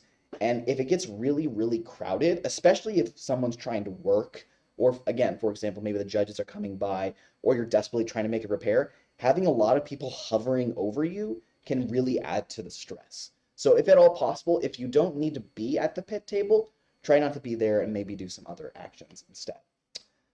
Also, if at all possible, try to always have someone at your pit table. And this is for the reason that, and this could be a parent too. And the reason is that let's say you have to go to a match, you can have a parent sitting at the table. And that way, if the judges come up to the table like, oh, hey, where's the team at right now? And think it's like, oh, they're in a match right now, or oh, they're on the practice field. Just always have someone present there. So that way, if someone's looking for you, you can always direct them to where they are. Okay, as I mentioned before, batteries. Always have batteries charging. The battery specialist's job is going to make sure that they always have a battery ready to go. So if someone asks, hey, I need a battery, you can say battery B is going to be the most fully charged battery at this moment in time. I would recommend getting some sort of organizational case for your batteries. RoboStore sells these nice ones that also store some of your tools. You don't necessarily have to get that specifically. We just had a bin so that it was separated from the other teams. But just having some sort of system that you can label and organize your batteries is extremely helpful. So when you're labeling your batteries, I would recommend putting your team number and also have like battery A, B, C, D, or 1, 2, 3, 4, whatever notation you want to have. So that way you're able to distinguish them. Okay, so now it's time to plan for your match. So before the match, what you're going to do is you're going to have your strategist gather data from your scouts. And again, we'll go more in depth into the scouting process later, but the TLDRs is that they are going to be collecting data on other teams, and the strategist is going to be processing and gathering that information and then conveying it to the drive team and your alliance partner. What you're going to do is you ideally, if you can, try to meet with your alliance partner ahead of a match and discuss what you can do in terms of your match strategy. And you want to do this based off of your abilities and be honest about what you can and cannot do. The last thing you want to do is try to impress some team and lie. Well, not even lie necessarily. Sometimes it's easy to overinflate what the capabilities of your robot actually are, and that's going to be to the detriment of your strategy. If you, in your mind, are thinking, oh yeah, we can score 20 discs a match, when in actuality you're only scoring like 10, which again, just we can sometimes do that by accident, not even necessarily intentionally, then that hurts the ability for you to plan an effective strategy because you're going off of this assumption of, well, I'm going to get all these points, don't worry about it. When in actuality, you can't, and you might need to get a little more creative with what you're doing as far as your match strategy. So please be honest about your abilities. Also, have backup plans. So nothing is going to go according to plan. Now, you can't plan for every last contingency, but try to have some basic backup plans. Like, okay, our plan is to do A. If it doesn't work, we have plan B. Maybe if that doesn't work, we have plan C. A lot of things are going to come down to in-the-moment decisions, but if you can plan for a lot of contingencies ahead of time, that will really help in terms of everyone being on the same page to execute the strategy effectively. Last, most important thing, make sure you have some sort of pre-match checklist. The last thing you want to do is to forget to plug in a battery and lose the World Championship elimination match. First-hand experience. So not just that, but also have things like, okay, make sure maybe our end game mechanism. Did we load the string properly? Did we put our preloads into the robot? Is the battery plugged in? Did we select the correct program? Go through your pre-match checklist every single time, follow it to a perfection. Because if you don't, you may lose a match as a result. This is a very easy way to check silly errors, and I cannot stress to you enough, it might cost you a world championship. So, okay. So, you strategized before the match. Now, what are you going to do during the match? So, during the match, your drivers, who are the ones who are going to be holding the controllers, they're going to be very focused in on the robot itself, which is understandable because they got to directly manipulate it. So their job is to take care of basically what's happening immediately to them. Whereas your coach, so this is anyone on your team who's at the field, who doesn't actively have a controller in their hand, they're going to watch the entire flow of the match, and they're going to get a general idea of what's happening. And ideally, they're going to be the one that's dictating the flow in terms of, okay, now let's go here, now let's go there, et cetera, et cetera. Because while your driver is focused on maybe your robot trying to pick up a game disk over here, or game object over here, maybe the coach notices that there's some opportune time to play some defense on this team a few feet to the right. And if you could say, wait a second, go hit them real quick, they're about to score, and then you hit them and you prevent them from scoring 15 points by getting 3 discs into the goal. Or also maybe you had some contingency in your strategy of, if this happens, then we got to kind of readjust what we're doing. And then the drive coach notices, okay, that just happened. Everyone quickly go to plan B. So they're going to be watching overall flow. Also, it's very important to clearly communicate with your alliance partner. And if you've been talking to them ahead of the match, this becomes a bit easier. Sometimes, unfortunately, you get to the field, like maybe had a back-to-back match, didn't have much of a time or much opportunity to talk to them.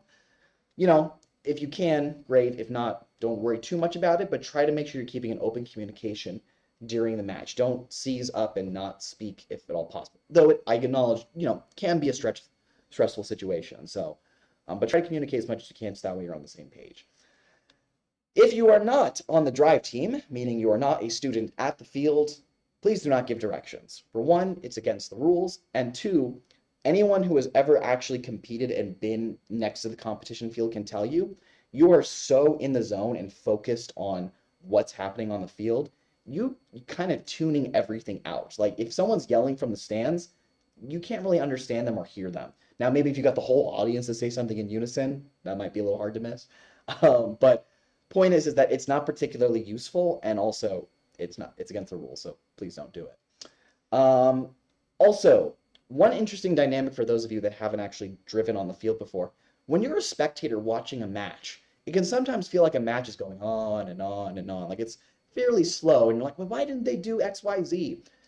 If you have actually been on the field next to it, I swear to goodness, as soon as the match starts, it's over. Like it goes by so quickly. It's much, much easier from a spectator standpoint to be like, well, why didn't you do X, Y, Z? Because from your perspective, it's going by fairly slowly. But when you're in the moment, it's like, as soon as the match starts, it's over. So everyone's making split decisions on the fly. Another thing I would recommend is that make sure you're counting the autonomous bonus, because once the rule is that once driver control starts, we can't change who got it, because at that point the state of the field has changed. So if the head referee in error accidentally said the red alliance wins the autonomous bonus when in fact it was red, just quickly say, hey, wait a second, I think we won because of XYZ. As a head referee, I would much rather be correct than be told after the fact, hey, I think he was wrong. Just in the moment, like make some noise, be like, wait a second. And then we can make sure that the situation is correct. Okay, so after the match. You're going to want to confirm the score with the scorekeeper referees. In Arizona, we like to have the standard practice of after this match is scored on the scoring tablet, we show it to both alliances to confirm it's correct. And that screen is going to display things like number of discs scored, number of tiles scored, et cetera, et cetera. So that's what you're going to be confirming. You're not necessarily confirming the score itself. Usually how it works is that if you've won the match, you kind of just say, oh yeah, it's good. And then if you've lost, you like extra pay attention. You're looking for little opportunities, right? But either way, you want to try and make sure the score is correct. If there was a potential rule violation, the head referee will discuss it with the team. they should be giving you the exact rule that was violated and what level of violation that occurred. New this year, they kind of simplified it a little bit and that there's minor violations and major violations. So it's much easier to communicate. So the head referee will communicate that to you if that occurred. Also, please do not touch your robot or try to control it until the scorekeeper referee is given the all clear. Usually they'll say like all clear. I like doing this, like waving my hand in a circle. I think they do that in FRC sometimes. So that's kind of a habit I've picked up. And the reason for this is that if the state of the field gets interfered with because you picked your robot off the field and maybe something got descored, especially with the end game this year, touching tiles, moving the robot could very easily change what's been scored and not scored. You need to leave the field B before this, or leave the field B, score is finalized, then you can get it. In a similar vein to the autonomous period, after the field has been reset, scores are final. So after you confirm with the scorekeeper referee that, okay, that looks like the correct score, that's it. And the reason is that head referees are not allowed to watch a video review. So make sure that everything at the field is correct at the time it was scored. Because unfortunately we can't go back and fix it if it's incorrect after it's already been reset. For this year, there's going to be a special note that you need to be ready to untangle your robot as you saw with both string previously. We ask that if there's a simple overlap, like let's say there's one piece of string, that's fine. Take your robots off maybe you can wind it up back up on the field if you want. However, there's like a spider web of strings going all over the place. After you've been given the all clear to reset your robots, we're going to have everyone try to take their robots off the field at the same time so that you can untangle off the field. So that way our field resetters can start resetting the field while you're untangling rather than waiting for everyone to untangle the string. All right, skills are incredibly important that a lot of teams do not do for some reason. This is incredibly important because if you get a halfway decent skills score, for one, you're going to go to the state championship. A lot of teams don't run skills, and as a result, only about half of the spots at the state championship are actually filled up by people who have, say, won tournament champions or excellence award at a local qualifying tournament, at least in Arizona. For other regions, I don't know if that's the case, but that's the case here. So if you do a basic skills run where you just get like a halfway decent score, like score 3 or 4 game objects, chances are you're going to get a score high enough to qualify you for the state championship. It could even potentially qualify you for the world championship in one primary way. So the state championship obviously has a number of spots allocated to go to the world championship. So if there's a double qualification, which I think has happened literally every single year, because usually the top teams are getting multiple awards that qualify for worlds. If there's a double qualification, that ticket will then go to the next highest skills score. But new for this year, it's going to go to the next highest skills score at the state championship itself. So you're going to go down a list and see who's the team with the highest skills score who hasn't yet qualified for worlds. It previously used to be that it would just go to the state skills ranking for the full season. So if I got a really awesome skills run early on in the season and I'm like close to the top, it would have gone to that. Now I have to prove myself at the state championship itself. So it's very important to run your skills at the state championship this year. It's also important to get your runs in early. So oftentimes what will happen is teams will kind of neglect to do skills and then they'll remember, oh shoot, it closes in 30 minutes. And then everyone gets in line and then maybe only everyone can get one run in. So please plan ahead to try to get your skills runs in as early as possible because generally there's no line and you'll be ahead of the curve and you get multiple runs in.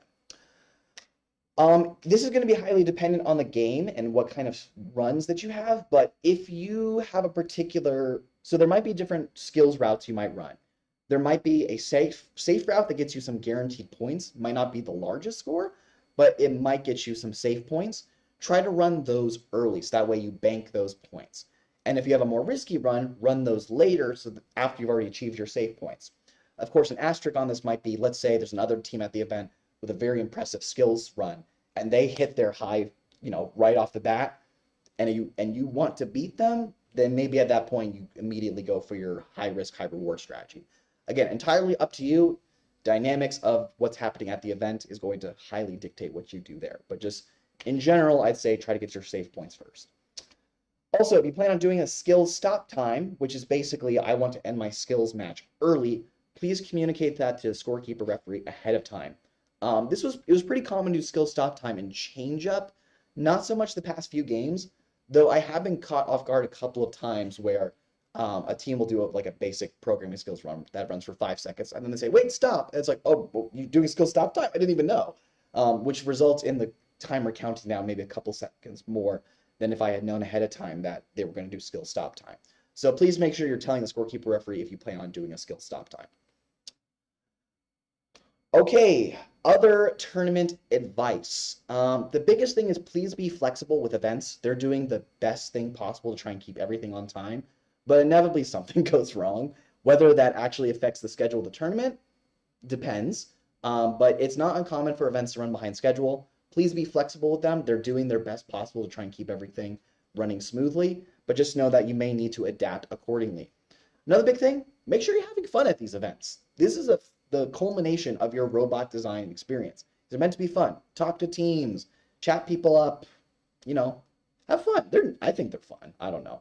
It can sometimes be stressful, I acknowledge, but it's gonna be a fun time. As I said before, network with other teams. As I said before, also please stay hydrated and stay fed. Make sure you're eating food and water. I know I was guilty of this back in the day. I would oftentimes go into competition mode, forget that food and water exist, and then I would feel strange about lunchtime. And then it's like, oh, right, water exists. I should probably drink that more often. So having a parent that's maybe reminding, like, here's a water bottle, have some water, not a bad job for them. And then one thing that's not so common in Vex, but I would love to see more frequently, is having a good team brand. So having buttons you can give out, maybe little stickers, having a theme for your team. And then it's like, oh, it's fun. That's team such and such. They got the skirts or whatever. I think there's an FRC team that wears skirts. But you don't have to do that exactly. But have a team brand. Make it fun, right? We're here to have fun. All right. After the tournament. So you want to ask yourself, it's basically your pre-mortem, except now it actually happened, right? What went right? What went wrong? And what can be improved process-wise? So this isn't necessarily related to the robot, but let's say you had a pre-match checklist. Maybe there was an item missing on your checklist that you really need to have in order to properly make sure your robot is prepared. Go ahead and add that to your list. And then this is going to be a natural part where your engineering design process starts over. So usually after a tournament, you're going to identify, okay, I've got a new problem, which is going to reset your loop there. Okay. So that's kind of everything I have for at the event. Do we have any questions so far? What time should we show up and what should we expect at inspections? So the question is for the live stream, what time should we show up for inspections and what should we expect? My recommendation is if at all possible, try to show up as soon as the doors open. So that way, well, some events don't have inspection opening as soon as the doors open. Basically, you want to be there when inspection is, you want to already be there when inspection is open. If that's the same time, be there when the doors open. The reason you want to get inspection done as soon as possible is if for whatever reason something is out of spec on your robot, you want to make sure you fail early on so you can fix it in time. Whereas if you delay getting inspected to 5 minutes before inspection closes, now we have a question about if we can actually compete with your robot and make it legal in time. So try to do as early as you can. In terms of what to expect, the standard inspection checklist is always posted. There's a few special notes for this year. One, we're going to be looking for the safety of endgame mechanisms. So if you're going to be, chucking string at the end with some heavy object at the front, one thing we're going to look for is how rigid is that locking mechanism? Does it have the potential to accidentally trigger? Because if you're carrying your robot around at the competition and that accidentally deploys and hits someone in the face, it's not good. So I would highly recommend, if it's your mechanism is a little risky, one, try to reinforce on the actual robot itself. One, for your own sake, so that during the match you don't have to go drive into the timeout corner. And two, maybe have an extra carabiner clip or something to make sure that it doesn't accidentally deploy. Or if it does, it catches it while you're bringing the robot around. Another special note is that for the majority of the match, you need to stay within that 18-inch cube. Again, the last 10 seconds you can expand out horizontally, vertically as well, technically. And then you're also allowed to have the goalie stick during the match. But please make sure that if you have an intake mechanism, like Benji and Grant were talking about, you're going to want it to be kind of compliant where it's rotating a bit. There could definitely be a scenario where it's within 18 inches when it's down, but when it rotates up, it's going to come outside of the expansion or out of the 18-inch cube, and that is illegal. So please make sure that through its entire range of motion, it's staying within that sizing limit. Beyond those are kind of the two main extra things. What about license plates? Are you doing red or can you flip from red? Yeah, so license plates. So this is so just like how we were at the state championship and just like how they were at the world championship, we're gonna try to kind of keep it strict for the entire season this year, where you only should clearly have one color visible at a time. So if you have those flippable license plates where it's red on one side, blue on the other side, make sure you cannot see the other color if both are on at the same time. The reason for this is that back before I was a head referee, my opinion was kind of like, well, it's obvious which one's red and which one's blue. You can clearly see the blue ones are facing out and the red ones are facing in.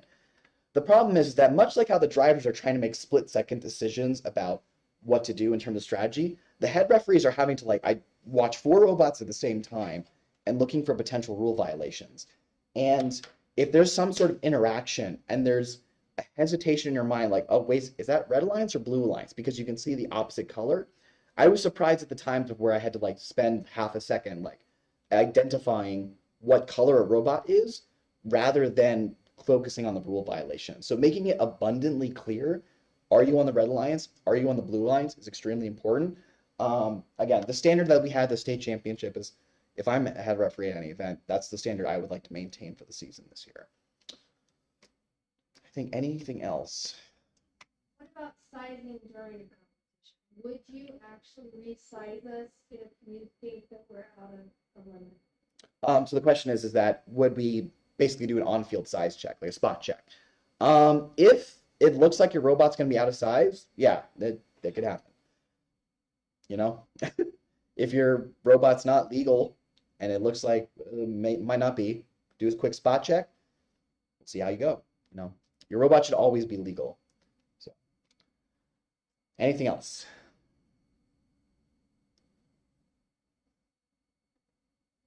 Sounds good. All right, so now we're going to go ahead and get into scouting.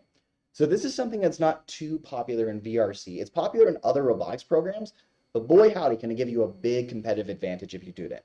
Not as much in modern era VRC where we have 2 team alliances.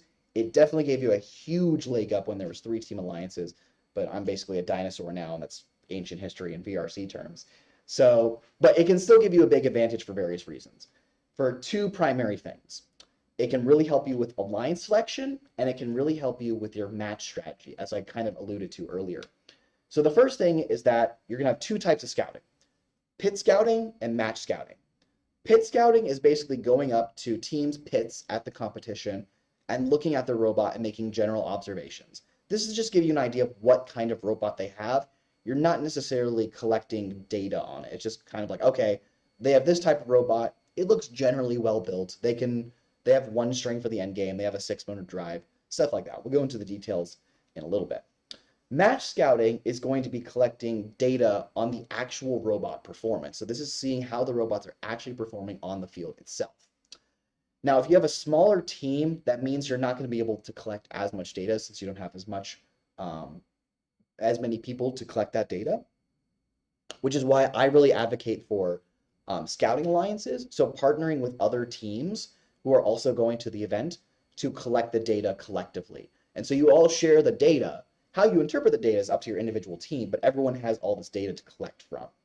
And that can help solve the issue of, oh, there's only 3 people on our team. Oh, one of our people get volunteers to scout, and then we'll get 5 or 6 other scouts from these other teams, and then we can share the data.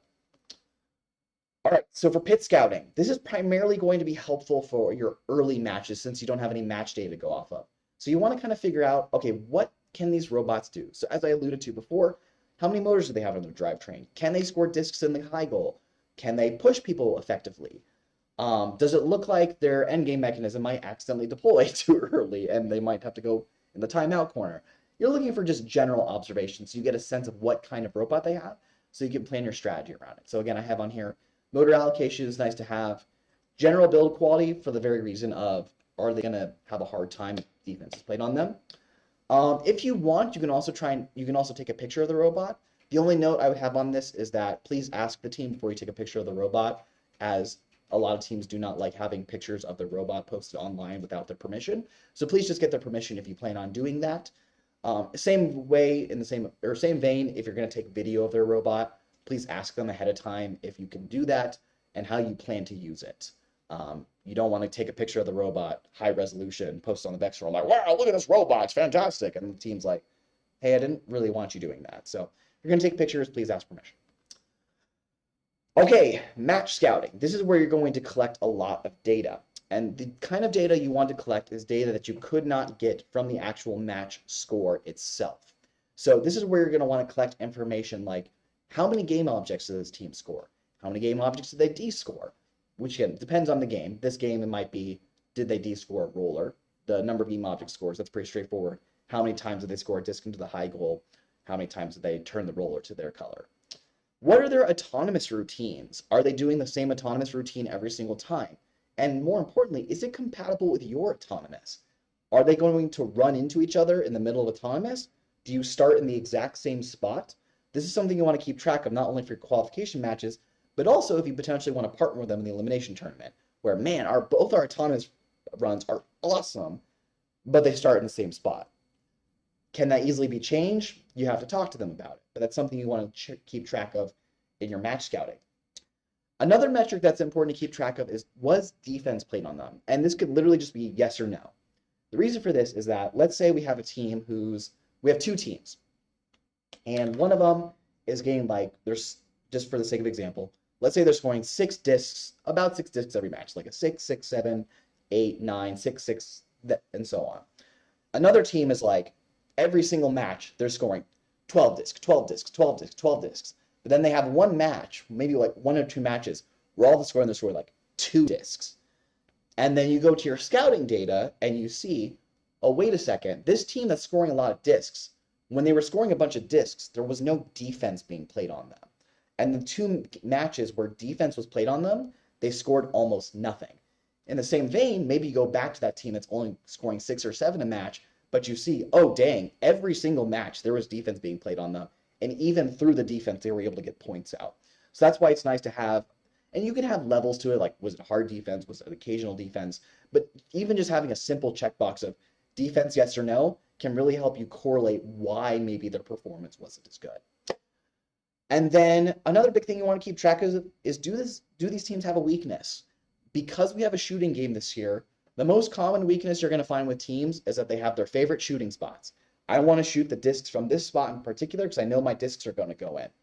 There were a few tournaments in nothing but net, so another shooting game where you had to launch balls instead of discs, where you could find out where teams wanted to shoot from. And let's say your robot's not very offensively capable. Maybe you can basically only drive around. What you can do is you can park in their favorite shooting spots, and then they can't shoot into the goal accurately because you're in their favorite spot. So that's a very easy way to deny them points that you can just make by a simple observation of, they literally go to the same spot every single time to shoot. I'm going to sit there, and now they have to go to their alternative spots that maybe aren't as good for them. So just making general observations like that. Okay, in terms of actually collecting this data, your scouting can either be done electronically or through paper. I would highly, highly, highly recommend doing electronically using Google Forms. The reason for this is that Google Forms, you can basically make a form that everyone can pull up on their phones. They can submit it, and then it's going to dump all that data into a spreadsheet. And once you got a spreadsheet, you can do a lot of fun stuff. So that's the easiest way, in my opinion, of collecting the scouting data and analyzing it. Standard disclaimer, make sure you have some sort of way to connect to the internet while you're doing this. Again, this is becoming less and less of a problem, but that's why paper might be beneficial for if you're in an area where you don't necessarily have internet. The biggest thing to keep in mind, though, is that for a typical qualifying tournament, your sample sizes are going to be very small. So you're not actually working with a huge sample size in terms of the amount of matches that you're watching. So just keep that in mind as you're doing your data analysis. Don't draw too many conclusions in terms of extrapolating. We'll talk about that in a second. I won't spend too long on this, but this is just a screenshot from scouting form that we used back in the zone a few years ago. So you can see the Google form there on the left, and then you can see the output on the right. So this was actual tournament data. Not that it's particularly interesting to us anymore, but you can kind of see the output there. Okay, so as far as how your scouting system is actually going to work. So the biggest thing is that your scouting system is likely going to be created by your strategist, as they're the one who's primarily going to be digesting the data and interpreting it. So if they've created the system, they can understand it, and also make sure it's easy to use. Like, don't have like, because oftentimes you might have a student who's, especially in like a scouting alliance, you want to make sure it's easy as possible. So you don't want to be like, what is the launch trajectory of this team's disc shooter? I don't know why you'd want to record that. Well, I guess that might be a good thing to do in pit scouting to see how well you can fill up the goals, but whole other topic there.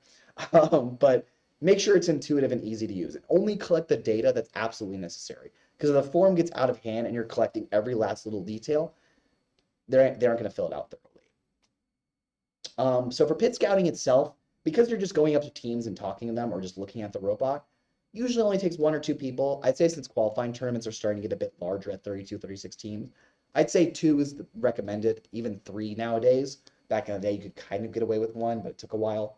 Now you definitely do 2 or 3. And then ideally, for your match scouting, you should try to have 1 person watching 1 robot every single match. So that way they don't have their split attention of trying to count the number of discs a team scored while also trying to count this other team scoring discs. In an ideal world, again, team sizes are going to dictate how much you're tracking. But in an ideal world, 1 person per robot every single match.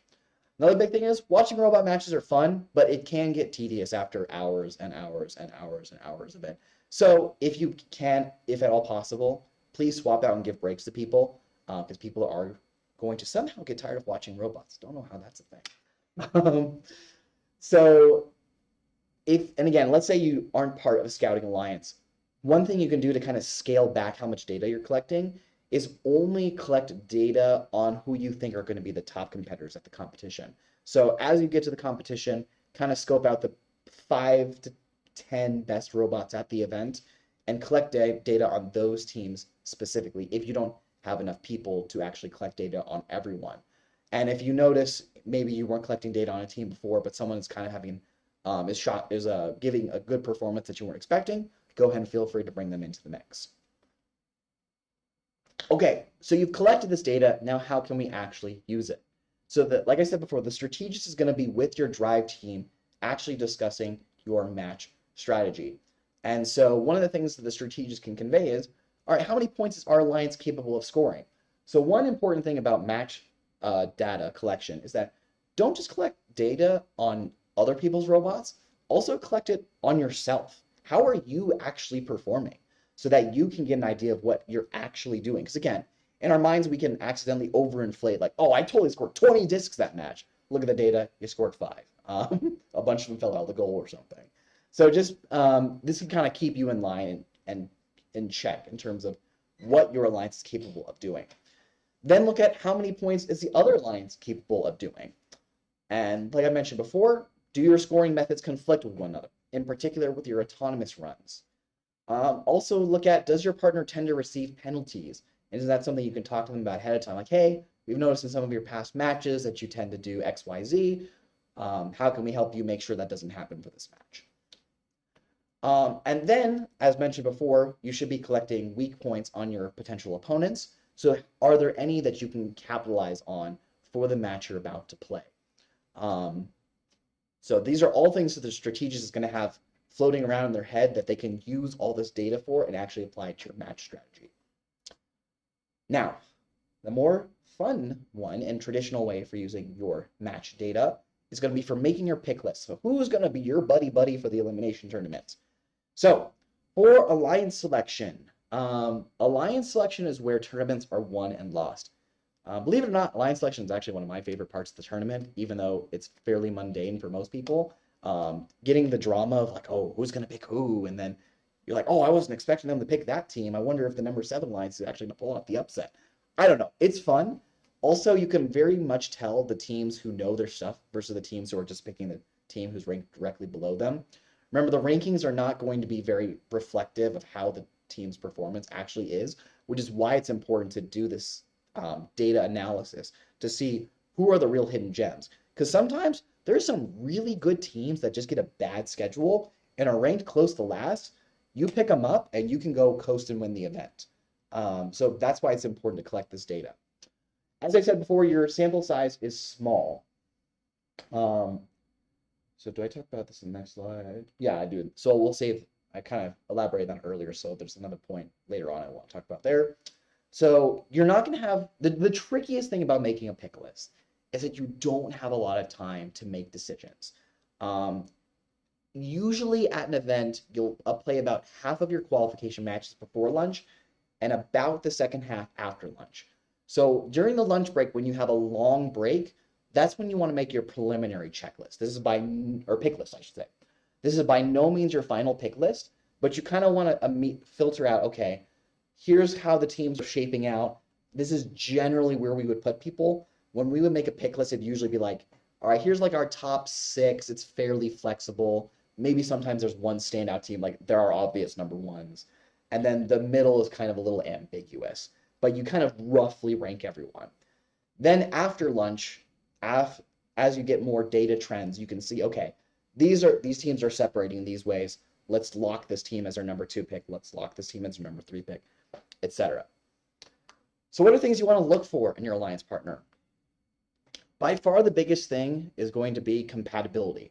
You could have 2 excellent robots, but if, let's say, they're both high-scoring robots, but in one finite area that's limited in the number of points, it might not actually be best to partner with them. Again, highly dependent on the game, highly dependent on the particular dynamics of the event, but you want to make sure you're compatible with them. Do your autonomous modes work? Are you going to run into one another during the match frequently because you tend to go to the same areas? So just general compatibility. Consistency is also very, very important, especially in the era of best of 1. There is no room for error. Back in best of 3, you could have a bad match and still make it to the next round. Now, you goof up one match, you're out. So you want to make sure you're picking the most consistently scoring team. So if I have a team that's doing 6-7, 6-7, 6-7, or a team that's doing 0, 10, 0, 0, 0, 10, 0, 0, 0, go for the team that's consistently getting that 6 to 7. We'll talk about an exception in a minute. In terms of the data you're looking at, you can look at the min, the max, the average. Standard deviation can also be nice. But again, your sample size is small here, so the usefulness of that really depends what you're measuring. But the min max are nice for, you can see, okay, what's the maximum number of discs this team has scored? What's the minimum? And what's the average there? And again, you want to keep in mind things like what's defense played on them. So if you have some sort of sorting algorithm that automatically puts all the matches that defense was played on them versus when they were able to just go free, these are the sorts of things you can do. You can get pretty darn robust with these scouting systems. The complexity of what you want to do, entirely up to you. But just doing simple analysis is more than enough because most teams don't even do any of this in the first place. Last thing is just general synergy with a team. Do you work well with this team? Are you friends with them? Oftentimes you can partner up with a team you're familiar with because you work really well together on the field. You communicate very easily versus maybe a team you don't have as much. Like, let's say there's 2 teams that are very close in performance, but one of them you work well with and one of them's a bit of an unknown. You're going to tend to work with a person, or you're going to tend to work better with a person who you already know. So that is a legitimate factor in terms of working well with another team in the middle of a very high stress match.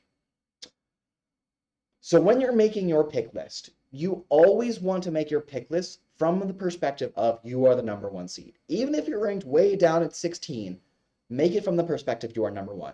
For the reason of, let's say there's a sleeper pick, like they're ranked close to last and no one's picking up on them for some reason. This has happened many times at tournaments. And all of a sudden you get down to, like, say you're captain number 7 alliance. And this really, really good team that you just assumed, we're going to be ranked 7th, that team's already going to be picked. We're not even going to put them on the pick list. And now you've missed out on them. So always try to make the pick list from the perspective of you are the top team at the event, so that if there's a steal of a pick, you got it. So as I mentioned before, you're going to make that preliminary pick list at lunch. So you're going to be tweaking that list based on trends. The one thing I would caution you against is be careful of last minute shows. So oftentimes a team might be doing fairly poorly, but then they have a really good match. Like their last match of the day is really good. This is where, again, context is going to be very dependent on if it actually makes sense to pick them. For one, you have to make sure that this wasn't a fluke. Was their robot kind of meh all tournament and then they got a really good score, really good performance for no reason? Or maybe was their robot broke? Like maybe they did really good in the first match, broke the second one, it was broken most of the tournament, and then they got it working again. Maybe that's when you might want to consider picking them. But just be very, very cautious that if that was their one good performance, I don't know. Again, try to pick the consistent team if all possible. Now, if you are not ranked high, one thing I would recommend is that go ahead and talk to the top ranked teams. Make your case on why you think you would make a good alliance partner with them. Please respect their decision if they say, we've got someone else in mind, but thank you for talking to us. But it doesn't hurt to ask, you know, and make an honest assessment of why you think you'd be a good partner. Now, one interesting dynamic of alliance selection for those of you that aren't aware is that you don't have to accept an offer when someone else invites you. So you should only decline one if you're ranked high enough to also then become an alliance captain. And two, if you know you can do better. What do I mean by that? So let's say the team ranked above me, the one place above me, invites me to their alliance. They're not that great, but let's say I were to decline. If there's only one other good robot left, and then they invite that team to join them, now you're left with no one else to play with, and it actually would have been better just to accept that invite in the first place. So if you're going to decline, be very careful that you can actually get someone better. So make sure there's enough good robots that could potentially go onto that alliance that you can still pick someone up better than them. Otherwise, it's more beneficial to say yes and move on with your life. So I've been alluding to this a little bit, but if you are on a lower seeded alliance and you know you're outgunned, that's when you might want to take the risky pick. You know you're not going to beat the number one seed at their own game if you're not necessarily one of the high ranked teams. But if there's a team available that was like that 0-10, 0-10, 0-0, 0-10, why not pick them? Maybe they'll hit their 10 and you'll pull off an upset. Maybe they'll pull off a 0 and you'll lose anyway. Better to have a chance than have no chance at all. So that's what I would do if I was on a lower ranked seed team. Okay, kind of the last thing I want to go over here is just kind of a quick dynamic that oftentimes happens in alliance selection where picking the best team is actually detrimental to your ability to win the tournament. So here we have a sample ranking. So we have team A, team B, you know, just in alphabetical order here. So I'm going to go ahead and kind of split them up. So we kind of have three groups here. And this is not uncommon. I've seen this happen at many tournaments where the top two teams, pretty darn good. Then you kind of have some average teams mixed in the middle, and then a couple of really good teams who maybe had a bad schedule and are ranked a bit lower. So we're going to look at this from the perspective of Team A. Okay, I'm Team A. I'm the number one seed. I want to win the tournament. Team F, in my opinion, we're also going to simplify. Again, there's many factors that determine the quality of a team and how they're going to work with you. But let's simplify it and say it's an out of 10 rating, and that if we have a higher rating than another robot, we are better than that. So Team A determines that Team F is better than Team G, and they're going to invite them to their alliance. So they have a rating of 16 out of 20. Team B is now captain number 2 alliance. They are going to select Team G. Notice Team B is an 8 out of 10. So they're they're in terms of the robot performance, actually a little better than Team A. And because there was another team that was just as good as Team F that was selected, the number 2 alliance is actually better than them. And then Team C picks up, you know, the leftovers. So Team C picks the next best available team, Team E.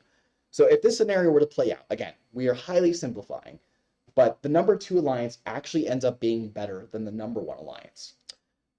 But if you had played your cards right, you can actually game the system a little bit. So instead of picking Team F, who is objectively a better team, they're a 9 out of 10, and then everyone else, so Team B is an 8 out of 10. However, I'm going to take advantage of the fact that these teams in the middle are not as good. So I'm going to instead invite Team B to my alliance. Now, compared to the alliance I could have had, that's in our, you know, very strict, rigid measurement, 1 point less than we could have been. But watch how the rest of this is going to play out. Team C, and we're going to assume no declines here, and even if they decline, it's going to have the same effect, so it doesn't matter either way. But Team C is now going to invite Team F. Look at this. Now that Team C, who wasn't as good, has invited Team F, it has pulled down their ability substantially. And now you have an objectively better alliance. So even though you didn't pick the best team at the event, because they ended up with a team that's not as good, you're actually going to end up with a better alliance anyway. And then as a result, the number 3 alliance gets some benefit here. They get a better alliance because they're able to pick up Team G, but you objectively still have the best alliance and are the most likely to win. I have seen this happen at multiple events where this could have happened, where you can kind of break up the good teams, and teams have lost tournaments as a result of it. But I've also seen tournaments won as a result of this, where they properly picked, and then they just went haywire, just dominated. So that's why I like alliance selection, because this kind of fun stuff happens. Like, oh, are they actually going to do that? There's also another fun scenario called Scorched Earth, where basically the top ranked team is maybe average, not the best team at the event, and they keep inviting people who they know are going to decline so they can split up all the good teams. I really like alliance selection. I think it's a lot of fun, personally.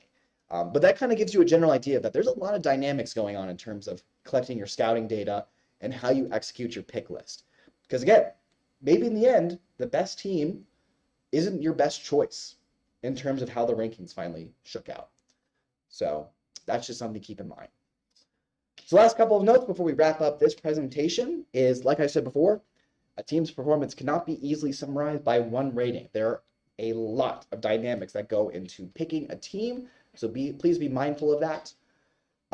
And you also have to balance a lot of factors during alliance selection itself. So this is not something where you just go, "Best robot, I pick you." They're going to want to be going with the flow in terms of how the tournament's playing out. And that is it for me in terms of scouting. Are there any questions with regards to scouting? So some of these teams, again, at multiple competitions, the kids get all worried and they get very agitated and stressed out. Do you have any tips to lend to that? So the question is that competitions can be a stressful time, and how can we kind of make sure that everyone's staying calm? I would say a big one. I've noticed that I've gotten a lot more agitated at events if I'm not staying hydrated and fed. So that's definitely a big one. After a major loss, it's nice to have a parent or someone who's kind of a little removed from the situation be able to kind of calm things down and provide encouragement. What else? I don't know. I'll throw it out to the room. Is there any other techniques that we could use to diffuse the situation? I'm not sure how scientific it was, but our approach was always during practice, the drivers would stand there and then you would get as many people as possible to stand around them and yell at them loudly, and generally try to stress them out as much as possible so that they could get over it. Yeah. No, I don't know if I would recommend that. no, really.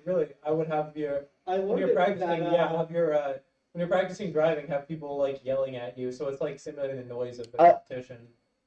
Okay, yeah. So I should be calling you bad. In a similar vein. So the suggestion is basically having some like loud noises and stuff played, so you get used to that. I have heard of teams doing that before, not just you all. Sure. I think the biggest thing is just setting the expectation ahead of time of, hey, there's going to be 36, 50 teams at this event. Only 2 people are going to win.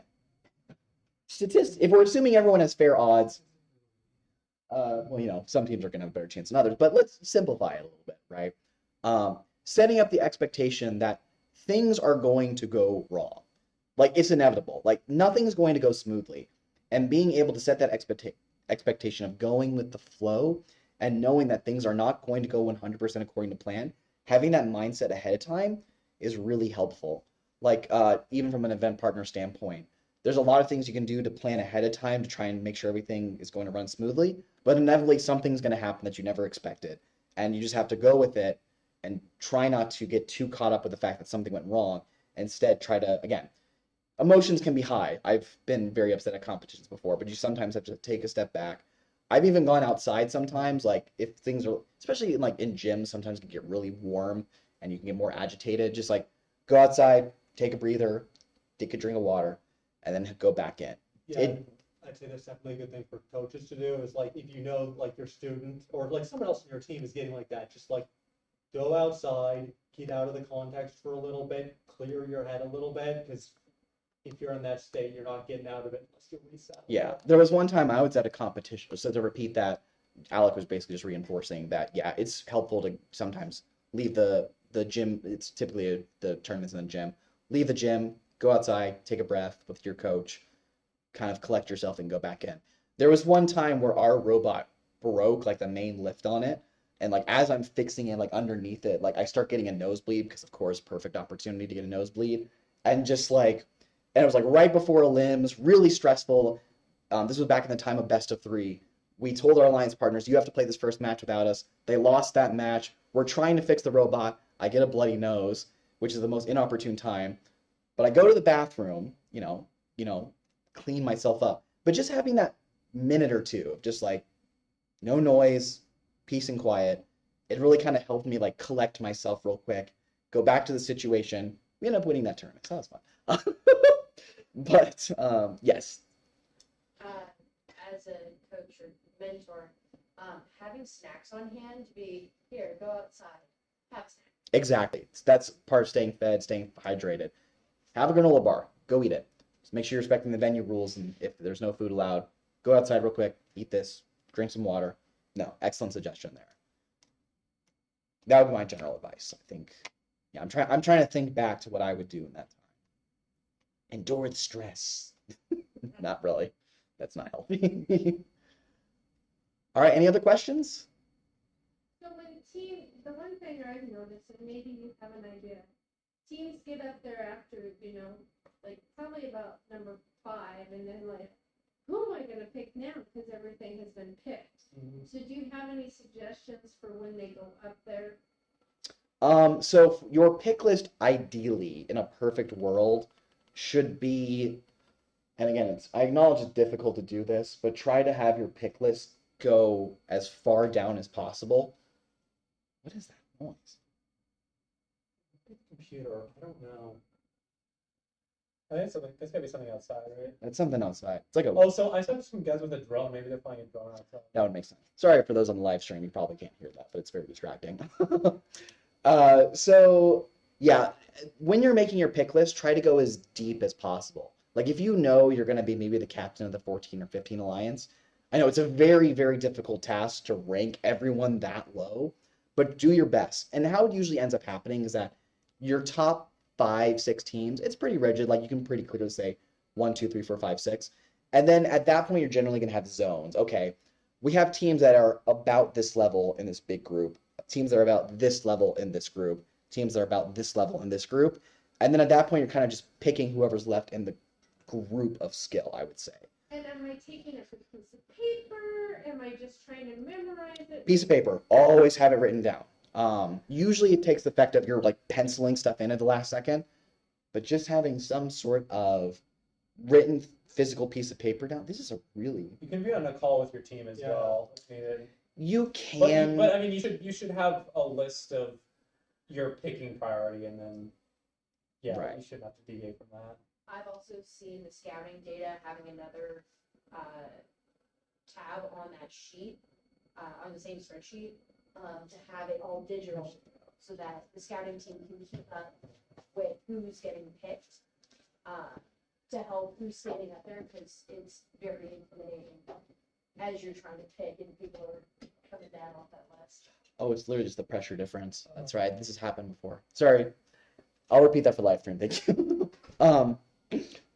It's literally the pressure difference. It's the wind, yeah. Yeah. There's a storm outside. Oh, there is? Ooh, fun. We love rain. People in live stream are like, who cares about rain? It's Arizona, everyone. Anyway. I'm just getting sucked through like the gap in the door. When I open the door, it's All right, so this is for the live stream. The suggestion was having another tab on your scouting data sheet so that you can rank everyone, and then as people are getting picked, you can actively make sure that you're not accidentally picking someone who's already been picked.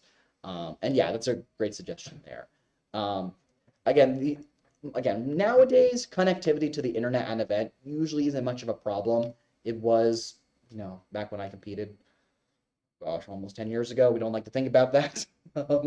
But yeah, I would definitely say I like having the physical paper, but I acknowledge that, yeah, technology's probably better in this case, and I'm just an old man being like, use the paper, pencil better. All right, any other questions? All right, we'll go ahead and end this presentation here. Oh, 9 minutes ahead of schedule. So thank you to everyone who watched us on the live stream. And for those of us in person, we'll be sending a survey out about all the presentations. So that way we can improve the event in the future. Always want to make sure we're improving things continuously. That iterative design process, but different. But thank you all for attending, and I hope you enjoyed it.